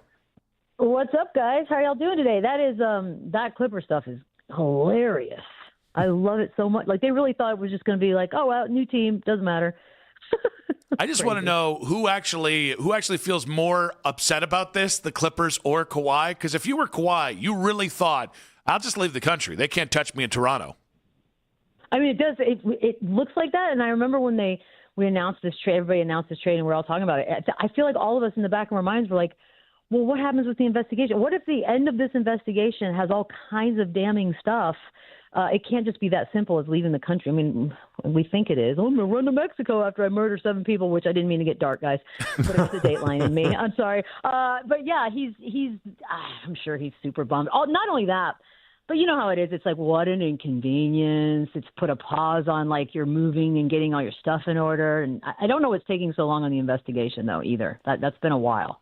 It's been like too long. That would be the worry I would have if I'm Kawhi. I'm like, wrap it up, guys. Like, what are you doing? All right, we know, speaking of outside of the country, it seems like LeBron right now is golfing with Draymond in Puerto Rico. So that's fun. Where do we stand right now with what you think is going to happen with LeBron, while also understanding none of us are inside LeBron's brain, and this is really hard to do? No, and I thought this before the Draymond golf extravaganza, but it really felt like this thing was being set up for him to go to Golden State. And I actually found myself getting kind of excited about it in sort of like a nostalgia tour vibe way. And then when Draymond redid and didn't the extension and he's redoing the money so that it can be a little more team friendly, I just thought, well, that just reeks of he's going to bring his buddy to town. And we know they love playing with each other. We know Steph and LeBron, like, they had such a good time in the Olympics. We all watched it happen. And I really did, and I still, I think, do in my heart of hearts think that's going to happen. But, man, when Brian Windhorst, of all people, comes out and says Cleveland, I'm like, well, that has some merit to it now and seems a little heavier than most reports from insiders just because of who it is and how close he is to all of that. So I guess I'm down to between those two. But I'm genuinely tickled that we find ourselves in this predicament in his going into his 24th season that we're doing this again. It does feel crazy. It does feel like LeBron was like, I have not felt the love for the last 18 months. I'm going to get some of that love on this offseason. All right, so there's some speculation on Cavs Twitter that the Cavs are actually trying to recruit Draymond here to Cleveland. Wow. So I will ask you, what is a weirder thing that you're going to have to accept? LeBron and Draymond in Golden State or LeBron and Draymond in Cleveland? Oh, God, in Cleveland, for sure. Because I can't see Draymond as anything but a warrior, whereas we have seen LeBron in many, many different uniforms. So to me, that my brain is just having an easier time accepting that visual. I also love that all of a sudden we're like, these are buddies and they go wherever the other goes. Like, this is what we're doing right now. I did want to ask you guys, though, because it's one thing for the rest of us, but how does Cleveland feel about the idea of LeBron's return? I think we're fairly confident he's coming back. 90% that we want, 90% of us want him back, and I am 60% confident he is coming back. But I think as a whole, I think if you polled people on the street, I think more people than not would tell you they think with confidence that he's coming back. Wow. Okay. I like this information, and I also wondered if you guys were happy with what you had, or is it the romance of sort of LeBron coming back and wrapping things up where it all started? Like, what is it that's most appealing? I'm obsessed with this story. So I think from my standpoint, because I was on vacation when that first idea that, hey, this actually could be possible came out. And as I was thinking about it, I stopped thinking about championships and the need to win one with Donovan. I stopped thinking about all the other stuff that has kind of weighed down being a Cavs fan the last 4 months. And I just was happy at the idea of LeBron finishing his story where it started. And I actually had the thought, I was like, I don't care if he wins a title here. I just want to be a big part of his goodbye to the NBA. Yeah, like Michelle, it's not dependent on the title, but I definitely think there's a lot of people like myself that you're not winning a title with Donovan Mitchell and what that team was last year. You need something else, and LeBron might just be enough there. Yeah, he might have been when you're up 1,000 points and then you lose a game, he might have stopped that from happening. I feel like his presence is worth too soon, more than gold. Okay, I'm sorry. Hey. I didn't fare much better. I mean, we lost too, so it's fine. But okay, that's good to know. There is a romantic Hollywood ending quality to it all as well, and I didn't know if people would be happy or sort of roll their eyes at that, and it's refreshing to hear that people are stoked about it. Okay, we're back to Cleveland. I guess it's Cleveland. It's going there. That's where we're just all playing this. No, you're right. See, Michelle Beadle is hearing that LeBron is going back to Cleveland. See, this is how we get it happening. I just keep sending out the googly eye tweets once every couple days, just to hopefully I'm right that day. That's actually a brilliant idea, by the way. I think in true LeBron fashion, we find out about this somewhere either in the final of the FIFA World Cup or right before. It's going to be around it, just sort of as a, hey, guys, I'm over here. And I'm not going to be shocked when that's where the timing goes. So we've established the Cavs, obviously, but are we sleeping too much on the Heat? Are we sleeping too much on what that was? No, but I feel like, I don't put it this way, my gut, and I think that's where all of us are now. We're just kind of going off our gut and our visuals. I just don't see that happening. I mean, look, I don't know, so much has changed in the last 2 to 3 weeks. My brain hasn't processed where everybody has ended up so far. So maybe that appeals to him in a way that, this could be something too. We obviously know he loves living there. Everyone loves going to play in Miami just because. But I just feel like it's Cleveland or Golden State. I think Draymond, well, believe it or not, I think he's a part of this. He's a part of this equation. And unless Miami's recruiting him too, which maybe they are, I think it's one or the other. Cleveland, Golden State. Well, welcome to Cleveland, Draymond. All right, so I do want to know. So I'm always interested to see whether people still think the Cavs are a top 4 seed without LeBron, and what adding LeBron would make them. What is the difference between LeBron being here and not in terms of how you see the Cavs standing in the Eastern Conference? I do feel like LeBron, no need to mention the experience, but it's just the mere presence of him, and he does have an overwhelming drive and desire to win and to not be a part of just sort of, I think what happened with Cleveland was, and I got duped sort of the year before, I was so in on that 26 straight win team. I was like, this is going to be awesome. And then the playoffs came and it fizzled. And then last year we saw what we saw, and you just kind of thought to yourself, it's not necessarily that obviously they got great players on that squad. There's something missing as far as a guide, a captain, the person who's in charge of the ship, and when things are starting to fall apart out on the floor and maybe in a huddle, he's that guy. I mean, he's going to take over a huddle, and he's going to yell at people, and they're going to have to listen. And I don't know that exists as is. So I think that value that he would bring in moments like what we saw last year would have ended differently, quite frankly. And I think that opens the eyes of a lot of people, and starting with the Knicks, of course, so this is a different Cavs team. And there's an energy now that exists there that is a many, many time champion that cannot be overlooked. I don't care how old he is. He's still very much a viable part of everything. is 4 years, $273 million. Is that too much money for Donovan Mitchell? Like, did the Cavs actually have a choice here? I am so look. I took an astronomy class in college, and honestly, I had no business being in there because they start to talk about numbers and miles and light years and speed, and your brain just shuts off, right? That's where I am now with these salaries and because I keep hearing, well, they don't have a choice. And I don't know, unless I'm not understanding how free will works, you do have a choice. Like you can, in the case of like Jalen Duren and now Donovan Mitchell, like you can actually there are things you can do. You can let the market sort of see and dictate what it is. It's so much money. We are now in this weird sort of waterfall of how much money, and it's going to exponentially grow as we keep going. It's a lot. I mean, I'm happy that players get their money. I don't ever want people to misconstrue what I'm saying as it's too much for these guys. No, get every penny you want, because I want all of us to get as many pennies out of our employers that we can. But it's really hard when you're talking about, all right, this is one guy. We sort of have a pretty good idea of kind of the ceiling as far as playoffs and whatnot go. And now you've wrapped up all that money. And then I'm told, well, they don't have a choice. And I, from the life of me, I don't get that. You always have a choice. You may lose him. That's the choice. But come on, what are we doing? Like we're just, it's expected now. Like I've had this argument about, like, Jalen Duren was the most recent during the playoffs when he absolutely disappeared. And I kept having this argument like, well, he's going to get the money. He deserves it. And I kept asking, how can you say that? How do you justify disappearing in the most important part of any season with you deserve the most money that you can get? It doesn't make sense to me, but God bless him. I mean, hey, I wish we could get one of those deals. That would be really nice. Yeah, I'm actually going to send this to Odyssey Corporate and say, Michelle says I deserve more money, and see where we go from there. You do.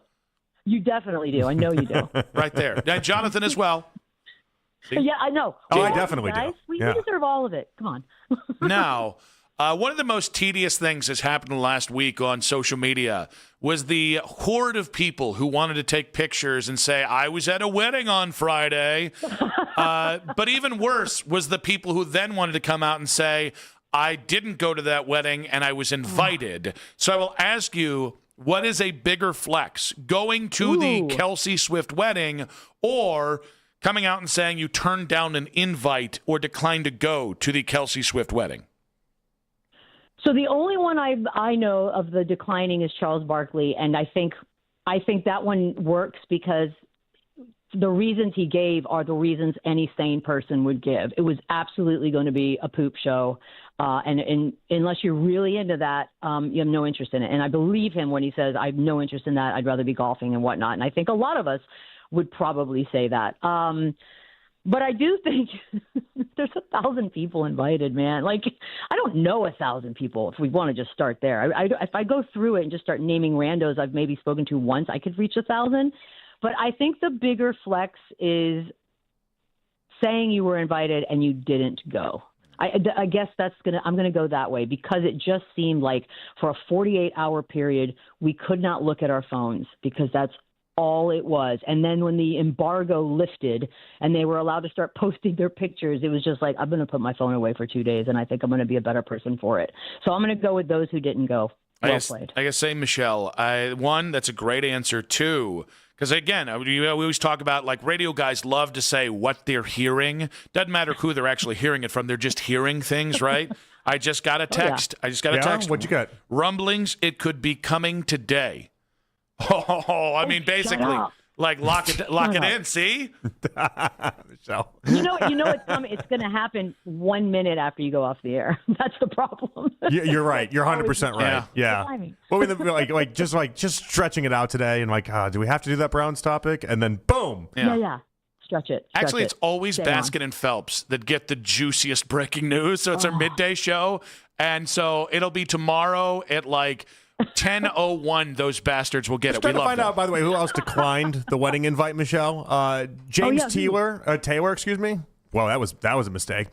James Taylor. I'm not a like the it's like her. It's I guess that's her musical idol.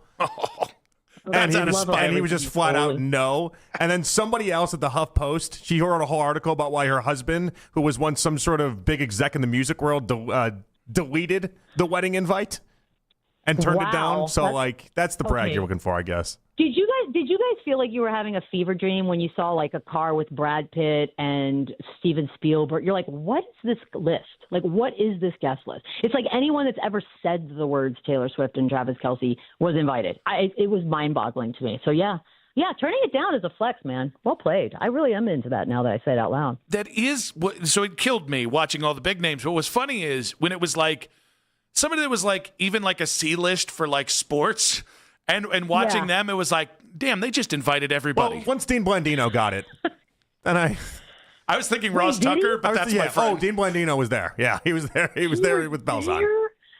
Oh my Lord! Like that is the. And by the way, do you think what do you think the percentage of the 1,000 people that actually got to see and or speak to either one of them is? Like, how many do you think that was? Oh, great maybe question. 10% at Yeah, max. because one of the annoying things about the wedding is that you have to go around and shake everyone's hands and tell them thanks for coming, and like that's your whole night. Is that you can't do that if it's 1,000 people. You can't, and there's concert going on. Like there's a lot going on. Yeah, so that's Dean Blandino. Wow, what a world. We're living in the upside down. The whole thing. Just I know it's like the ultimate flex either way. I just as somebody with actual social anxiety who really struggles to leave his house most days, I feel like I would be the most miserable person at this wedding, and I would let everybody know it. And I'm not usually that kind of person, but I feel like this wedding would be my seventh circle of hell. No, I feel everything you just said, very much so. It's like when I was at ESPN and they were like, they wouldn't force me to go to some of the parties, but it was suggested. It was very strongly suggested that it would be good for me in my career to be at these things. And I remember just like, I would so much rather be at home. I'd rather be in my hotel room with room service and like binging something, food and a movie. But it's just, I'm with you. And to have 1,000 people, like that's stress on another level. And there's cameras everywhere, and they're taking pictures whether you're famous or not. Like, it's weird. It was you have weird. to sign NDAs. I'm not somebody who could ever actually adhere to an NDA. I would get sued so quickly. I can't shut up half the time. All right, real quick. Scoop Robinson, like a week ago, reported the Cavs are trying to get Kyrie for Harden to happen as a way to get LeBron here. Wow. With the LeBron-Kyrie Cleveland reunion, where do we stand on it? That is, again, we're living in the era of nostalgia, music, movies, what have you. That does feel very appropriate. It's going to be a little bit odd. I do think Kyrie's going to get moved. I feel like they're going to want to just start fresh and young with their own team down there. And so I'm excited. I'm also excited to see Kyrie just play basketball, to be quite frank. Like, it's been way too long. I've forgotten about what he looks like on the court. So I like that too. Do you guys like that one? Because I feel like your opinion is so valuable in this. It's y'all. Like, are you happy to have him back if that happens, or do you like James? So this is going to be a split conversation because my buddy here was a huge proponent of the Harden trade. I hated everything about it. I will tell you, I've changed with Kyrie. He's shown a little bit of contrition for the initial way out of town. I'm surprised. I would take Kyrie back 100%. No, I also, as much as I like Harden, I like Kyrie an absolute ton. Yeah, I think I would rather have him come significant games in tough positions. I do trust him more. So I think it'd be awesome. If that happens, it's just chaos. This entire league is an absolute chaotic blend of greatness. I love every second of it. Michelle, if JP or I ever get divorced and our second wedding is to Taylor Swift, you're on the list there, buddy. We appreciate you. Yes, I love that. Thanks, guys. There's a lot of ifs there. There's a lot of ifs. Yeah, a lot of things a lot of dominoes that have to happen. Yeah. She could have easily been like, I accept that invitation. Yeah. Well, no matter where it's at. No matter where it's at. You guys get married to Taylor Swift. A blind acceptance there. That's smart. On the Wise Heart Right, We Make It Right, Call Kyle Wright hotline. That was Michelle Beadle of FanDuel TV. React to what she had to say and talk about Chuck saying no to the Kelsey Swift wedding in 5 minutes on 92.3 The Fan.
at ZipRecruiter.com/radio. That's ZipRecruiter.com/radio. ZipRecruiter.com/radio. ZipRecruiter. If you can't listen to us live, we've got you covered.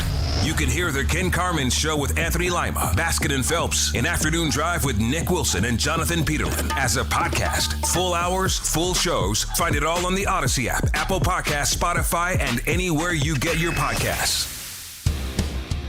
My gut, and I think that's where all of us are now, we're just kind of going off our gut and our visuals. I just don't see that happening. I mean, look, I don't know, so much has changed in the last 2 to 3 weeks.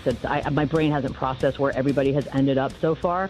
So maybe that appeals to him in a way that, this could be something too. We obviously know he loves living there. Everyone loves going to play in Miami just because. But I just feel like it's Cleveland or Golden State. I think Draymond, well, believe it or not, I think he's a part of this. Like, he's a part of this equation. And unless Miami's recruiting him too, which maybe they are, I think it's one or the other. Cleveland, Golden State. Michelle Beadle, FanDuel TV, longtime NBA analyst, joining us in the previous segment. Great stuff in the entire interview. She's always tremendous to have on and just a lot of fun to have on as well. And it's interesting. We've got, the picture of LeBron and Draymond potentially golfing in Puerto Rico. Yeah. The Cavs did put out the swipe to play game on their Twitter handle. Mm-hmm. Yeah, and people are pointing that to it being LeBron James. But some people, now, did they say that the end result of the game is LeBron, or were they just speculating if that was true? I didn't play the game. They're speculating. I'm not playing the game either. How long does it take to play the game? I don't know. It can't be that long. I have no idea. Seems like we could have figured this out. I'm not reading anything into the game, okay? Not doing anything with. Even though I'm also hearing things?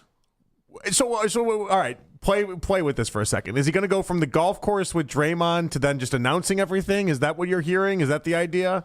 I'm not hearing that. Is this him telling Draymond, hey, sorry, not going to be able to make it work? Or is this them ironing out the final deal for how they end up with him in Cleveland? Like, how are we wrapping this up so quick with him on the golf course with Draymond? It's a great question. Maybe this is a celebratory game of golf. Yeah, everything's already ironed out. This is like when we get it done, then we'll meet in Puerto Rico and go golfing together. I think so. I will tell you, people saying I wouldn't take Draymond here if it meant getting LeBron back. Who's saying that? Internet is stupid. Didn't Ken and Anthony? I can't remember who went on this, but I think Ken and Anthony talked about this, and I'm pretty sure one of them said no. I don't remember. Or said sorry, they said they didn't want Draymond. Don't remember. I'm not going to put it towards him. But what I do know is that you take Draymond in a second. If Draymond means getting LeBron, you take Draymond in a second. And didn't we have? I thought we had like a toughness issue on this team. Wasn't that part of the whole deal? Isn't that like what Schroeder's here because Schroeder mean mugged Luka once and tried to fight him in a locker room? Isn't this the whole idea? Like Draymond. Now, Draymond in a Cavs uniform might look as weird as LeBron in a Warriors uniform. Or Shaq in a Cavs uniform in 2009. But you know the amount of people... It's weird. The amount of people that'll turn around and be like, Draymond, with standing ovation, if you're the reason why he ends up coming to Cleveland. Because, listen, it was always... All right, let's put it this way. Would you rather take Draymond or would you rather trade a bunch of really good assets to get Anthony Davis? I'm sure that answer is going to be Draymond for a lot of people. It depends. You could still have to end up doing a sign and trade to get Draymond here at his price, which could involve Jarrett. Jarrett's on the table. I don't think we've talked about how. So I don't necessarily want to trade Jarrett for Draymond in any circumstance. But yeah, okay. I do like. Listen, Draymond will make me the biggest hypocrite ever because I've spent years talking about how overrated he is and how he's a cheap ass player. And I would be cheering him punching guys in the balls every time he does it if he puts on a Cavs uniform. That is a tough pill to swallow if that is what cost you Jarrett Allen. Not really, because I'm just going to do the thing where you just don't accept any responsibility from your previous opinions and being like, I've always said, it's his ability to punch guys in the pillbox that make him such a good ball but you're player. absolved of this because he falls in that bucket of NBA players, and really this is just athletes in general, that you hate if they're not on your team, but you know deep down you would love if they were playing for your team. Draymond's always existed in that bubble. Now, we might get annoyed with his podcast. I don't care. That's content, baby. That might. At this point, that's give where he me as annoys many me. podcasters as we can possibly get. In an odd twist, he's never annoyed me on the basketball court. He's annoyed me on Inside the NBA and then his podcast. That's where he annoys me. I think he just has zero understanding of the room often. Okay, so often. All right, so this is my definitive Draymond take, which is if you put Draymond talking about anybody else in the NBA, I think he's awesome. Like, I think he is, and again, he says some really insightful stuff. It's a little Tony Romo because sometimes he says the obvious. Him like trying to clown Charles Barkley. Well, no, but that was on Charles. That's Charles' set right there, and him trying to clown Charles in that moment. That's just lacking understanding. But again, that's because Draymond made it about himself. Anytime Draymond makes something about himself, he becomes completely tone deaf and kind of a jackass. Which is a lot of the time. But if he's just talking, it's a lot of the time. If he's just talking once removed, he says some really interesting stuff sometimes. On the court, though, he works in a lot of different ways. He's not. He doesn't need to do much in the scoring department, or he can't do much in the scoring department, and so he's basically awesome every other way. Yeah, I mean, he's still a really good defender. Now, the problem is if you are subtracting Jared, Draymond becomes your power forward. Evan becomes your center. And then you still do need a backup center. Like, I think the problem in trading either Evan or Jarrett to accommodate LeBron, no matter who you bring in, is you are still going to have a deficit as a backup big. Because I'm sorry, either trade puts it closer to Thomas Bryant getting serious minutes, and I am just all the way out on that. Yeah, we're going to have. Well, we'll probably have that problem either way. But I'm not looking at this as trade Jarrett Allen, but I understand your point. It kind of has me excited. I'm kind of excited for the prospect of it all. All right, let's go to BP and Pepper Pike on day 12 of Lay Watch. What's up, BP? Yeah, I'm hoping there's a decision by tomorrow at 5 o'clock so we can all enjoy the weekend. This is getting a little, it's getting a little long in the tooth, kind of like LeBron and his buddies. But I've never been a Draymond Green fan, but if he's part of LeBron coming back here, I'll take him. Just like same thing for Anthony Davis. When I looked up Rich Paul, Rich Paul, the super agent, LeBron's agent, he went to high school right here, Benedictine High School. I've been there for some basketball games when my son played high school ball. And I just think, if this was in the middle of LeBron's career, I could see him going to Philly or Golden State or Miami. But, really, LeBron's got 1 or 2 years left. I still think he's going to be finishing up here. We've got a good enough team here. So, and I'm hoping Rich Paul helps steer him towards Rich Paul's hometown as well. So, maybe this is all, a lot of smoke, but again, I hope LeBron ends up here in Cleveland. And I think, the longer this goes on, though, we're losing out on role players, guys like Kuminga or DeMar DeRozan. All these guys are eventually going to sign. That's my only problem with this delay in LeBron with his decision. BP, we appreciate you. I take as long as you want, LeBron. Yeah, as long as you choose Cleveland, I don't give a rat's ass how long it takes. I clicked into one of the chapters for Baskin and Phelps today, and the title of it was, How Long Are You Willing to Wait on LeBron? Now, as far as I'm concerned, they never actually got to addressing that. They talked about whether or not LeBron would be entered into the colleague championships if he wanted to immediately, which I enjoyed, but I'm one of like 3 people that probably enjoyed that. You wait on LeBron. I don't care if this costs me Jonathan Kuminga. I don't care if this costs me DeMar DeRozan. In what world do we put a timestamp on LeBron's decision? It's LeBron's decision. He takes his time. If it costs me DeMar DeRozan, thank you for helping me dodge that bullet. I don't understand why anyone's like, meanwhile, yay, DeMar, you already have a better version of him. His name's James Harden. Meanwhile, LeBron's out here doing more recruiting than Donovan Mitchell's done in 5 years. Yeah, Don, get on it, buddy. Get on it. No? Okay. Bill Ryder coming up for... What was your chair one as you left the room earlier today? Oh, hell, I don't remember. I have so many good jokes, I can never remember. I can't keep them all straight. Yeah. That being said, now I'm trying to think about it. That being said, would you take Draymond back if it also means LeBron comes back in Jonathan's least favorite type of experience as a dad in 5 minutes on 92.3 The Fan?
all of today's headline segments. Headline sports news every 20 minutes right here on 92.3 The Fan from the University Hospital Sports Desk. I'm Matt Corrali. LeBron watches on. And this fall, I'm going to take my talents to... Could he make another return to Cleveland? We are the place for all the latest NBA news and rumors. We are Sports Radio 92.3 The Fan. And basketball talk coverage on The Fan is presented by Xfinity. Score the most reliable Wi-Fi. One price, 5 years guaranteed. Xfinity, imagine that. Nick and JP back on Afternoon Drive. Bill Ryder coming up in about 20 minutes' time. Excited to talk to Bill. He's a buddy. 97.1 The Fan in Los Angeles. Longtime NBA analyst as well. We'll get his thoughts on Le Watch. Bill actually covered LeBron up close, not just in Los Angeles, but also in Miami as well. So excited to get that underway in about 20 minutes. But you had your least favorite type of dad experience recently. Tell us about it. Well, yeah. So we went to Lion King last night, and you know, anytime you go to this stuff, you're like, are we going to make it to the intermission? Are we going to make it the whole way? You just really never know. And so my kid, past couple times we've gone, has been really, really good, and has just sat there and we've kind of learned, like, give her snacks and just keep her entertained, and then she'll be fine, and she'll enjoy it, right? And the Lion King is not necessarily made for kids that are 3, and, you know, but it's made for, she'll appreciate it. She's seen the movie enough. And, you know, the show starts, and my kid is doing great, and she's just sitting there. But there's a 4-year-old in back of us, and the 4-year-old in back of us just started talking. Yeah.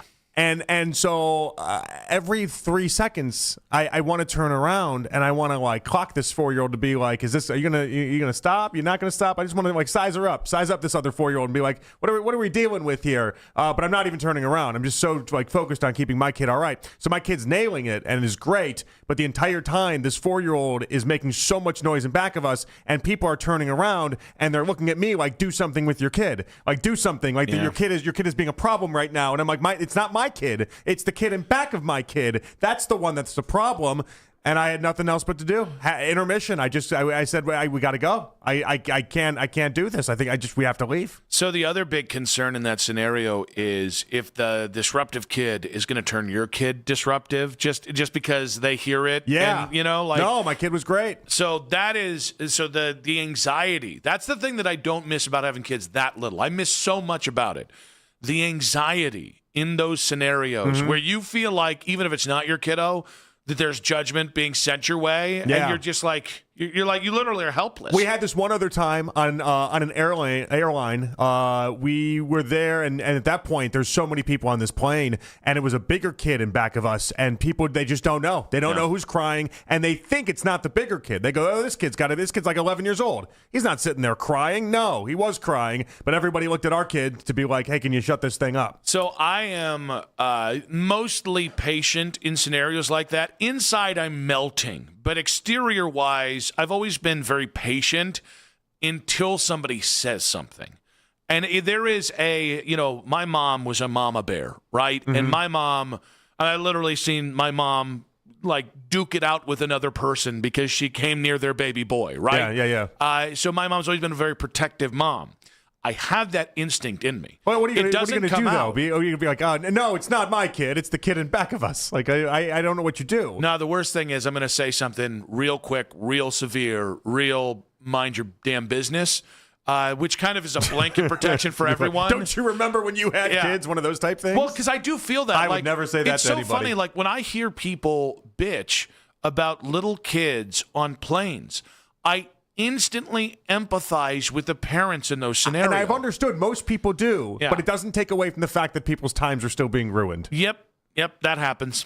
I mean, I'm talking about in the airplane situation. So in the airplane is different, right? There's nothing I can do in that scenario. But in this scenario, like I think people are looking back at me to be like, do something about this. This kid doesn't belong here right now. Take this kid and go. But what kills me about it is, like, one, you're at Lion King. You're not at Les Mis. Yeah. So you should fair. expect kids to be there, and you should know how kids act. Like, if you're like a stuffy 60-year-old that doesn't have kids, or their kids are grown and don't have grandkids yet, and you can't empathize, that's a you problem, Jack. But specific to the other thing, like, did you even Did you want to look back to see what the parents are doing? I didn't look back once. Because it's always didn't look back once. Like I was too scared. When people say like, "Well, why don't you do something about your kid?" It's like more often than not, parents are doing something about their kids. They're trying and just failing and flailing, and that's so much worse than if you just ignored the hell out of it. I felt like there was a lack of a game plan from the people in back of us. Yeah. You know, like we've done this now enough where it's like, all right, I know when to give her snacks. I know when to give her different stuff, and then I got it down. There's no game plan there. It didn't seem like there was a game plan there. And it was this miraculous way of this kid shutting up for the 3 seconds that anytime somebody turned around to be like, this kid's bothering me, to then that kid shut up, and then my kid would just be sitting there looking like, what's your problem? What do we have going on? I do like that that this kid was just playing a long con. That this kid was just setting your kid up. You know, how old was that? So your kid was like 3, My right? kid's 3. I'm guessing this kid was like maybe 4. Okay, kids don't have it like that on that level. Not at that age. No, I don't think so either. Hey, it worked out nice for me. I got to get home in time to watch the Guardians implode and do all that stuff. But but I was like, I'm not doing the second half of this. Intermission, I'm gone. The best mentality switch for me, and I think you've already gotten there. I'm so glad you got to it when your oldest is 3. It took me forever to get to this. Is when I buy it, I tell myself, if the kids are going, there's a chance you're going to have to leave before you want to leave, and there's a chance this isn't going to go the way you want to. Because I saw so many people that had kids in my family before I did that they would get like pissed at their kid, and I'm like, they're a kid. They're a kid. You know what I mean? Like, yeah. just bail. Like, okay, you wasted $30 a seat or $50 a seat or $100 a seat, and it's helped me most in games. Like when I go to a Guardians game, or this is not, they're older now, so we can like sit there and watch it and I can pay more attention. Yeah. But when my oldest daughter went for the first time to a Guardians game, then Indians game at 8, I went in saying, hey, you're not going to pay any attention to this game. Yeah. That's not. That's how I did the most recent game we went to. And it totally frees you up because you don't feel like you're getting cheated. You've already set your own expectations, and then you do end up just finding joy with your kiddo in a different way. I know, but then you also think when you're at the kids' park area up top, you're like, we could have gone to a park by our house. We didn't have to come downtown to hang out in a park with a ballpark and a game going on adjacent to the park we're playing in. Yeah, but that's a cool life experience. Now, all this being said, I do feel for you guys, though. I do feel. Oh, it was fine. We took separate cars to get there. At least stayed with her mom and everything, and it was fine. I just took the kid and went home. It's that protective thing of, because if I was sitting on the opposite side of Charlotte and somebody looked at your daughter and said that, I probably also would tell them to stick it. Like I am like, I just want to explain to these people. I'm like, it's not her, it's this other kid. But I stayed quiet. Once I say this person is part of my tribe, then say something about a kid and watch out what happens there. Now. We do have Bill Ryder coming up in about 10 minutes here. We are in bold prediction territory. We'll play one of these later. But Bill Barnwell and Mina Kimes were talking about bold predictions for NFL teams. Which one do you want to do first? Let's do the Barnwell one. All right. So here's Bill Barnwell on a bold prediction for the Browns. I have a fun one. I don't know if I believe it. I'm going to say it, and I'm going to regret it. Jared Verse finishes the year with more sacks than Myles Garrett. Myles Garrett, I think they're going to rest him a little more than they would normally. I wouldn't be shocked if they were rotating guys on that defensive line. There's just going to be a lot more dudes who can get to the quarterback at a really high level with the Rams, especially if Aaron Donald does come back for part of the year. Jared Verse is going to have to be the dude. And I know he's going to see more double teams than he would have in LA, but he is a phenomenal football player. And I just think, is it likely? No, of course not. But like, this is what is plausible, but also kind of crazy at the same time podcast. And so, could I see Jared Verse having like a 14 sack season and Myles Garrett have a 13.5 sack season? Yeah, of course. Yeah, I mean, I don't think we should expect Myles to have 20 sacks again because there are so many people trying to eat. And the Browns capitulated Myles by giving them those easier matchups all the time. All right? And that was something Jadeveon Clowney complained about. Yeah, he got to rotate along the offensive line and just kind of do whatever he wanted. But, I don't think this is that hot of a take. I think it's a pretty hot take. Really? I think it's an insanely hot take. Verse has never gotten more than 7.5, and I feel like the Rams situation was about as good as it's going to be for someone like Jared Verse. Not only the amount of players that they had on that line, but the opportunities late in games to actually still go after the quarterback in what is considered high sack situations. Like I I don't know how this happens. If he puts him at 14 sacks, then sure, we're having a conversation. You think Jared Verse is going to double his sack total from last year? I think Jared's probably more of like a 10 to 12 sack guy. Kind of what I was thinking as well. I would think 10 would be like a really nice year from Jared Verse, and I just don't know that a world exists right now, this upcoming year, for Miles to only get 10 with the Rams. But I do think, I think there are going to be some players on the Browns who snatch up some of Miles' extra sacks, right? The guys that were a half step off Miles, that Miles then got there just that much quicker. So I don't think it's just going to be like, well, Jared gets all of Miles' sacks. I also think if Jared's still playing 75% of the snaps or more, I would be surprised if he if he had less than 10. You know what I mean? So, for me, the jump from 10 to 14 isn't as significant as maybe the jump from 7.5 to 10. It's just such a large number. I'd be thrilled if that happens. Another thing within this convo, when you're playing with Los Angeles, you're in that dome, and you're obviously in warm weather, but you're in the dome more importantly. I always thought the dome would be a great thing for Myles Garrett because late in the year, it's just his sack numbers got cut in half. December, Myles Garrett was cut in half relative to every other month that he plays in the NFL. And I always wondered what a warm weather climate would do for him. Meanwhile, I guess it has to work both ways, right? Maybe that'll hurt Jared Verse, maybe it won't. I guess time will tell on that, but it definitely hurt Myles Garrett. Oh, it's funny because I have always thought Miles' late game swoon is just when the playing from behind started to catch up with him. Not late game, late season. Oh, no, that's what I meant. Like the late season thing. Like I think just by the end of the season, he was wore down. And I just think you can only be so proficient, so outlandishly good when you're playing from behind for, 18 weeks. Like I think historically, it's when it's colder, it's harder for pass rushers to be as quick and as dominant, and it's harder to be what Miles specializes in, which is I am faster and stronger and better than you, and I'm going to use that against you. And so if you're getting off, let's say in 0.3 of a second, it just gets diminished in the cold. And so I don't know. It's just a theory I've always had with him because the numbers bear it out, and it's not even close. Now it should be noted. Do I think it could happen? Yes. Do I think it's still a damn bold prediction by Bill Barnwell? It's very bold. I think it is very bold, yeah. Very bold. I think Barnwell at one point said this offseason that he thought Miles was going to have another 20-sack year. Yeah. That I don't think. I do think, I think those other guys, like Kobe Turner's really good. Aaron Donald, if he comes back even as a part-time player, is really good. They've got a lot of guys up front. Now, the thing that could change it is Miles is going to play from in front a hell of a lot more, and I think that could be the equalizer there. All right, Bill Barnwell says, as a bold prediction, he says he doesn't think it's going to happen, but it could happen.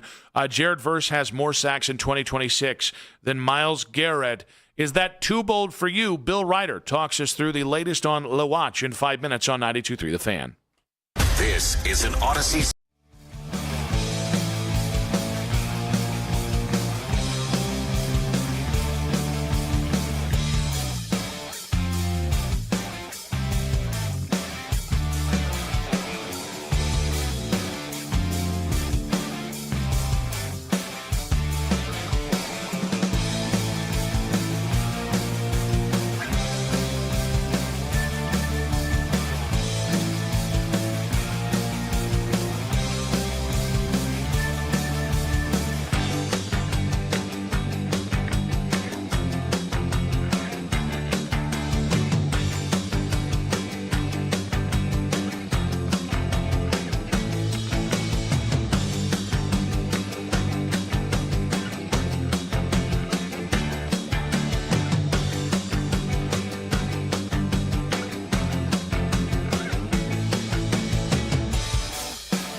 of 97.1 The Fan in Los Angeles joins the guys next. Headline sports news every 20 minutes, right here on 92.3 The Fan. From the University Hospital Sports Desk, I'm Matt Corrali. Follow the Cavs every morning. The Ken Carman Show with Anthony Lima. Weekday mornings starting at 6 a.m. It's the 4 o'clock hour on Afternoon Drive. My mouth gets me more in trouble than anybody else. The Los Angeles Lakers should price gouge the hell of whatever team signs LeBron James when they inevitably send Bronny James. And before somebody says LeBron's son deserves to play with his dad and you can't get in the way of family and how dare you take advantage of that relationship, LeBron set this standard. He forced the Lakers to draft him. He's the reason they gave him guaranteed money that no other second rounder would have, or in this case should have gotten. LeBron is the reason that they guaranteed that maximum amount of money, $2.3 million-ish, and then the next day announced he was leaving. When LeBron goes to Cleveland or Miami or Golden State or somewhere else, he is going to demand that organization get Bronny and isn't going to care what they have to give away to do that. If I'm the Lakers, I am in effect holding the princeling hostage for a king's ransom because that's what a king would require to get his son back. I am not in any way trading him for fair value. I'm trading him for the value LeBron puts on him. That's Bill Ryder of 97.1 The Fan in Los Angeles. Earlier this week, we played it a couple days ago. We did debate it. We talked about it. Also made fun of the Princeling thing. I've never heard that one before, but we are on Le Watch. You haven't paid enough to the Chinese Communist Party, have you? Yet. That's next week. I'm gonna really get. I said communism next week. Right now, I'm on La Watch. We've also got a Guardians game wrapping up here, so hopefully get that dub. We get to talk about that, and of course, more on the Browns later as well. But on the Wise Heart Right, We Make It Right, Call Kyle Wright hotline of 97.1 The Fan in Los Angeles. Longtime NBA analyst Bill Ryder joining us now. What's up, buddy? Yeah, it's capitalism. Price gouge, baby. What's up, guys? That was very funny to listen to. So I do want to know, do you still feel this way about price gouging or holding the Princeling hostage? Cleveland, pony up if it's you guys. I mean, I think listening back to it, and I don't know if maybe this isn't humble enough, I was thinking, man, that's a really good point I'm making. Yes.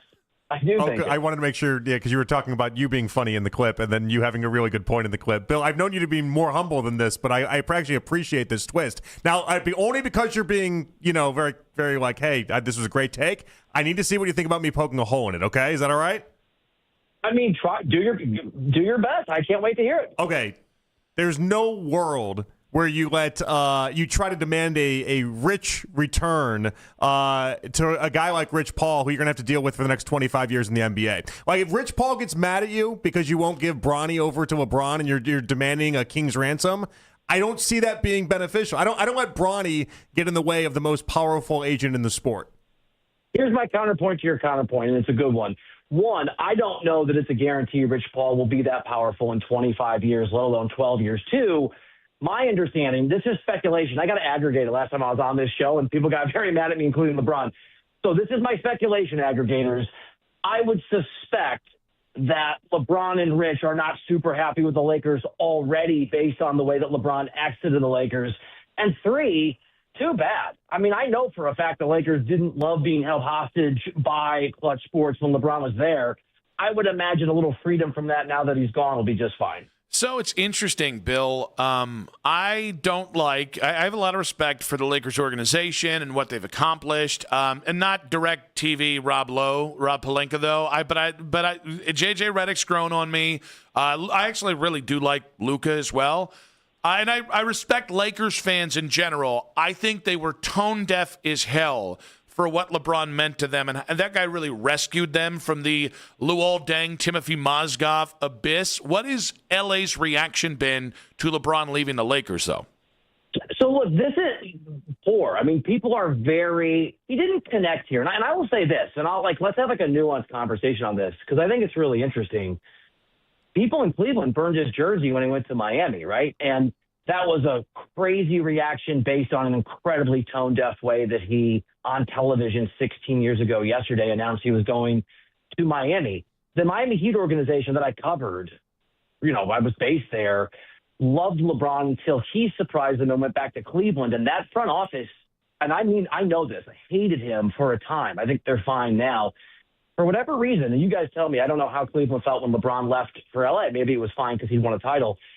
LeBron is beloved when he goes places, and he tends to not be very loved when he leaves places, and that's certainly true here. Not with the same animosity that Cleveland felt the first time and Miami felt the time he left them, but there's definitely like something between like a careless insouciance to a good riddance vibe for 50 or 70% of Lakers fans here in LA. So most Cavs fans in 2018 understood it because they looked at the roster and also the title, right? There's always going to be a pocket of people who don't like LeBron, and that goes even beyond him leaving. I put it at like 85% to what you're talking about. Yeah, but it's like a strong majority that were like, I get it, don't love it, but he's still LeBron, which is why the only way he could really hurt his standing with Cavs fans is by leading them on, even if he's not the one doing it, but he's allowing it to happen by the Cavs being portrayed as a front runner, only to then go to like freaking Minnesota. That's really, I mean, look, there's a lot of sort of like factors that go into the LA market, and I don't know how much you sort of want to dive into those, but the big one, right?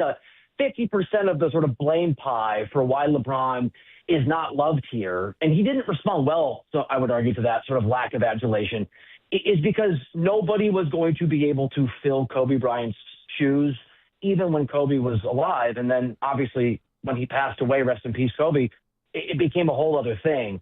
Luka is going to have a much fairer opportunity to win the hearts of Lakers fans than LeBron did, because LeBron did the hardest thing there is in LA. He followed Kobe Bryant as the next great star. Yeah. All right. We're just ignoring Timofey Mozgov's attempts to replace Kobe. That's funny. That guy, by the way, I used to see him all the time. I think he moved, but his kid used to go to my kid's school. And his kid, you'll be shocked to hear, was very tall. I'm sorry, Timothy, for listening. I'm shocked he was so tall. All right. Let me ask you about where we currently sit. A lot of rumblings about the Cavs today with LeBron. You covered the Heat. You mentioned that. Do you feel like we're sleeping on the Heat? Are we sleeping on the 76ers? Should we be talking more about the Warriors? What's your dynamic here? Here's my answer, and I know it's not like a great radio answer, but it's an answer based on having covered this guy. Every time he has gone somewhere, it has been a shock to the general consensus from NBA insiders, from NBA media, from fans. And so while if you ask me to guess, it's a guess. I would guess Cleveland, but LeBron is always surprising. And look, I don't hate LeBron like people think I do most of the time, and I'm not a sycophant to LeBron like people think I am sometimes, because if you say something about LeBron, people react in a very aggressive way, whether they know anything about you or not. I actually like LeBron, but he can be a little tone deaf. He can be a little insular.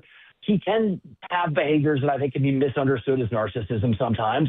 And I do think the way that he's conducting himself right now is attention-seeking, and it makes it really hard to know where he's going to go. I think it's Cleveland, but nothing would surprise me, because every time he's gone somewhere, I have been surprised.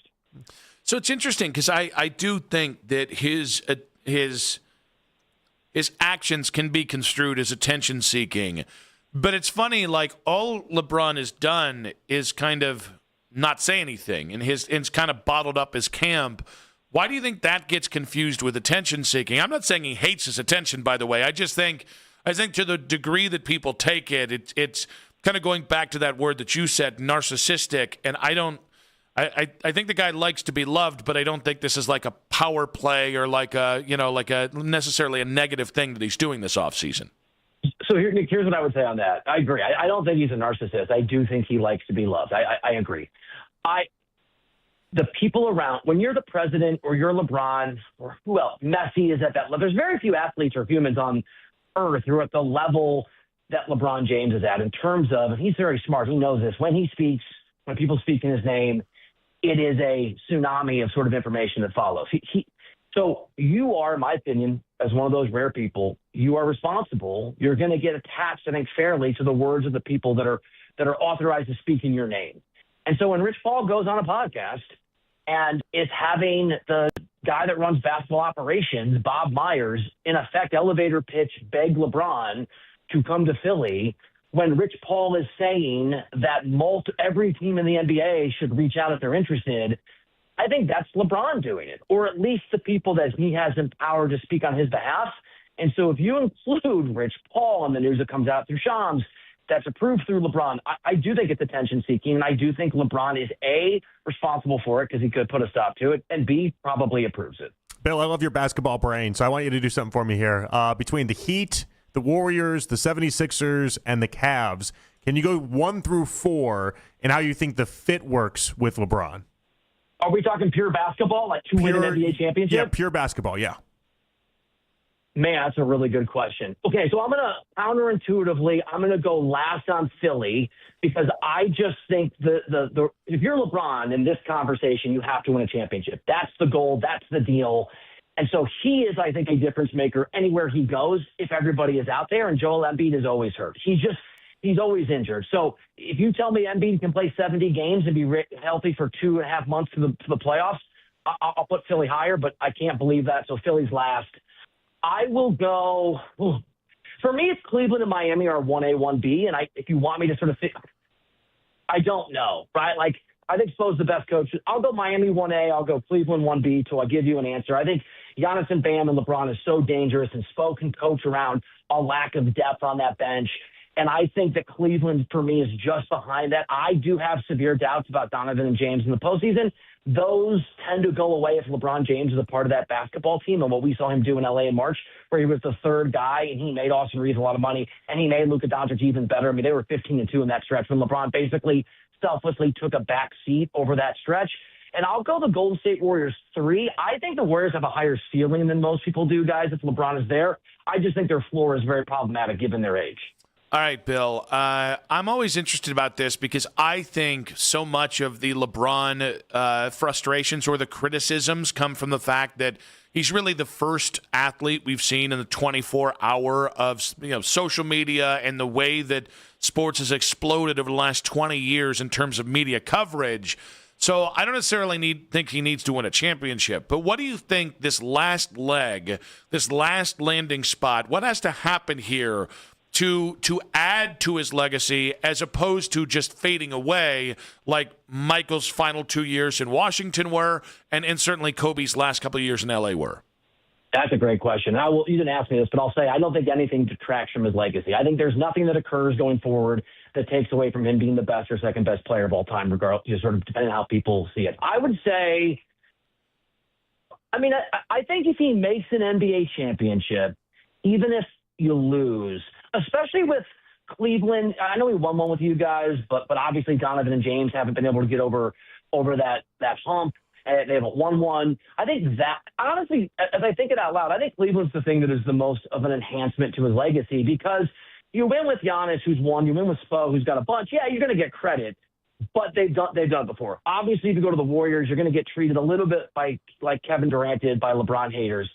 I think in Cleveland, it is very clear that the sole champion on that team, the guy that brought a championship caliber excellence, if it were to go the right way for the Cavs, would be LeBron James. So I think it's making the finals with anybody is an enhancement, and I think the biggest enhancement is doing that or even winning with the Cavs in Cleveland. Bill, I saw a clip of you and you were saying that Myles Garrett has already put himself in a better spot with L.A. people and the local people out there than LeBron ever did. What has that reception been like and everything that's followed since? Oh, my God, they love him. They love him. I mean, and this is the thing, in our market, and I don't know if it's true in Cleveland too, the Dodgers are more important than the Lakers. The Lakers would probably not appreciate that, but it's real. The Dodgers are everything.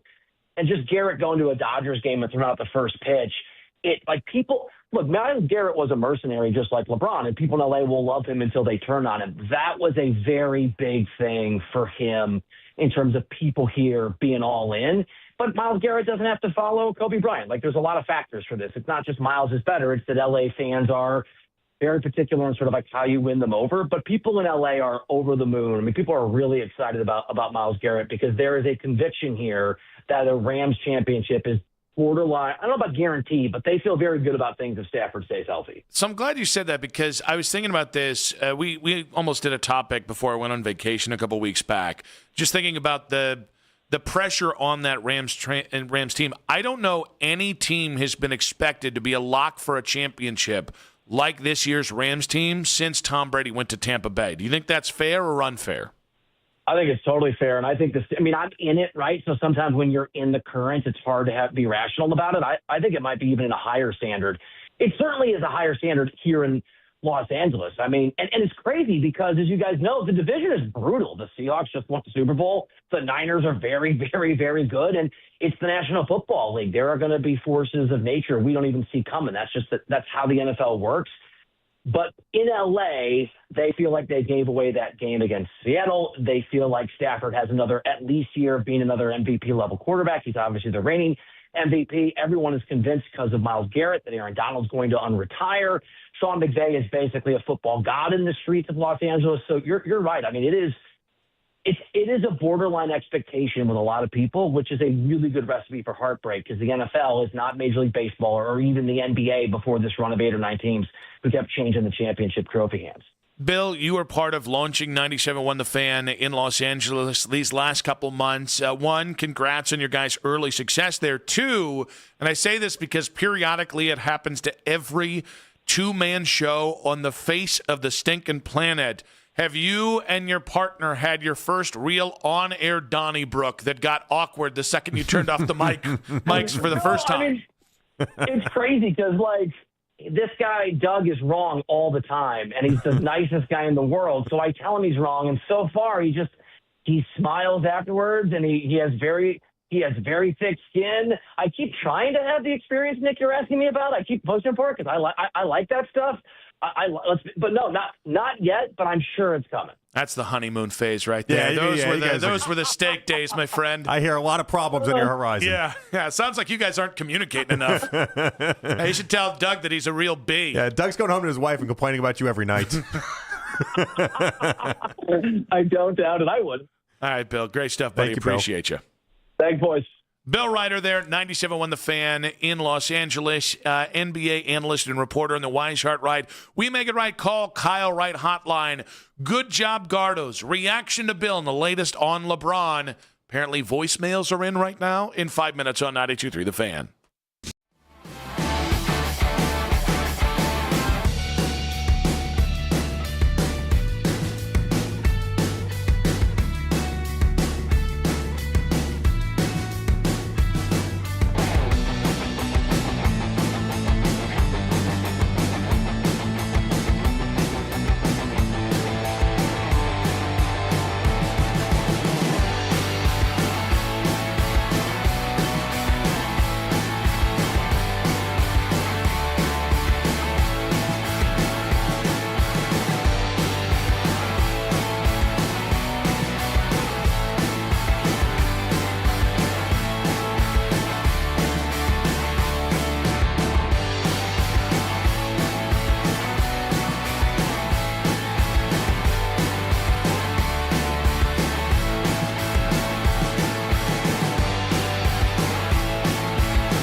829-1010. Details on example rate at selectquote.com. Your morning routine has changed. Wake up with the Fan Warm-Up Show with Jeff Thomas. Weekdays starting at 5 a.m. Catch up on all the latest from Cleveland sports from the night before and around the sports world leading up to the Ken Carman Show with Anthony Lima. It's the Fan Warm-Up Show with Jeff Thomas. Weekdays starting at 5 a.m. on 92.3 The Fan.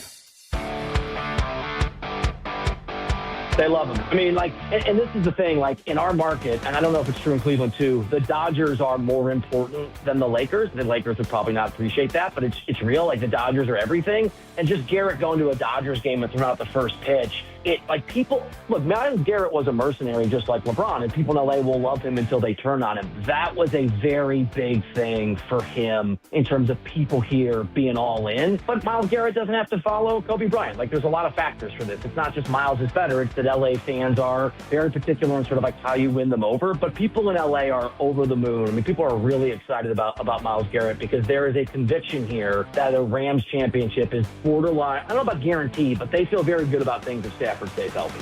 Bill Reiner of The Fan in Los Angeles in the previous segment. I am fascinated about Myles, who went harder to get the love of the people in L.A. his first day as a Ram than it felt like he did in the entirety of the 9 years here.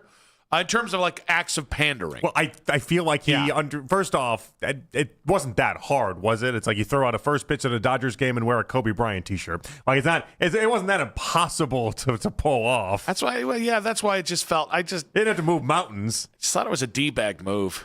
Oh, really? No. It was you called it right. It was a pandering move. Yeah, that's why I thought it was a D-bag move. But I think part of why that exists for Myles is he's going to finally get the love and the attention that he always wanted from us.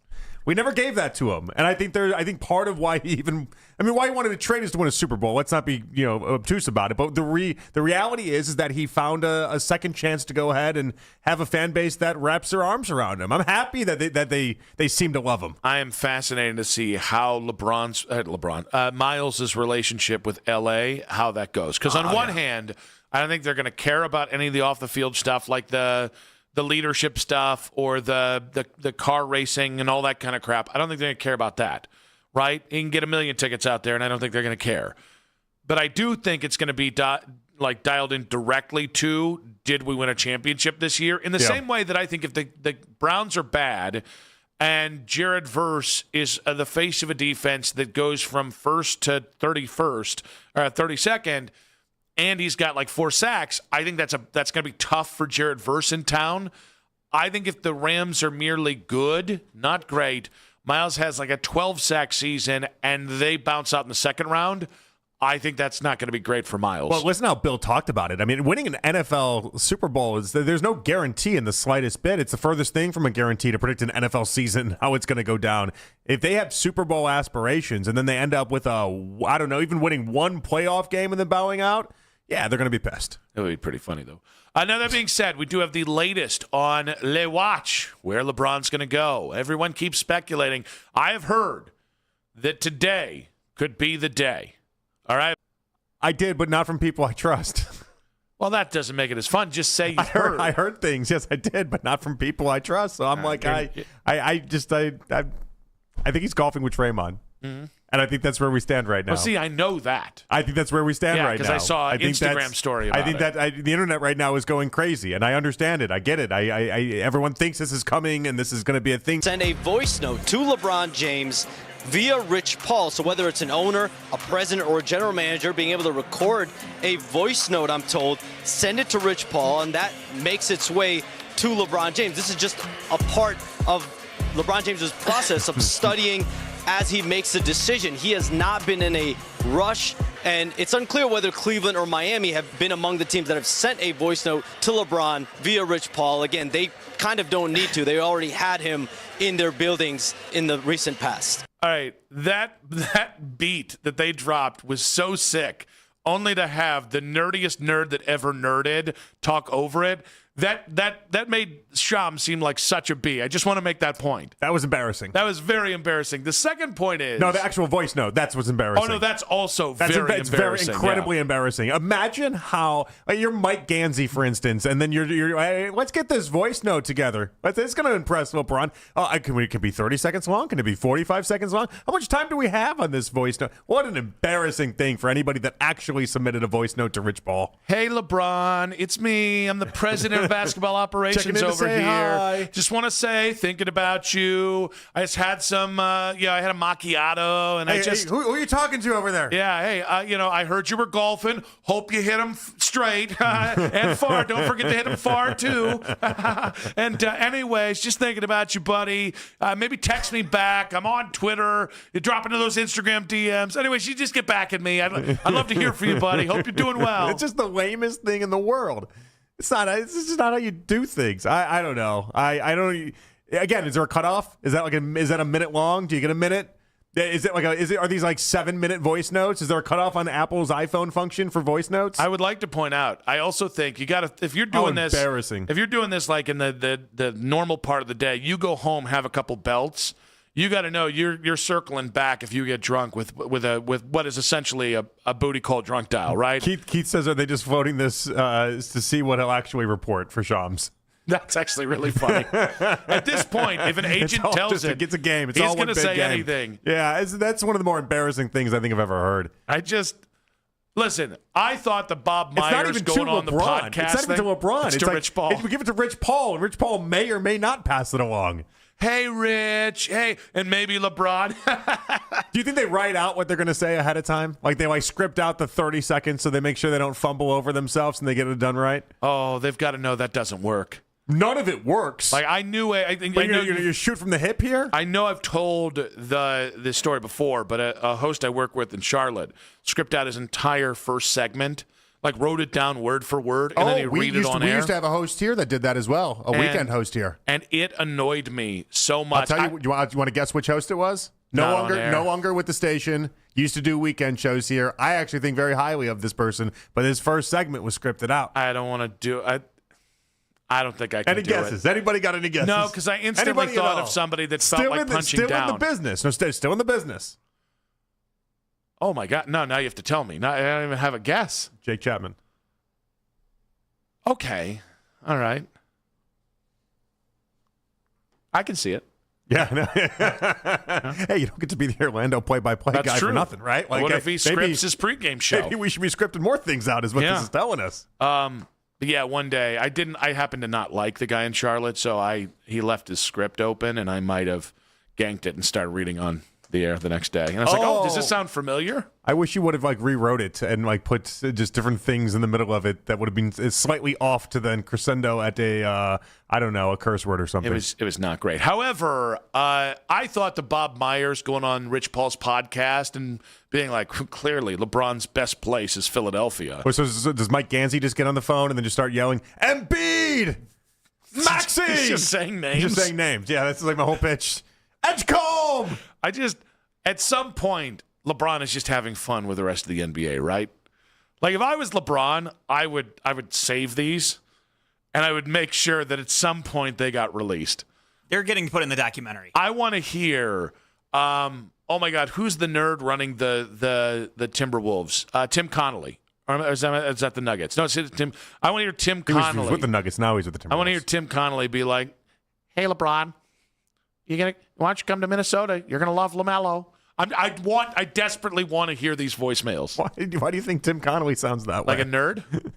His name's Tim Connolly. Not everyone sounds like Bill Think Barnwell. He sounds like Barry White? I don't know. Hey, LeBron. It's me, Tim Connolly.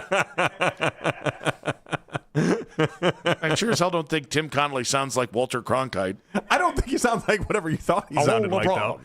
Tim Connolly kind of looks like a cool dude. He kind of looks like a straight shooter. I don't know. Yeah, look at another picture. This is not a. He doesn't even give off nerd vibes, if I'm being honest. Pat Riley, something Miami. That's because he's Emperor Palpatine. You can feel through the voice note him slicking back his hair.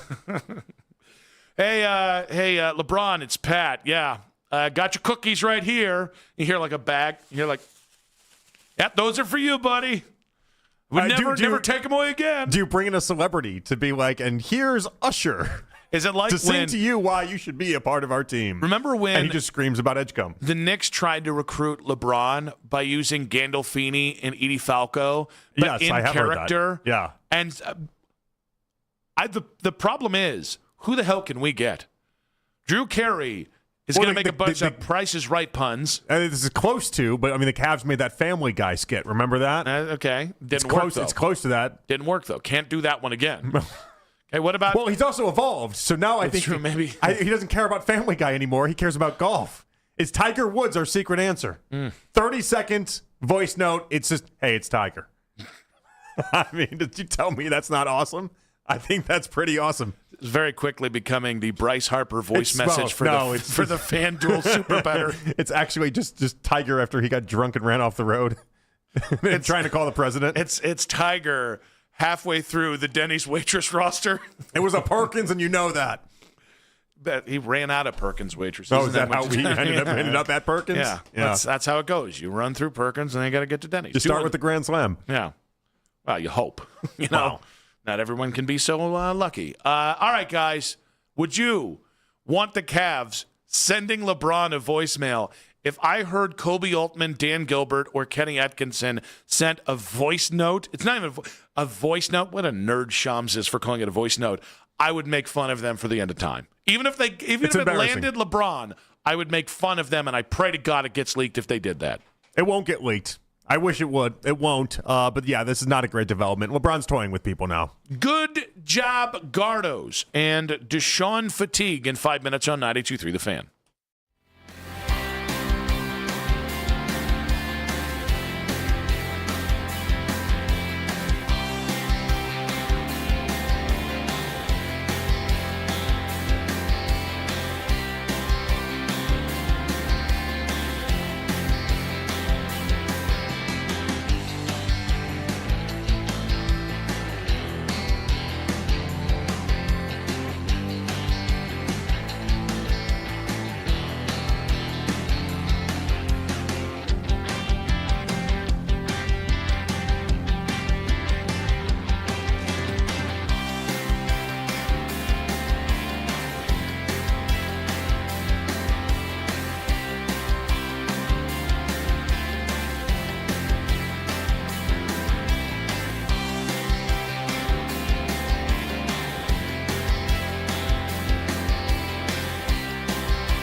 Prescription medications may help. Ask your doctor if they're right for you. Learn more at PfizerForAll.com. Sponsored by Pfizer.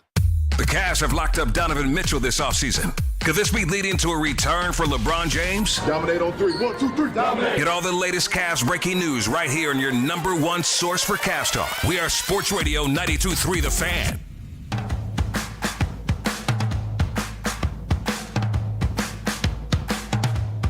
Nick and JP back on Afternoon Drive. If you missed a moment in our show today, use the rewind feature on the Odyssey app, powered by Integrated Restoration, your local experts in water, fire, and storm disaster restoration. The lead coming up in about 20 minutes here.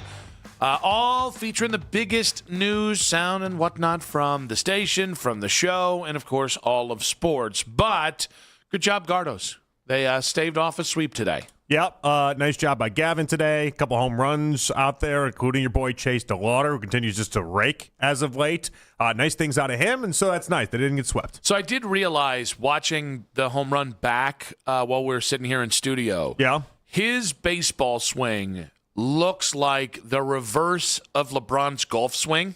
Oh, very short. Yeah, because he doesn't follow all the way around. He kind of like stops here. Yes, he's got the Chase Utley thing going on. And so when I saw it, it was as if I was watching LeBron swing in reverse, and yet I like watching Chase play baseball. I don't love watching LeBron play golf. Well, his looks athletic.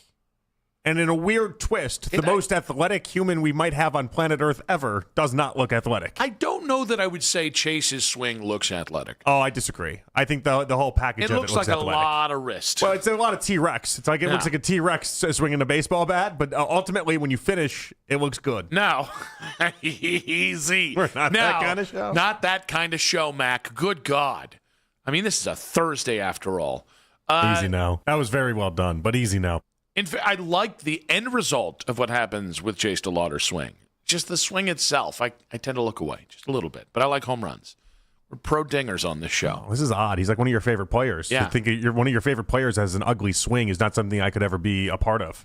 So as soon as the graceness of it all is definitely a component to whether or not they're your favorite player. No. Across the board, like any sport, how they look when they do. This is why Ken Griffey Jr. had so many people that love Ken Griffey Jr. Yes, he was awesome at baseball, but it looked so smooth. Yeah, but Tony Bautista also had fans because he had the weirdest, wonkiest swing ever. You can have something unique to yourself. You can be Gary Sheffield and you can wave it like it's a fan in an Asian restaurant. But like you have to, at the end of the day, there's got to be a smoothness component to it. If it looks weird, it's much harder to have them be your favorite. Much harder. Maybe for you, not for me. Definitely for me. I like oddities. I think you know this because I'm something of an oddity myself. Yeah, okay, you can appreciate the differences. You can check me out on the Oddity app. Yeah? Okay. Yeah? Hey, we're having fun here. Hey, we're having fun. Now, the comments by Mary Kay Cabot on the latest Orange and Brown Talk podcast, where she said she saw some fatigue in Deshaun Watson throwing in mini camps, has gained some steam here.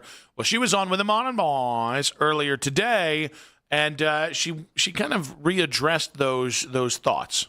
I think what Deshaun needs to do now is I think he needs to get some proper rest over the break, because I thought his arm seemed to tail off a little. Maybe he got the slightest bit of fatigue in his surgically repaired shoulder.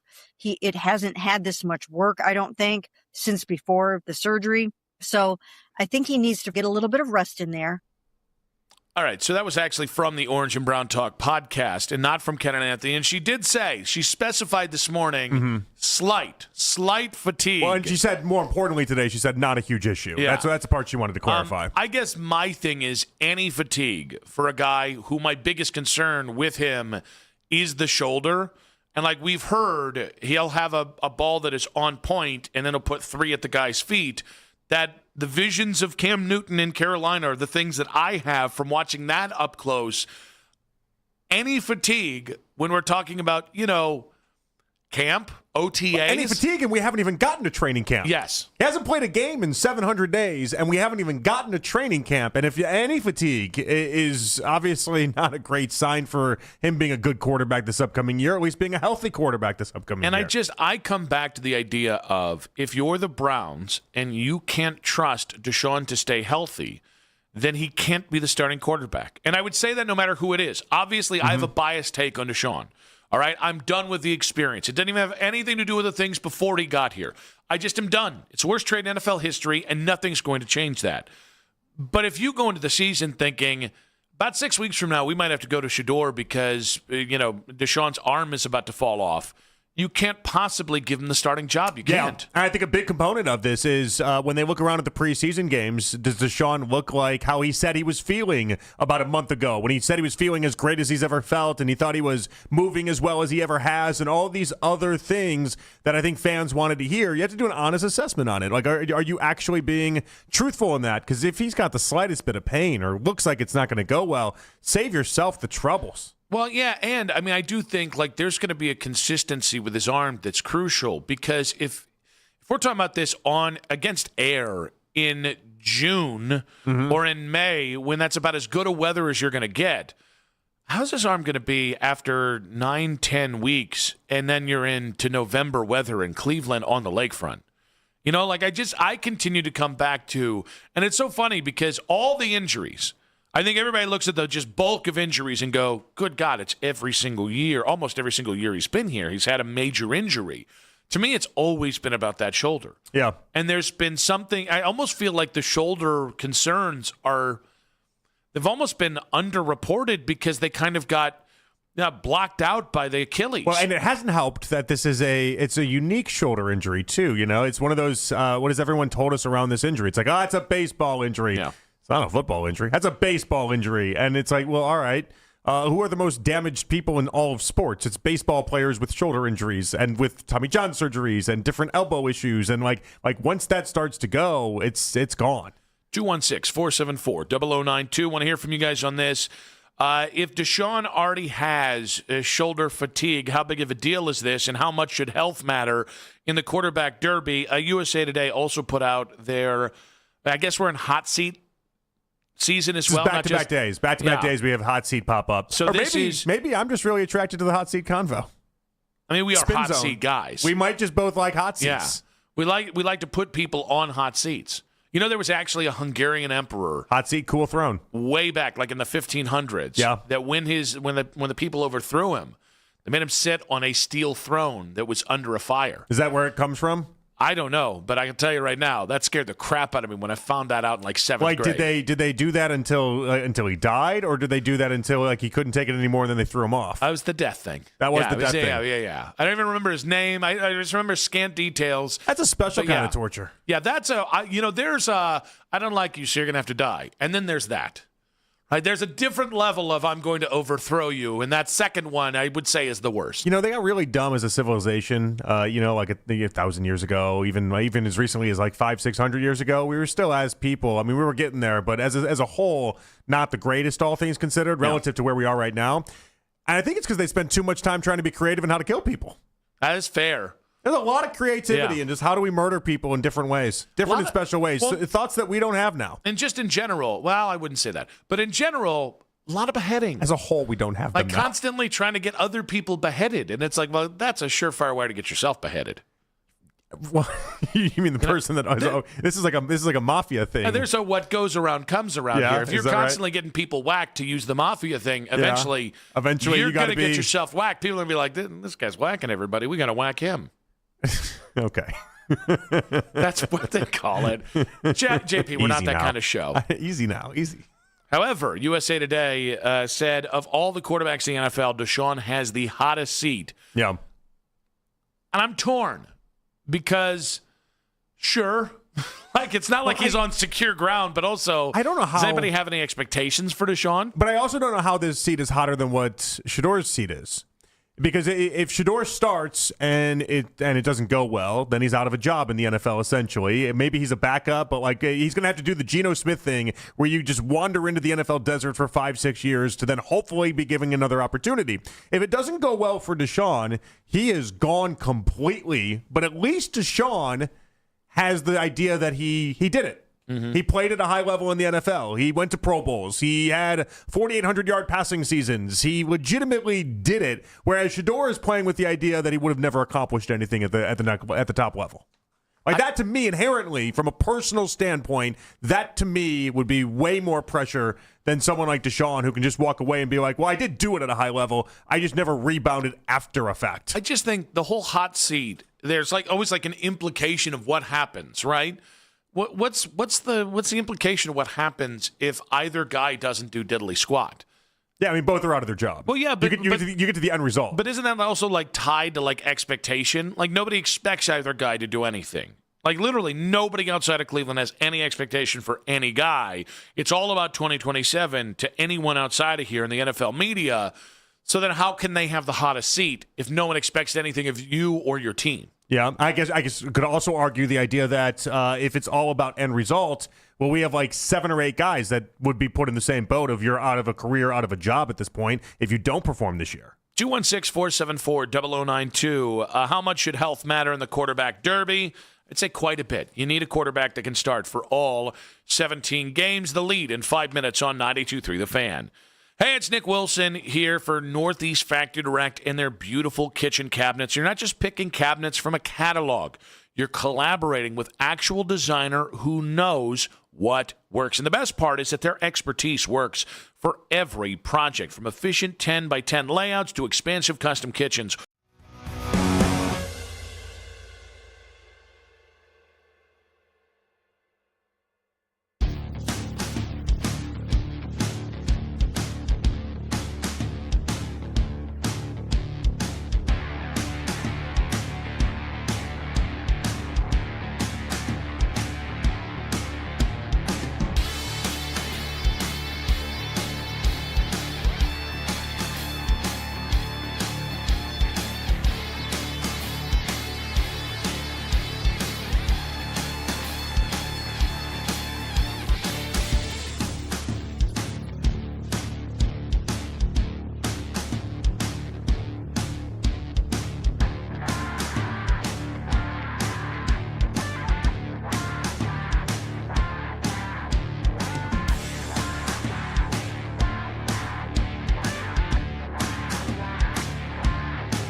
on the Odyssey app. Headline Sports News every 20 minutes right here on 92.3 The Fan from the University Hospital Sports Desk. I'm Matt Corrali.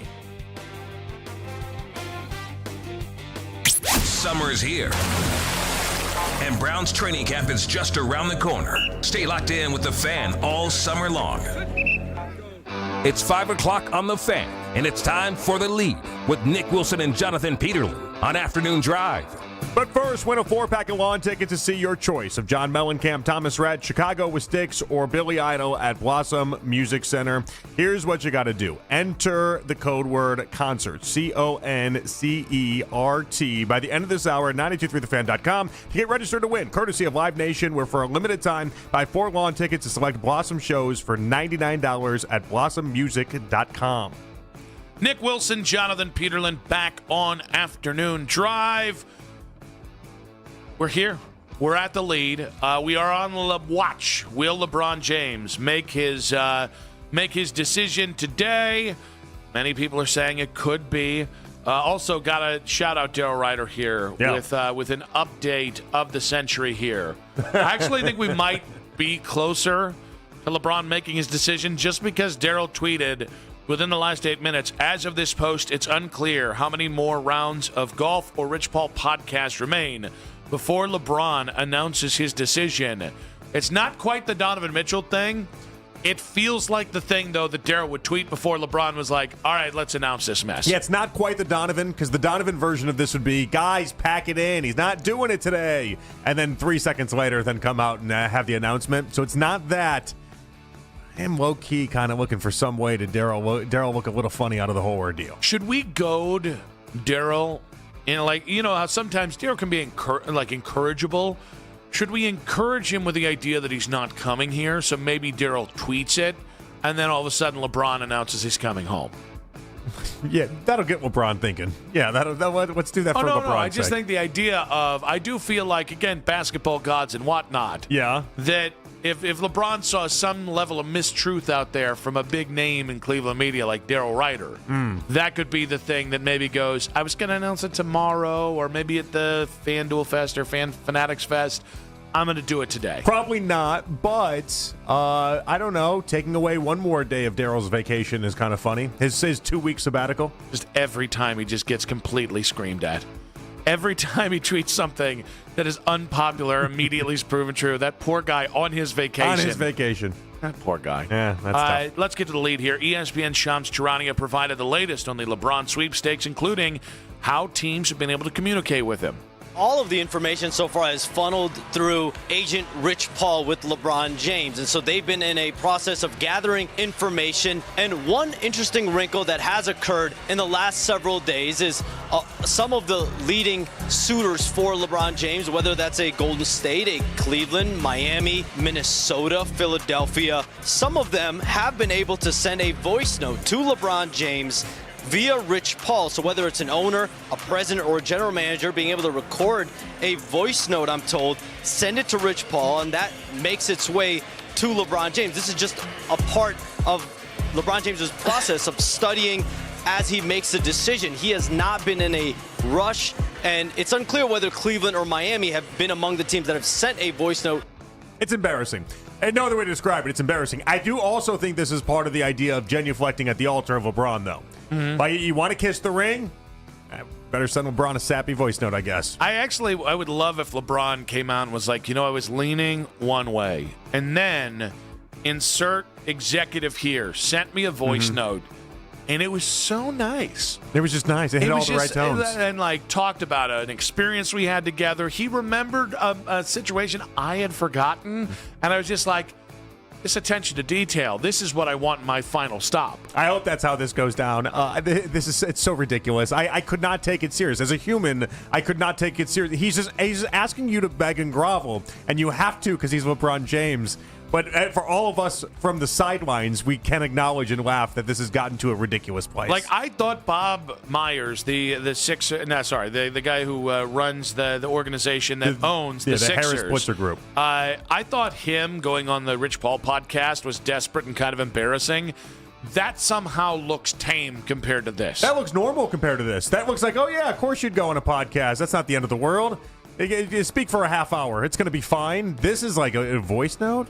Does this include players, or is it just coaches and executives and owners that have to grovel? I hope it's a free-for-all. It might be. The other part of this is Rich Paul is the one censoring this. So Rich Paul, if he wanted to, could be like, you could send every voice note from every person in the Cavs organization, and if he wanted to, we're just like, we got nothing from the Cavs today. I don't know, but I have this Pat Riley audio right here. Oh, here's Giannis. Like, you could easily do that. I'm glad you said Pat Riley, because I guarantee you LeBron wants the audio of Pat Riley groveling. Who is it? Who does he want to hear from groveling? Riley's got to be one of them. It's not Dan.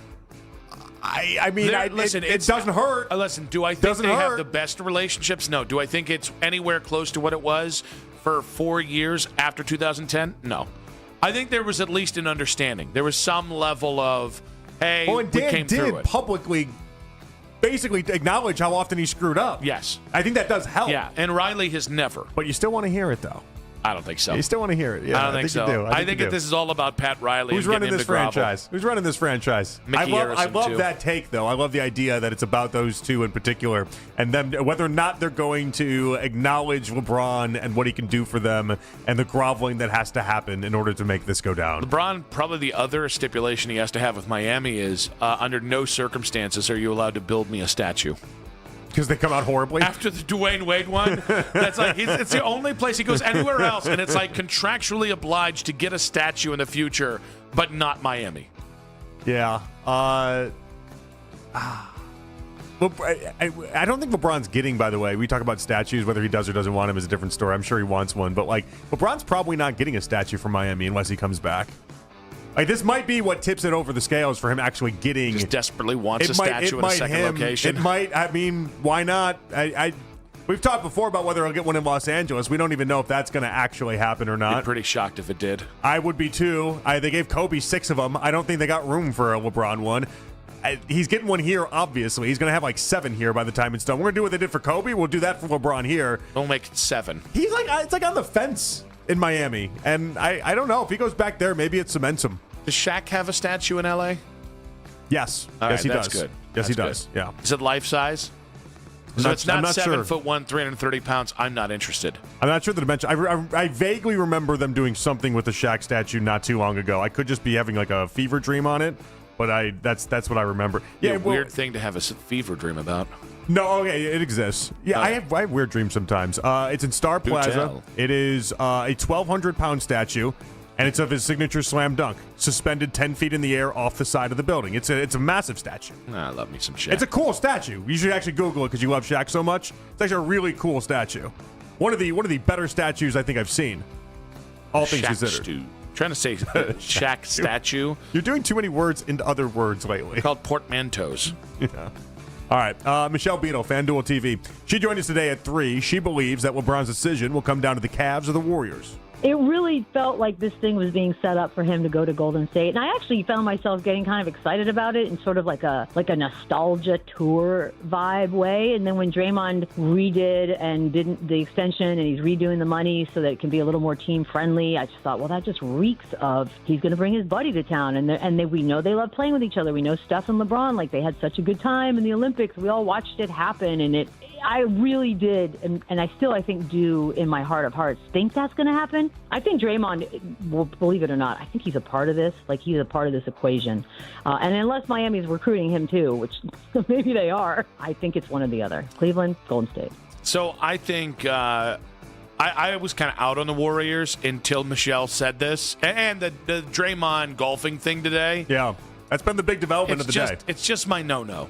All right, I'll take Draymond here with LeBron. I will make that deal with the devil. LeBron to Golden State, it feels like legalized prostitution to me. And by the way, update on that, Steph Curry is playing in that celebrity golf tournament that everyone's at these days this weekend, and a fan asked him, like, so what do you think about LeBron? And Steph, while mid-round, was like, I don't hate the sound of that, and kept walking. Don't do it, Steph. Bill Ryder of The Fan in LA joined us last hour. We asked him about where he stands on LeBron Watch. Every time he has gone somewhere, it has been a shock to the general consensus from NBA insiders, from NBA media, from fans. And so while if you ask me to guess, it's a guess, I would guess Cleveland. But LeBron is always surprising. I actually like LeBron. But he can be a little tone deaf. He can be a little insular. He can have behaviors that I think can be misunderstood as narcissism sometimes. And I do think the way that he's conducting himself right now is attention-seeking, and it makes it really hard to know where he's going to go. I think it's Cleveland, but nothing would surprise me because every time he's gone somewhere, I have been surprised. Yeah, there would be no true surprise element of this if he chooses the Cavs. I think if he chooses the Cavs, the response from 90% of people will turn around and be like, guys, it was always the Cavs. Why'd you even sweat it? It was always the Cavs. And I find that part of it comical because LeBron does throw people curveballs constantly. That's probably where my self-doubt is coming from. It should. That's where it should come from. Yes, LeBron is unpredictable. LeBron is somebody that I think when you think you know him, you don't constantly. And so anything's on the table. It remains on the table. Please be predictable, LeBron. It doesn't happen. Guardians snapped their 4-game losing streak with a 5-2 win over the Twins this afternoon. Manager Stephen Vogt spoke highly of Gavin Williams' outing today. That's exactly what we needed. Bullpen running hot, obviously. He stopped it today, and he was fantastic. Obviously perfect for a long time there. And we couldn't have asked for anything more than Gavin today, and 7 innings that shut down baseball. Yeah, I think it was the 5th inning when it looked like he was about to give up a big inning. He immediately got out of it in a way that's really impressive. He is, if there's a guy that could be like top 5 pitcher in baseball that hasn't really come close yet, it's Gavin. He is so tantalizing with his stuff.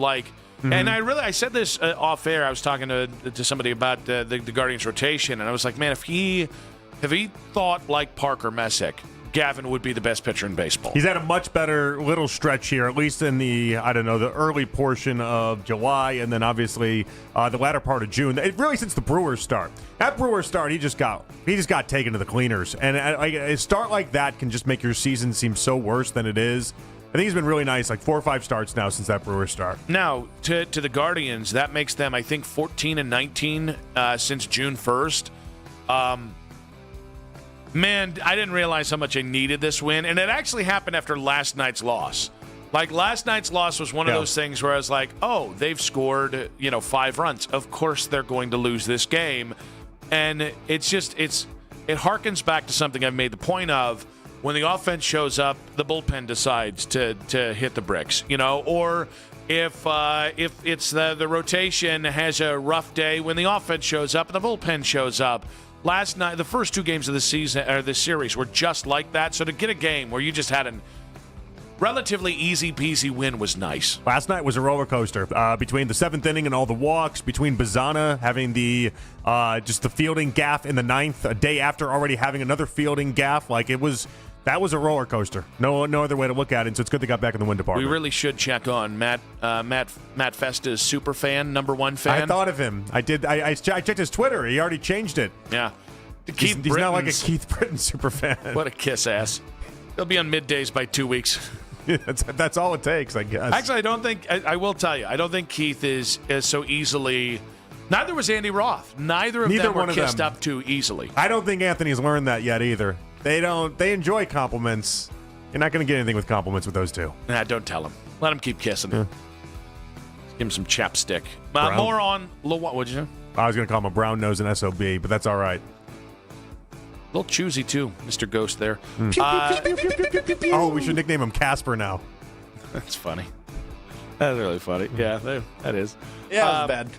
All right, the latest on LeBron and the Cavs, and the fit might not be as nice as we think it is. In 5 minutes on 92.3 The Fan. If you're looking at new trucks this month, deep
Thomas, as we'll catch you up on the latest in the sports world from the night before, along with playing the can't-miss clips from The Fan from the last 24 hours. Headline sports news every 20 minutes, right here on 92.3 The Fan from the University Hospital Sports Desk. I'm Matt Corrali.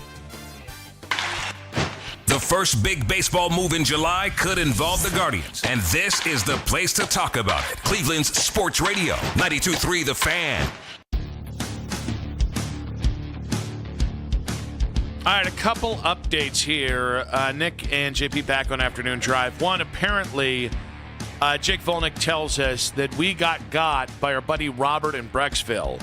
Apparently, Casper, a.k.a. Anthony Alland, never changed his Twitter avi. And that was a stooge thing by Robert. So he's still Matt Festa's super fan. Oh, we got by. Why did Robert change his Twitter avi? That was my thought when I saw it. I was like, why would Robert do this? Who did that with the land? So I spent a lot of time cross-checking and double-checking to make sure that things are, on the up and up, because I don't want to be a person that gets got ever. I thought we were pretty safe in the Anthony Alland being photoshopped by a person that tweets at us. Yeah. I thought so. I guess you can never be safe in this world. I mean, also don't really care. Yeah, nor do I. I just think it's interesting. Like Anthony, and the Casper thing still applies. Like the young lady who told everybody on social media that she had dated somebody at a sports talk station. He had such little clout on social media that she didn't even mention his name.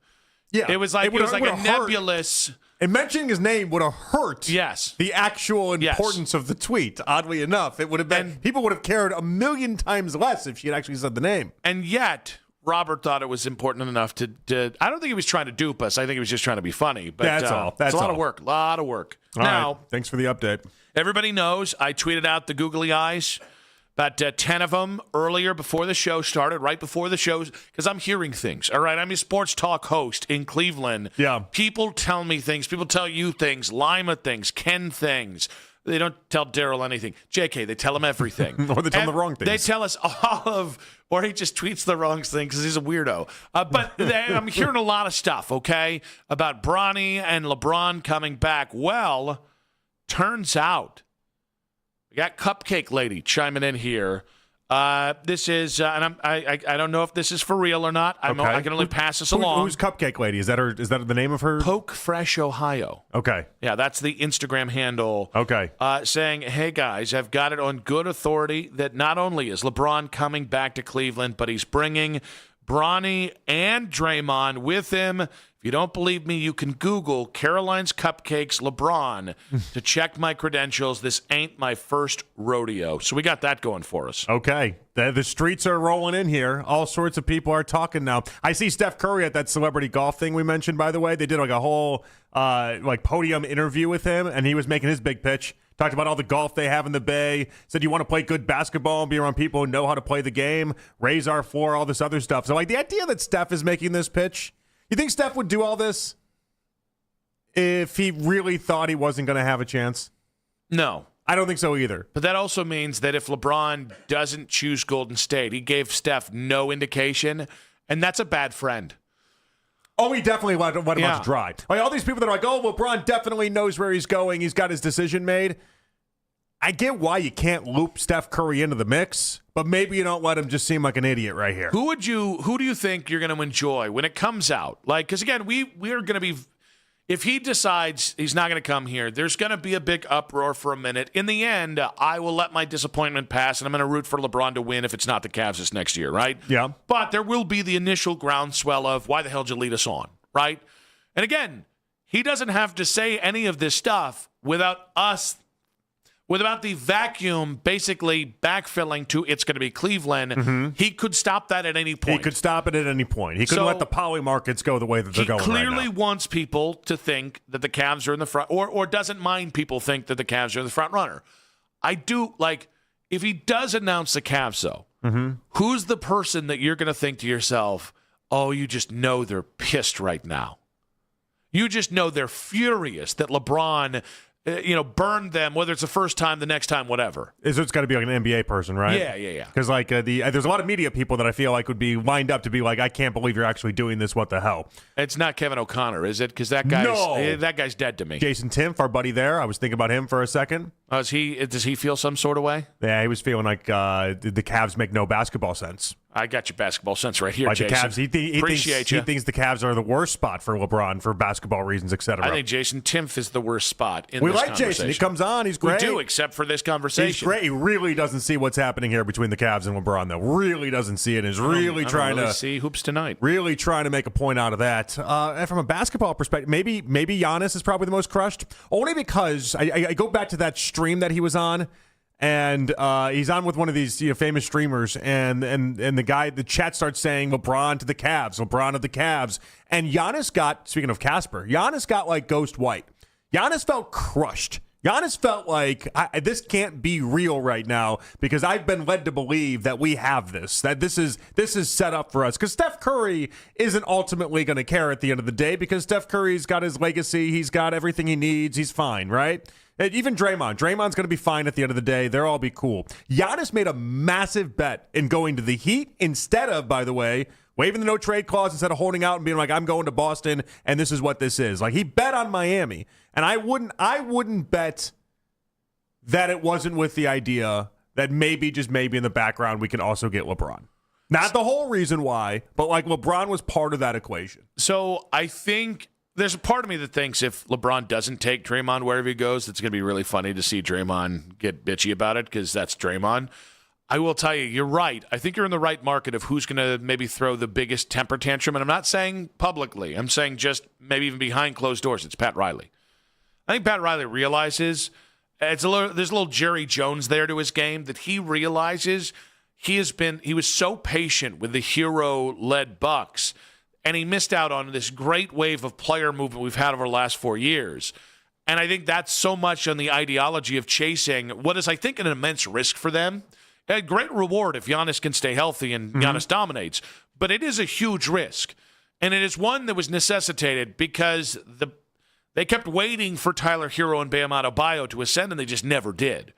So I think if Pat is thinking, I got a real chance at LeBron and I'm going to land him, I bet you Pat's going to feel extra slighted if LeBron hits him with the double deuces on the way to Cleveland. So we were in agreement then. Most of the crybabies, the people that are going to be driving the ambulances, it's going to be coming from Miami. Yeah, the Lamborghinis. I'm looking at you, Dan Le Batard. Like those type of guys, they're going to be. Oh, he still does radio?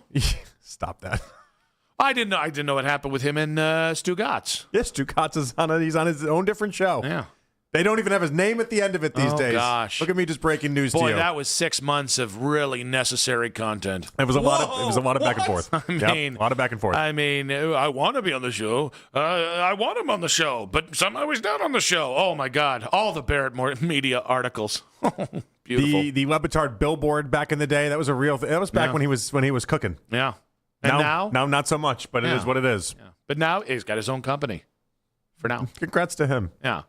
But yeah, I'd love to see him cry a little bit. Yeah, it's going to be Miami people. Because like 76ers fans, they're getting excited because there's a prospect of it, but they're not actually thinking this is going to happen. There's no part of them that is like, oh, like Jaylen Brown, he's not going to be crushed if LeBron doesn't come because there's no way he thinks it's actually going to go down. If it does happen. But Philly fans are violent. I would like you to remember that. If it does happen, it's a bonus. That's all that is. Even Golden State fans, they got their own little weird segment of the NBA world that exists already where they're fine if LeBron goes and they're also fine if he doesn't. They're not hanging on every bit of this. It's the Heat, it's the Cavs. Those are the two that care the most. The Golden State thing's the most interesting thing to me because I mentioned this earlier, I was on our sister station in the Bay Area yesterday. Yeah. And they were like so hopeful. They were so hopeful about getting LeBron. And so when I was like 60% chance he's coming to Cleveland and the other 40% I'm just insecure, it was like crestfallen. Like what did they think you were going to say? I don't know, but I don't think they were thinking that. Wow. Yeah. It was great. I really enjoyed crushing their dreams. Why? And again, but that makes me kind of go into this weird funk of like, are we living in our own little bubble that is existing with Cavs and LeBron optimism that every market is having that there? Because I did not get that impression from Warriors fans just doing online stuff. Listen to QAM in Miami. Listen to the sister station Well, that's why I in think Philly. Miami. I've listened to enough Miami stuff. Like they do seem like they're in the driver's seat. Everybody that I've listened to that might have a tangible hope, even I don't even know San Antonio has a big station, but I listened to one of their Spurs podcasts, and before LeBron was officially ruled out there, it was a big topic. And it's funny to me that so much of the thing that I find frustrating about this is I feel like we've been the good son. You know, like I feel like Cleveland has remained as dutiful to LeBron through the 2 times he's left previously. Well, maybe not that first time. I was not very dutiful then. No. But that second time, it was a great divorce we had. And we were very respectful. We've cheered him every time he's come back. And all these other jamokes that are trying to get LeBron are the same people who, when you talk LeBron and the Lakers in the first round of the playoffs with no Luka and a banged-up Austin Reeves for half that series, were the people saying the king is washed and he's not very good and he can't do it, and were a little pissed when he then got into the next round of the playoffs. Like, that's my problem, is like, ultimately, my great disappointment here is he's going to go to a bunch of grateful jackasses who don't deserve him, and that is the honeymoon period will be until that first time that LeBron says something that pisses people off, because that's the way LeBron operates when he communicates through the media. In Cleveland, we're just going to go, LeBron, what should we do to make him happy, right? Anywhere else, they're going to get tired of his shtick. We saw it in L.A., and we certainly saw it in Miami after the first run, too. I think enough people will buy into what he could offer up, though. That's why the Golden State thing is weird, because they're not going to win a title at all. And all Warriors fans are going to know that. 76ers fans won't think that way. Heat fans won't think that way. They'll think, like, all right, we'll do whatever you want. We'll do your bidding because we know that we have a chance with you. It's a weird thing about the Golden State side of this. They're not winning as much as a stuffed teddy bear. So I did think it was interesting. Zach Harper, a longtime NBA analyst and writer, has said that one of the cons of LeBron joining the Cavs is they might not like their coach Kenny Atkinson and the lack of roster flexibility. I do think the Kenny Atkinson thing, the two of the biggest things to watch for me if LeBron comes here is, one, how committed is he to playing next to James Harden? And then two, how committed is he and how patient is he with Kenny Atkinson? Atkinson will be interesting. I was thinking about this the other day, though, when we had that guest on from Golden State. And he kept talking about the idea that, like, there's no other environment. Maybe this is last week when you were out. There's no other environment that is built like Golden State, though. And the idea, like, one appealing part to LeBron is the idea that Steph can go and he just comes and goes as he wants. Draymond comes and goes as he wants. And, like, you're not hell-bent to this, like, strict rules or anything. As long as you're there on game day and you do your part, nobody in Golden State seems to care at all. And it's like, well, all right, that's one thing you can offer up. But, like, wouldn't Atkinson, who's been described as a player's coach, be the closest thing he can have to that because he came from Golden State? Like, he learned how to be what he is right now with Steve Kerr with Golden State. So I would imagine there's a lot of that with Atkinson already. I just think I don't think it's coincidence that LeBron's favorite landing spots, where he's really liked and respected the coach and hasn't tried to get him fired, have been with former NBA players. Like Mike Brown, right? Former video guy. Tried to get Mike Brown fired. Eric Spoelstra tried to get him fired. That's one of the best coaches in the last 20 years.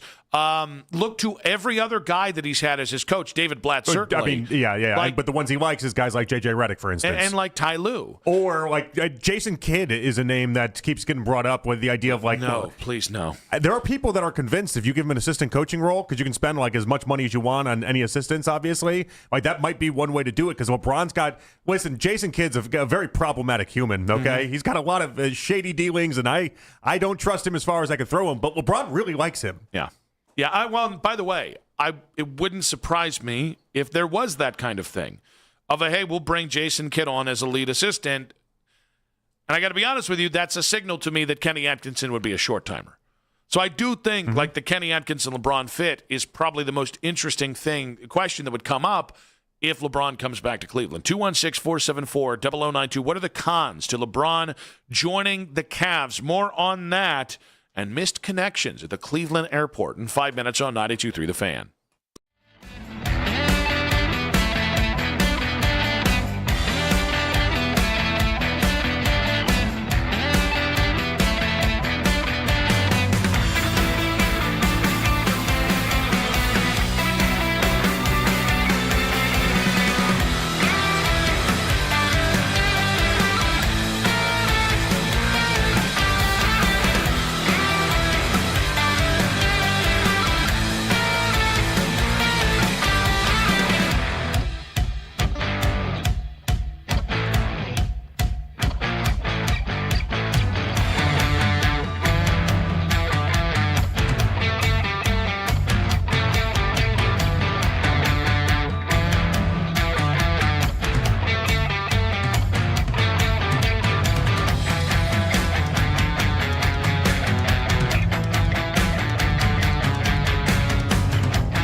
ZipRecruiter finds you the needle in the haystack. See why 4 out of 5 employers who post a job on ZipRecruiter get a quality candidate within the first day.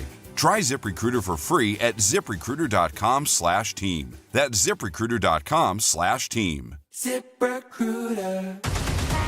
There's Cavs and there's NBA news that happens while you're at work. Baskin and Phelps. Weekday mornings starting at 10. As always, you can listen to this show and all of our local shows on The Fan on Apple Podcasts, Spotify, or wherever you get your podcasts. Nick and JP back on Afternoon Drive.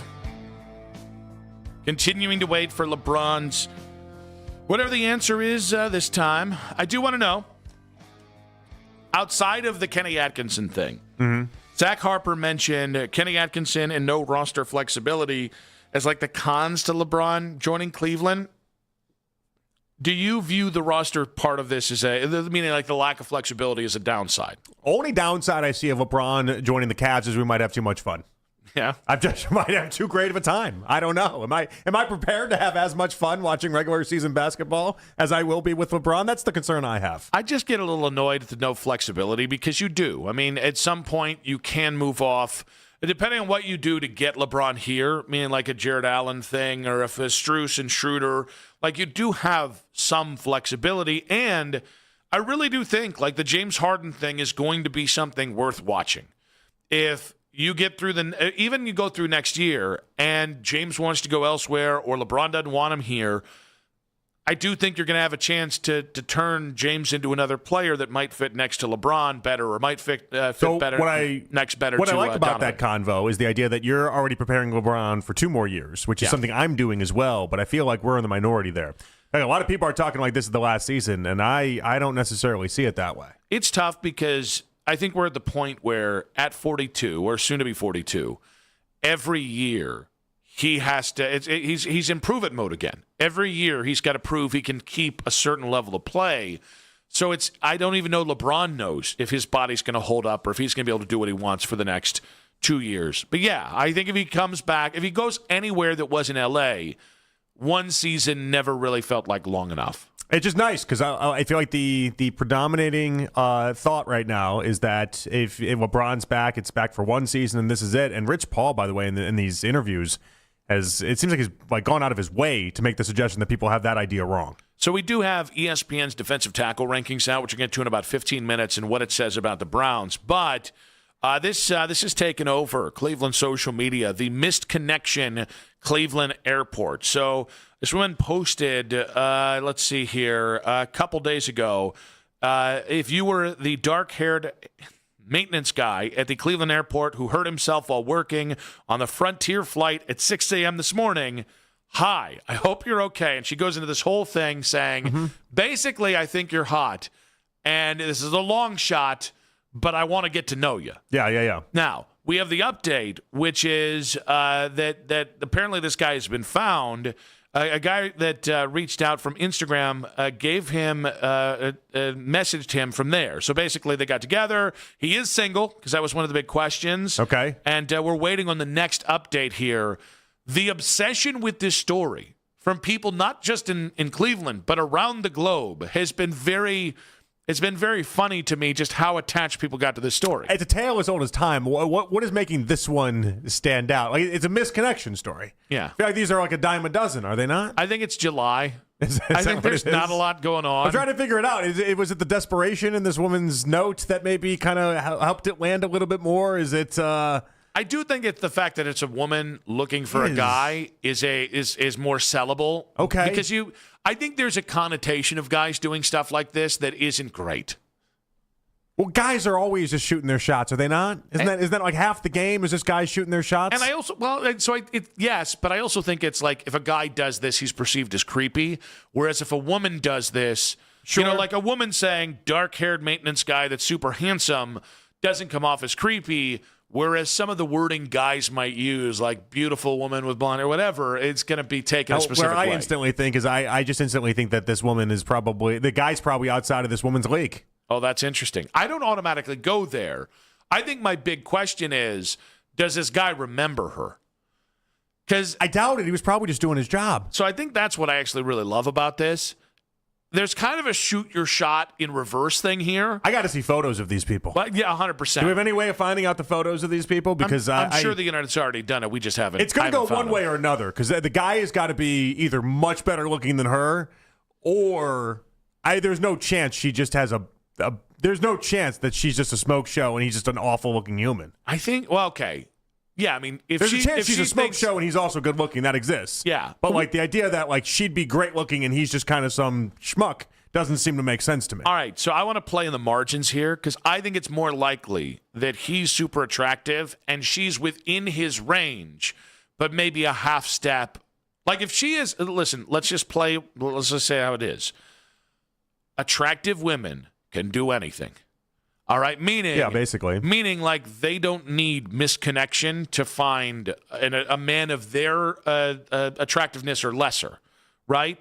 The only time I think this comes in play is if your perception is that guy is more attractive than me. Because other than that, you just walk out in public and you will find an attractive person that you can kind of say hi to. Maybe this is the one, though. Maybe this really is. This is like she saw it and this was it. This was everything she'd ever wanted. I don't think that happens on Frontier flights. Now, our guys, what does that mean? 6 a.m., Frontier flight. Nobody looks good there. He's working on the Frontier flight. He's not on the flight. I do want to know, because it kind of makes him seem... Are you a flightist? A little bit. Yeah, okay. Yeah. All right. Established. Yeah. You know why? And I'll tell you 100% why. Because of Spirit? No.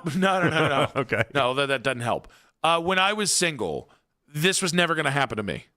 I hear all these people who go on flights, who go and they end up having, whether it's the Mile High Club or they end up having these instant love connections and they have these little lovely weekends. That bleep was never going to happen to me. All right? No woman was ever going to sit next to me on a plane and be like, you know what? It's been a while. I'm going to climb Space Mountain. Does not happen to a man that looks like me. You're asking for different things. You're asking to join the Mile High Club. They're asking for actual. No. She wants to date him. This starts with sex and maybe ends in love. She didn't want to jump Let's his bones. be clear about She wanted this. to date him. She didn't want to make sure that there was going to go ahead and. She didn't say, hey, I think we had a connection. No, she said, you're dark-haired and handsome. That doesn't mean she wants to have sex with him right away. Okay.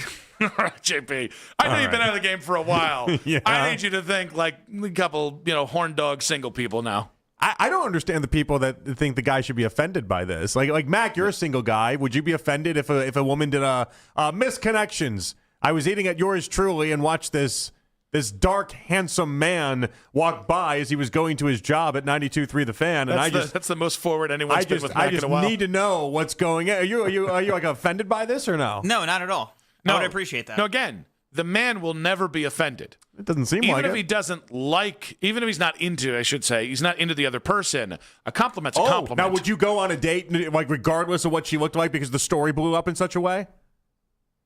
I guess I would feel a little bit of obligation there. You kind of feel like some obligation. Like this guy's he's got to do almost like it's a pity date, if anything. All right, but there's a reverse obligation that I think we all have to talk about. Oh, jeez. Is this involved in Mile High Club again? I don't think it's about an airplane. It can happen anywhere. I think if you go out of your way to make this happen. There's no obligation at the end of the night, if you say, I don't think we're going to get married, but I owe it to you. No, you don't. You just get to walk away as the woman in this scenario. You get to be like, you've done all this work. Yeah, listen. I understand. You've done all this work. Oh, people on the internet got in a tizzy. I don't have to put out because of that. I think you absolutely do. No, she doesn't. This guy took a chance on you. This guy put it all on the line. He again became part of an internet craze. The least you can do is say, listen, I don't think we're going anywhere. Is this guy entering the date thinking that he's probably got a pretty good shot? Yeah, I would imagine so. Yeah. I would imagine he probably thinks he's got a real decent shot after the description and everything that happened, but she's not obligated in any sort of way. To quote, "It's Always Sunny," there's an implication. That's for a boat. There is a implication. We're talking airplanes. We're talking travel, baby. That was a boat. What are we talking about And also, here? the Dennis system is one of the most problematic things you and I have ever heard of in our lives. Listen, I don't control society, but I know how this works. Yeah, Dennis Reynolds. She's already identified him as an attractive male. She clearly, you think she's thinking like, God, I'd really like to get to know him. In 6 months, we'll see what happens. No, she's got it on the brain. I think it's all fair. If the implication is he has to go because of this big hoopla, then I think there's an implication on the opposite side. If we're all being implicated, get down to it. I don't know, man. I feel like everything's all right with this. Do I expect them to get married? Of course not. Of course not. Am I happy they found each other at least for one date? Yeah, that's kind of nice. But I don't understand how these stories. I have no idea. What about this story made it go so viral? Because you're right, it was everywhere. It was like Hopkins was tweeting out about it. All sorts. It was Cleveland.com in like 3 seconds. I really do think people are just bored right now. Okay, might be. I think it's that time of year. By the way, Mav on Twitter saying, "What if airline guy is married and this is all for nothing?" Oh, she said no ring. She said I saw no ring. Now he's a maintenance worker though, so maybe he takes it off not to get injured with the ring. In the update, can confirm he is single. So he's at least telling her he's single. Now, whether he really is, you got to go ahead and do a deep legal search. Now we turn him into just a complete scumbag. I'm just saying that could be on the table. See, again, like you and I are possibilities guys. What are the possibilities here? Yeah. But so I'm just saying that could be a possibility. Oh, I'm just this dark-haired, handsome guy. Got to be a real shame if we, met up and spent a couple minutes together. He's taking a real risk here if he doesn't remember her. I think a lot of the story is hinging on what both these people look like. I think you're right.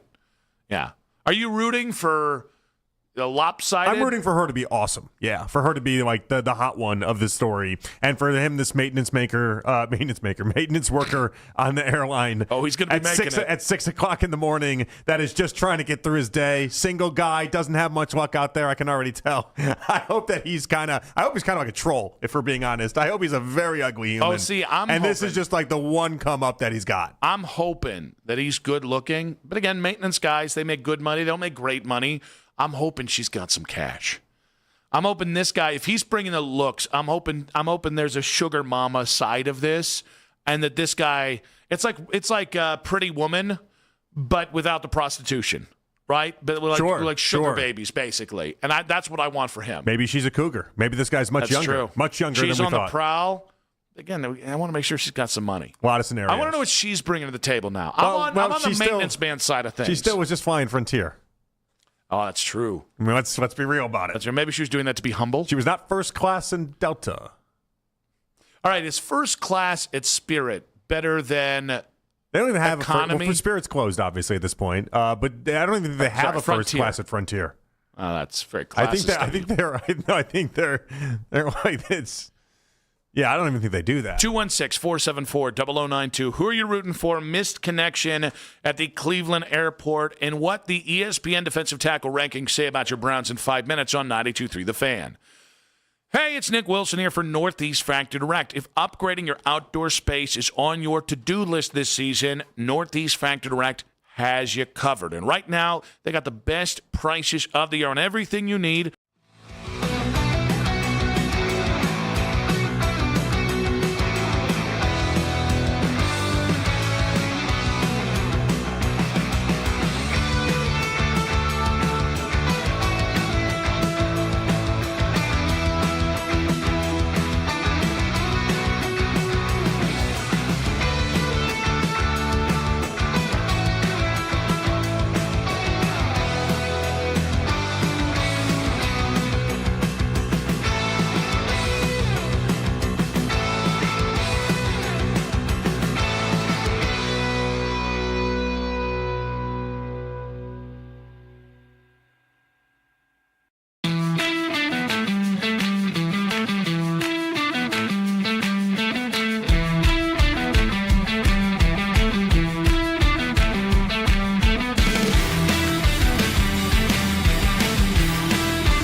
Fan. From the University Hospital Sports Desk, I'm Matt Corrali.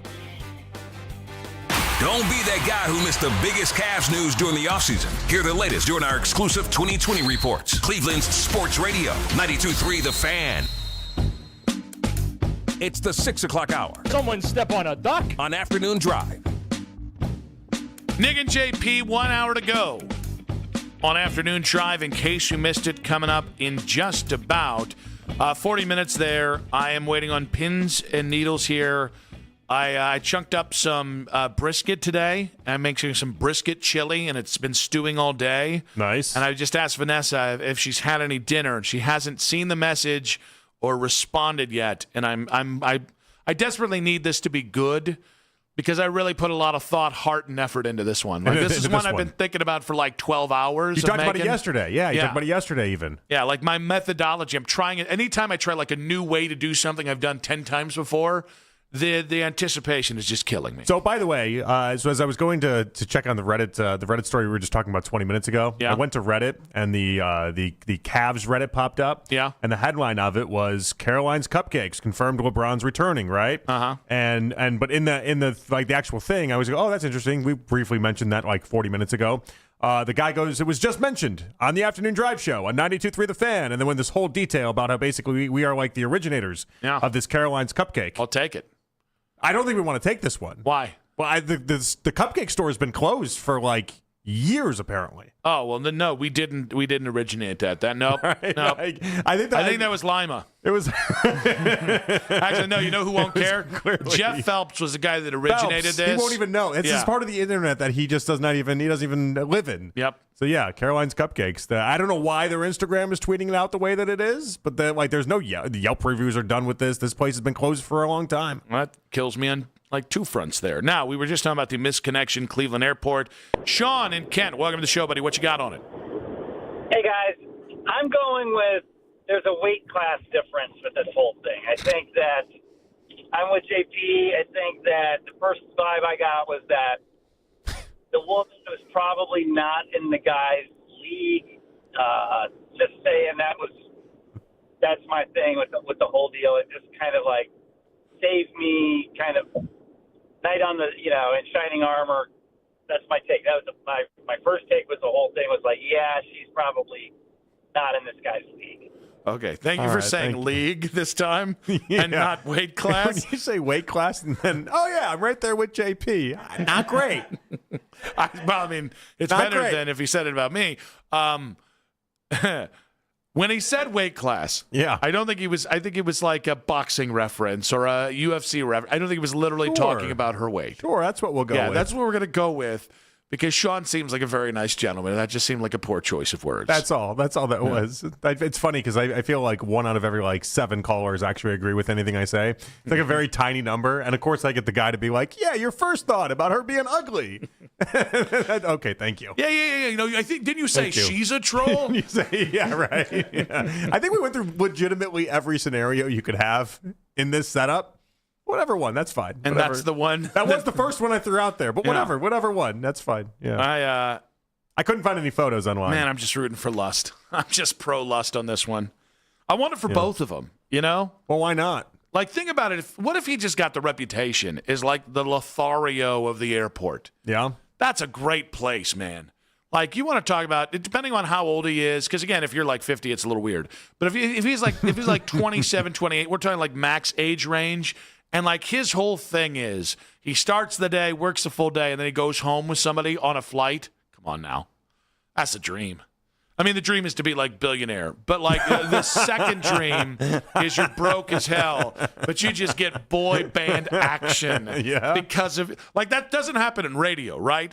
Like if I actually we're on dudes all day. If I was that doesn't preclude us. Ask Anthony Allan. That's true. Matt Fest is super fan. And Keith Britton super fan. Doing whatever it takes. But no, I mean, people don't listen to this and go, hey, that hot guy on the radio, I got to make sure I'm outside the station. Like, this is not a good place to meet people, especially now that basically we just don't do events anymore. Yeah, you're right. I think my point is it's not a good job for that. Good thing we're both married. Well, no, that's not my point. My point is I've never had a job where there's just that adjacency to it. You worked in office jobs. I'm sure there were plenty of women in the office jobs, right? I was taken by that. Like when I was a server, in high school, that was like half the fun of being a server. Now you served? I served something. That was like half the fun though. It put you in the proximity of all these other women, and it was just kind of like that was like I understand when you watch the movie Waiting, for instance, and you're like, well, geez, some people really hang on to this serving thing for a very long time, don't they? I understand it. I got it a little bit. Yeah, like there's a lot of action that happens over there. Yeah, so here's the thing about that is I was always the youngest guy working, and so by like a couple years, and so that's just never how working in that industry worked for me. Yeah, but then you also worked at McDonald's. I'm sure there were young people at McDonald's.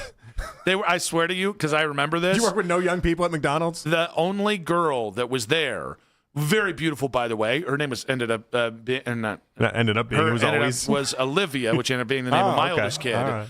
Thank God I missed that bullet. But she had a boyfriend that also worked there, and I was like, tough. great. How do you think they met? These burgers. How do you think they met? It's actually at high school.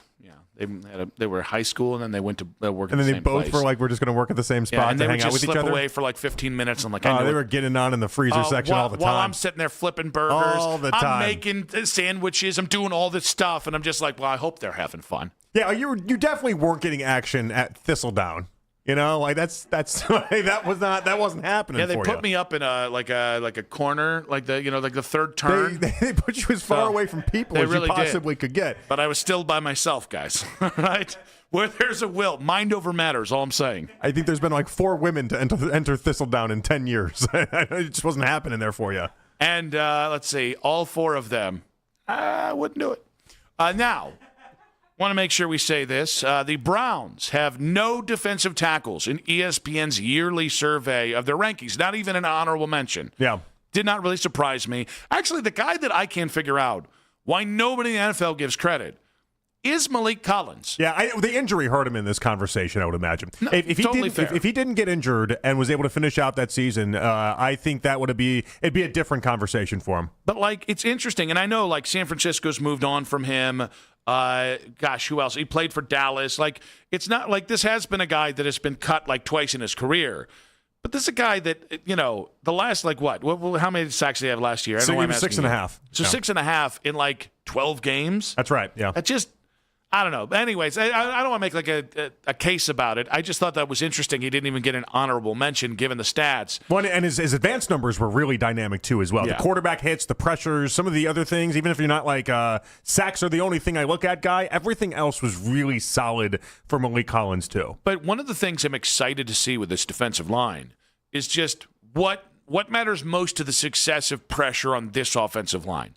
With Miles, because he was so damn quick off the line, that was just the thing that just drove so much of the success. Mm-hmm. But again, that was Miles' success. And I thought it was interesting that last year you saw this defense get a lot of sacks because they'd never gotten better pressure in the Myles Garrett era. The edge versus the interior pass rush this year, I think is going to be a fascinating catch-22 to see what's more important to success on this defensive line. Does Mason Graham make this list next year? I don't know, because I don't know it's like Denzel. I don't know he's going to be a guy that gets 8 sacks a year and gets enough of the tantalizing numbers. And the weird thing is, going back to Malik Collins, with edge rushers, we go, all right, your sacks and your hurries and your QB hits. We go to all those analytics. I don't feel like we have that same conversation going for interior pass rush. We do for some, but you're right. We don't do it as a whole. Aaron Donald, we did it for, because it was so abnormal that he would have as many as he did coming from the inside the way that he does. By the way, Stephen the Irishman saying, "Say it, she's fat. Please stop with the political correctness. Listen to you bend over backward to cover for political correctness for a caller is cringe." Stephen, you seem like a sad, lonely man. I would go ahead and maybe travel abroad where prostitution is legal, and maybe you can just get a little satisfaction and maybe bring down that hatred just a little bit. I also don't call people fat in general. It's not political correctness. It's just not how I speak. You know this. Daryl's quick to call you fat, for instance. Loves it. Well, it's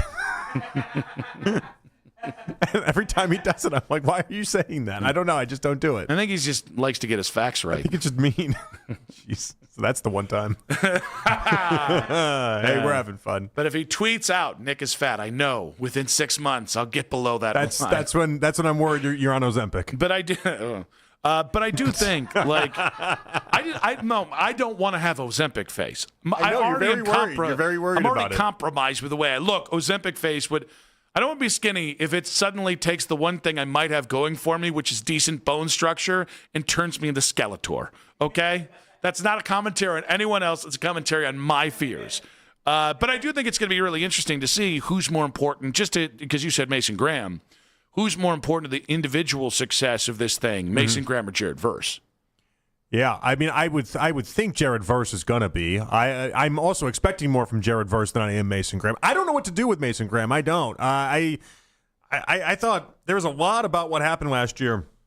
He's got to be thankful that rookie class was as good as it was, and he had as many hits across the board as that rookie class, because he never got the spotlight shined on him in that way to be like, all right, step it up here, we need you to be better here. But I genuinely do not know what to expect out of him year two, especially with Miles gone. In fairness, it kind of has infuriated me the way that Mason has talked about, because I do think people have just looked at having a half sack last year.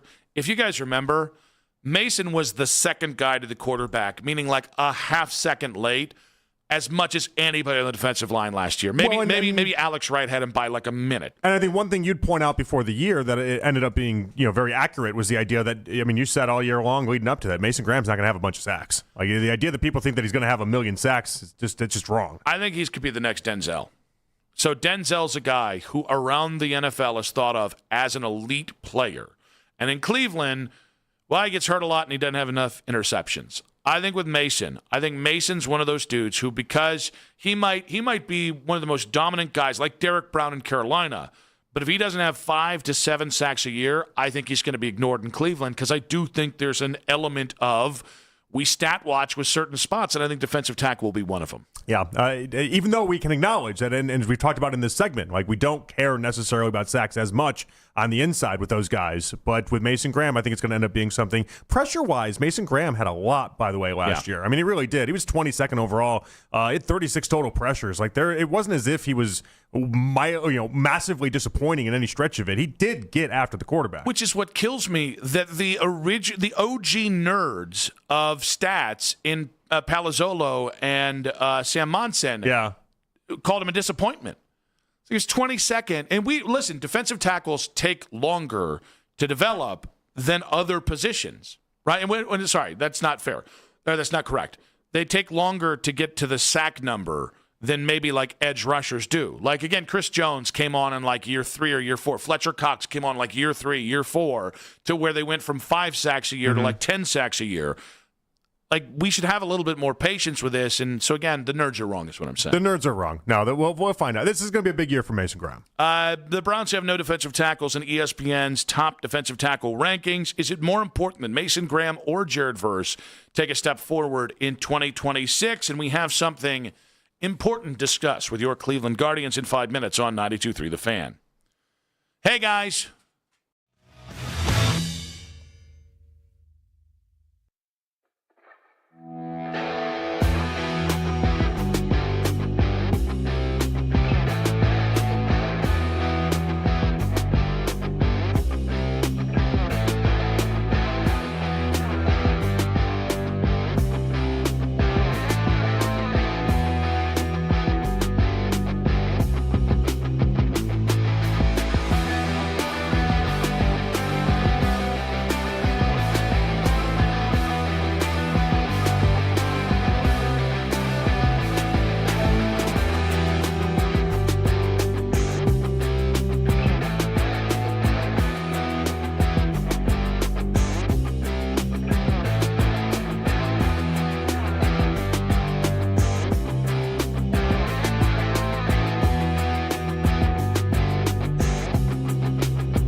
done everything right and absolutely nothing wrong. In fact, anything that hasn't gone your way could probably be blamed on your father, not being emotionally available because his father wasn't emotionally available, and so on.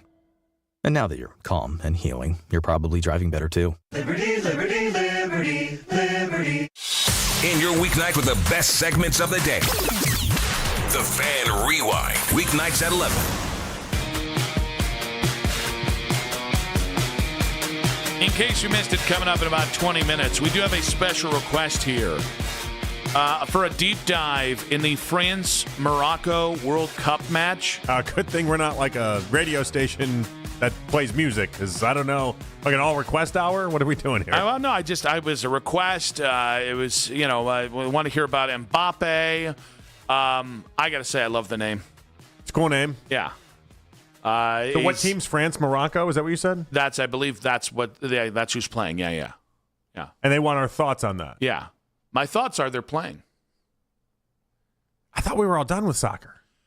Oh, no, they're still... Like, as a collective, I thought we were just kind of like America's out, we're done. Most of us have. But there are people who've sat and said, no, I'm really a soccer guy. And again, that'll end once the World Cup is actually over. I heard someone speculating that LeBron was going to do his big decision during the finale of the World Cup. Yeah. As some sort of way of just, I don't even know what the goal is, honestly, within that. Stealing the attention? I don't know. I guess so. It's like that. Guys, I don't think he's been tweeting about the World Cup, but it was when America was doing things. Yeah, I kind of feel like if LeBron's going to announce his decision, wouldn't you want it where nothing's going on? So you just get...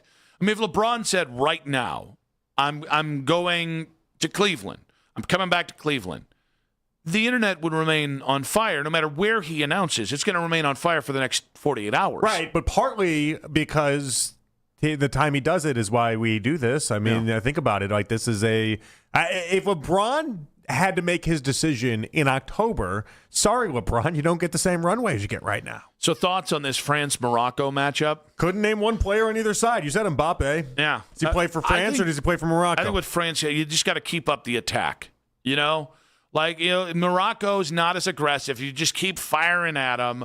And keep pushing the ball, and you can kick it over here, and then you can kick it over there. Well, I have a long-standing... And then kick it back here, and then up there. I have a long-standing hatred and rivalry towards the French. Yeah? I thought you had like an ennui with the French. I didn't think it was a hatred. No, it's the boredom and ennui that bothers me so much. Okay. Yeah, that's the problem. That's the problem I have with them. But do you like democracy? Because it kind of helped with that. No, I mean, that part's nice. That part's. Yeah. I like the Statue of Liberty, too. That was a nice gift French by them. fries? That was a nice gift by them. French fries? I call them French freedom toast? fries now. I don't even give them credit for that, so I'm going to take that for whatever that's worth. Is that because Toby Keith said to do it? Because I wouldn't do it. Oh, yeah. Was that Toby Keith's directive? Oh, wasn't he the first one that, like, in a song? Freedom Fry? I think so. What are you talking about? I'm not kidding. Toby I Keith swear gets to credited you. for Freedom Fry? I remember him There's being no chance. attached to the Freedom Fries movement. I'm sure he said Freedom Fries because that's how Toby was going towards the end. Yeah. By the way, you can't say towards the end. It was the last 20 years. I don't know. It was a long time. That's a long end there. It was a long time. It was a long time. Mr. Keith, can I get you to sign my Freedom Fry? Can I get you some coffee, Mr. No, but this is like Don Baylor being attributed with the high five. It's like, really? He's the one? That's how this goes by? Or was it Dusty Baker? It was one of them. It's definitely... I think it was Dusty Baker, was it not? Was it Dusty Baker or Don Baylor? I think it was Dusty Baker. Or were they high-fiving each other? Or was it... I don't know. Was it Ricky Henderson? Was it Andre Dawson? I got too many things to Google now. Was Don Baylor also was part it of the Albert high Bell? five? It was not Albert Bell. You're just consistently mentioning a very certain type of baseball player, Jonathan.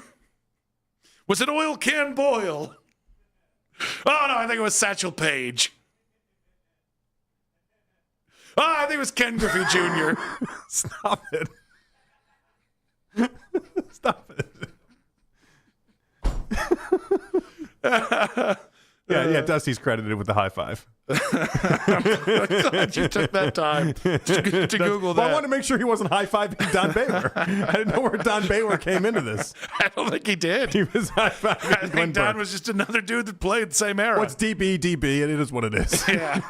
That's what happens. You do get confused when it comes to DBs. No, I have no reference of Toby Keith being the inventor of the Freedom Fries term. Like it's going to be on Google. We have the high five on Google. But yeah, because apparently too many people have confused Dusty Baker with Don Baylor before. Now here's the thing. Toby Keith had a bar, right? It was Toby Keith's I Love This Bar and Grill. That was a chain restaurant that became popular. And they did had Freedom serve Fries. it as Freedom Fries. Thank you. But they're not credited with the invention of Freedom Fries, but they did in fact serve it. And on their menu, they did not call them French fries. They called them Freedom Fries. Play the hits. Wrong thing there. There's a play nice it pulled back. pork and Freedom Fries. Play it back. I said I knew Toby Keith and Freedom Fries were connected. Yeah, I just didn't right? know how they were connected. Okay, wait, and I don't think he invented it. My Coors Banquet-soaked brain was proven to be correct. I got no one credited with this. I wasn't crediting. Mac? So, at least according to Google, Freedom Fries are credited to Neil Rowland down in North Carolina in Who's 2003 in his restaurant Cubby's down in Beaufort. That Beaufort is a place. I've been to Beaufort. Yeah. That is a place that's going to say Freedom Fries. Yeah, what happens there? Also, a guy named Neil. Restaurant's called Cubby's. Neil's in a specific part of the house. Neil's hiding some things himself away. I also think Neil might have just wrote that and just put that out there.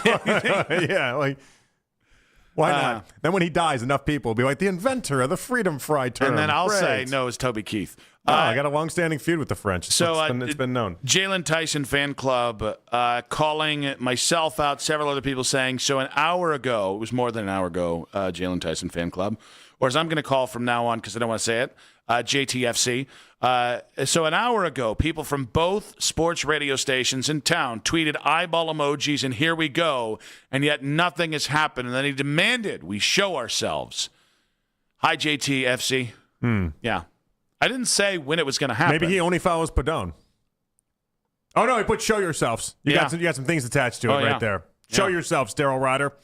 Show yourself, Nick Wilson says. Yeah. All right, there we go. You want to read the other names? No, I'm cool. All right, Brent Staybrook, we can talk about him. Oh, hey. Hi, Brad. That's all I got. Yeah, I tweeted some emojis, bro. What of it? I got till 11:59:59 for LeBron to announce his decision. Well, it would be really funny if now he did it right now. Yeah. What happens at 11:59:59? Well, once it goes to 12, isn't that what you said? I have till the rest of the day to be right? Yeah, I said that, yeah, but what happens at 12, though? It won't as if you're not going to, tweet out an apology or anything. No, and as a matter of fact, I'm actually extending my own grace period here. Tomorrow at 2. Yeah, how generous of you. I meant my eyeballs. What happens out there tomorrow at 2, though, if it's not announced by then? Have you not seen how happens. prophesiers work? I then just say, I didn't mean the eyeballs for that. I was talking about another apocalypse. You mean prophet? Prophesiers. Mac, Google it, for the love of God. Don't interrupt my story for semantics, you bastard. But you do it to me. I'll just that's different. It's my show. The Seer Among Seers. Our shows. Yeah, I'll just kick it down the can. But until 2 p.m. tomorrow, my eyeballs stay valid. I mean, I don't hate it. It is a cop-out if you're like, it was for something else. Oh, yeah. But that's I'll for get tomorrow. angry. I'd get angry if I saw somebody be like, no, it wasn't about that. I'm really excited for AJ DeBanza tonight in Summer League play. I would get angry if I fell for eyeballs from anyone. Well, You know that's what true, I mean? too. That's true, Yeah. too. Well, I mean, the whole base of this whole entire thing has been Windy, Shams, all of these guys don't know bleep. Like and this is the part maybe where we're just having different conversations than people online right now because we're operating with the understanding that nobody on the inside knows anything because LeBron's people have been so plugged in basically not giving anyone any. Why'd you smile there? Did you get a text? No.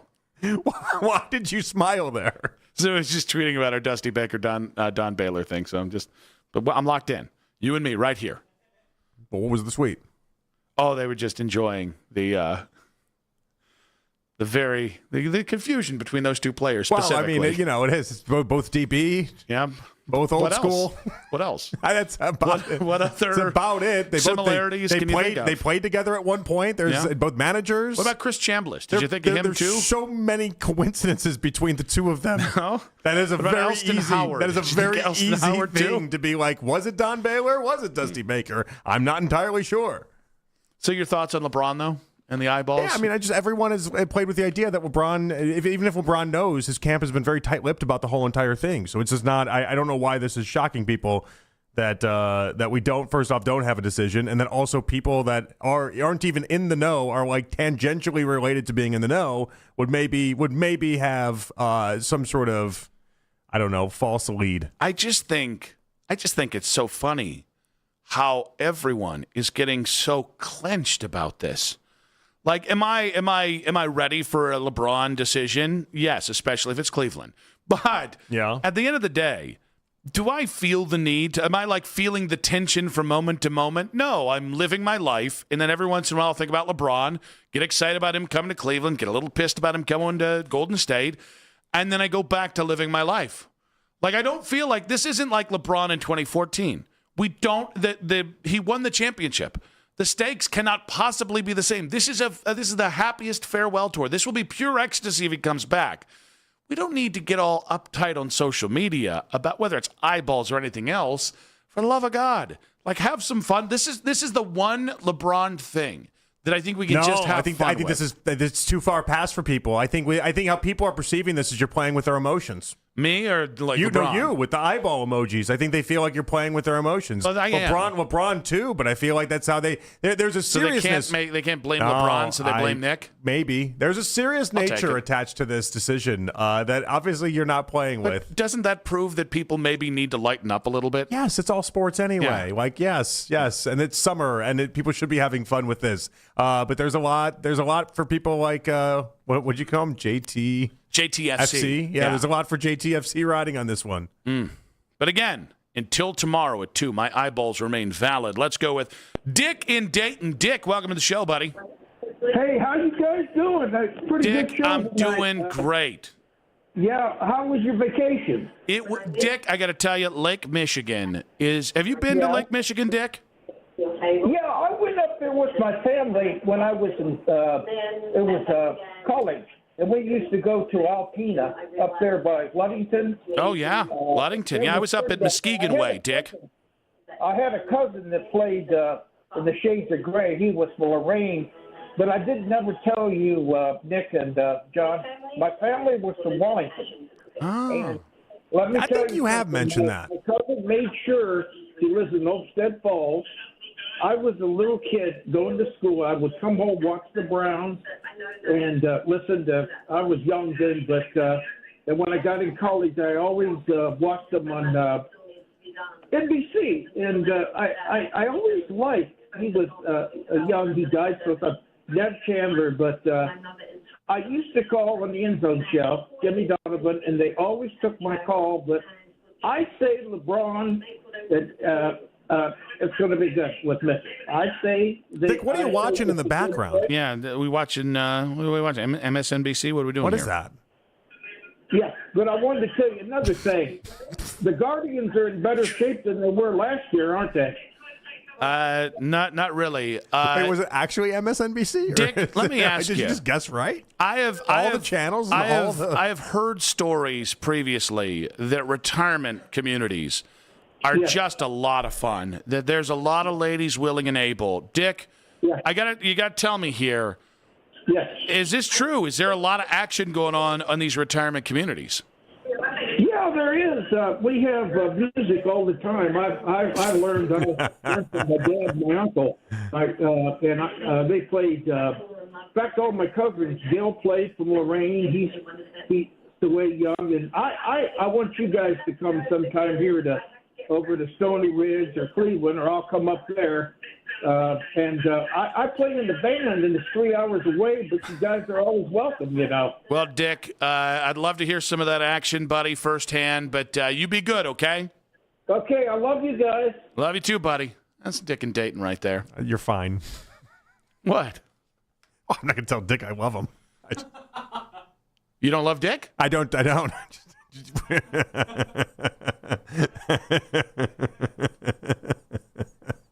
Seem a little cagey there, buddy.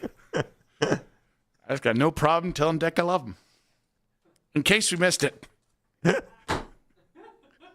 In 5 minutes on 92.3 The Fan.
That's ZipRecruiter.com/radio.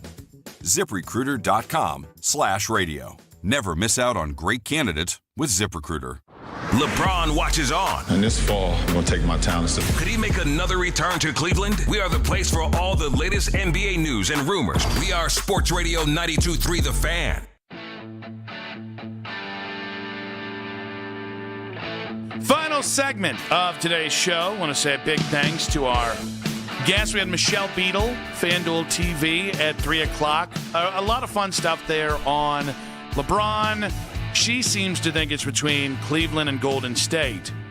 I think maybe that's what makes me most nervous is I don't know who the other team really is.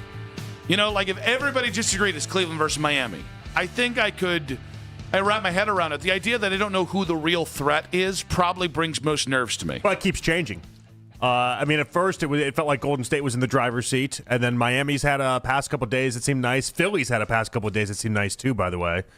People are starting to be dismissive of the Golden State idea in general. It's been tough. Been tough to lock it in. Bill Ryder also joining us of 97.1 The Fan in L.A. Also, longtime NBA analyst, writer, reporter, all that. Again, that was at 4. If you guys missed a moment of the show, as always, you can watch back all 5 hours, including the end of the last segment, where you guys can see our beautiful faces, reacting, enjoying the show and whatnot. Subscribe to 92.3 The Fan's YouTube channel, if you're man enough.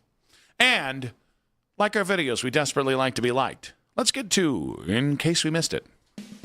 All right, we're starting off with an interesting thing that happened in baseball that has happened now a couple times. Oddly enough, we've had two pitchers with a perfect game of 6+ innings that have been pulled. 1901 to 2015, 0 times it happened. So 115 years, we had 0 instances of that. 2016 to 2025, we had 3 times in 10 years a pitcher being pulled with a perfect game of 6+ innings. This week, we've now seen it twice in 4 days. First came Yuri Perez of the Marlins in his start against the A's, and then yesterday, Jared Jones of the Pirates.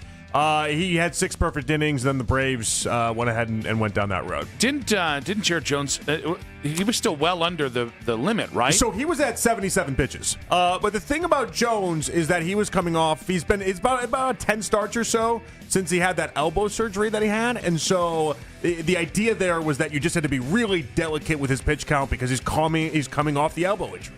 But you didn't have to be, is the other side of this. Like it's and then even with Yuri Perez, I mean, Yuri Perez had his own issues. He was at 92 pitches, though. The thing with Yuri is that if you throw him out at 92 and you throw him out for the 8th inning, and let's say it just doesn't go the way you want to, then he's stuck at 106 or 107. You put him out for the 8th, you can't then pull him for the 9th, and then you're up in Santana territory, which you don't want to be. Listen, I understand that baseball does its best now to prove how unemotional and how unattached it is to anything that approaches history.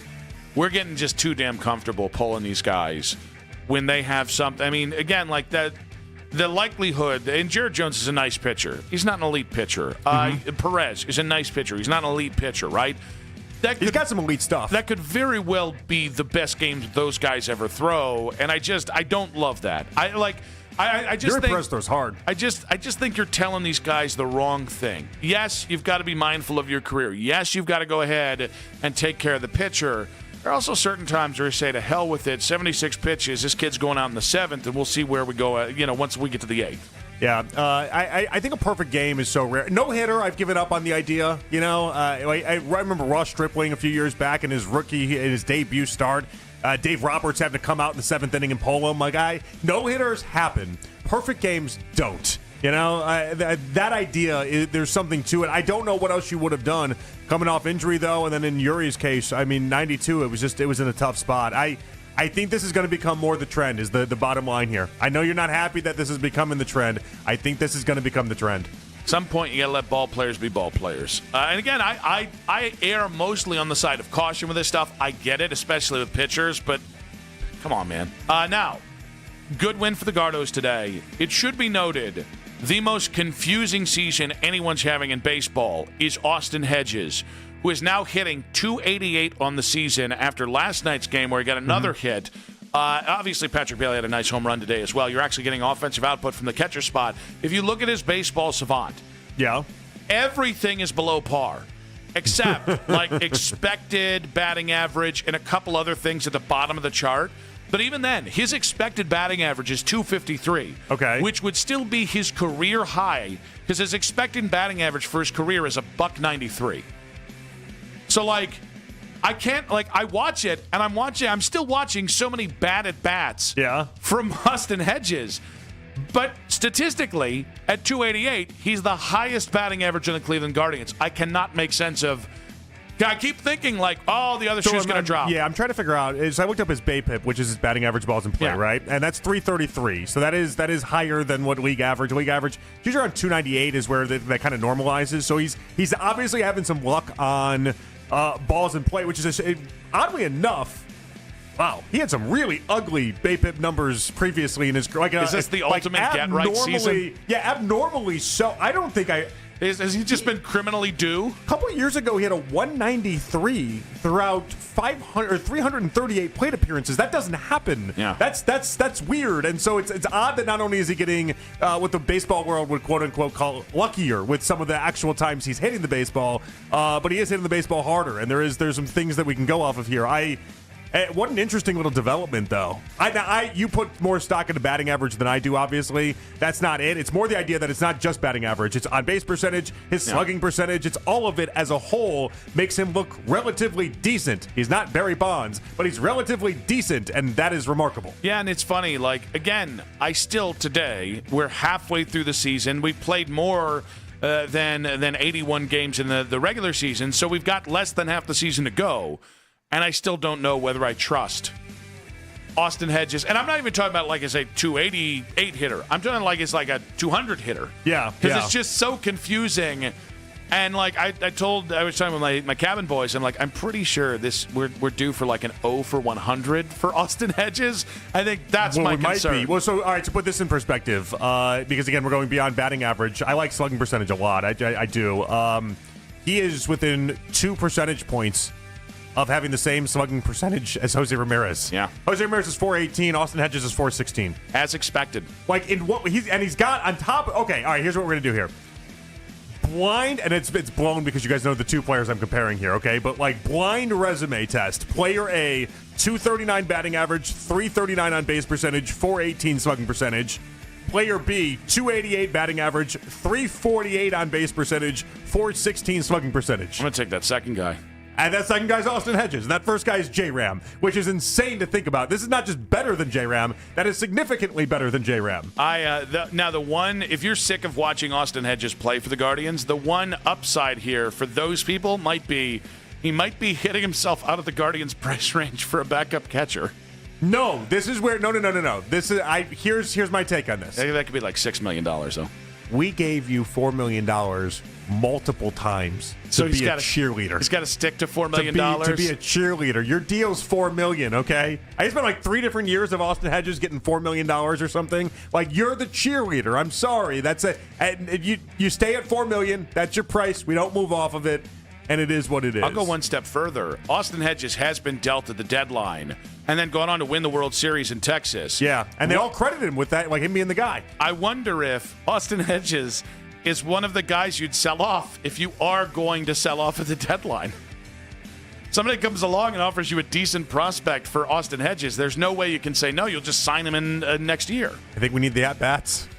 I think we need it. I gotta get Bo Naylor or Cody Huff up. Has he had more off-the-wall singles than any other player I've ever seen in my life? Yeah.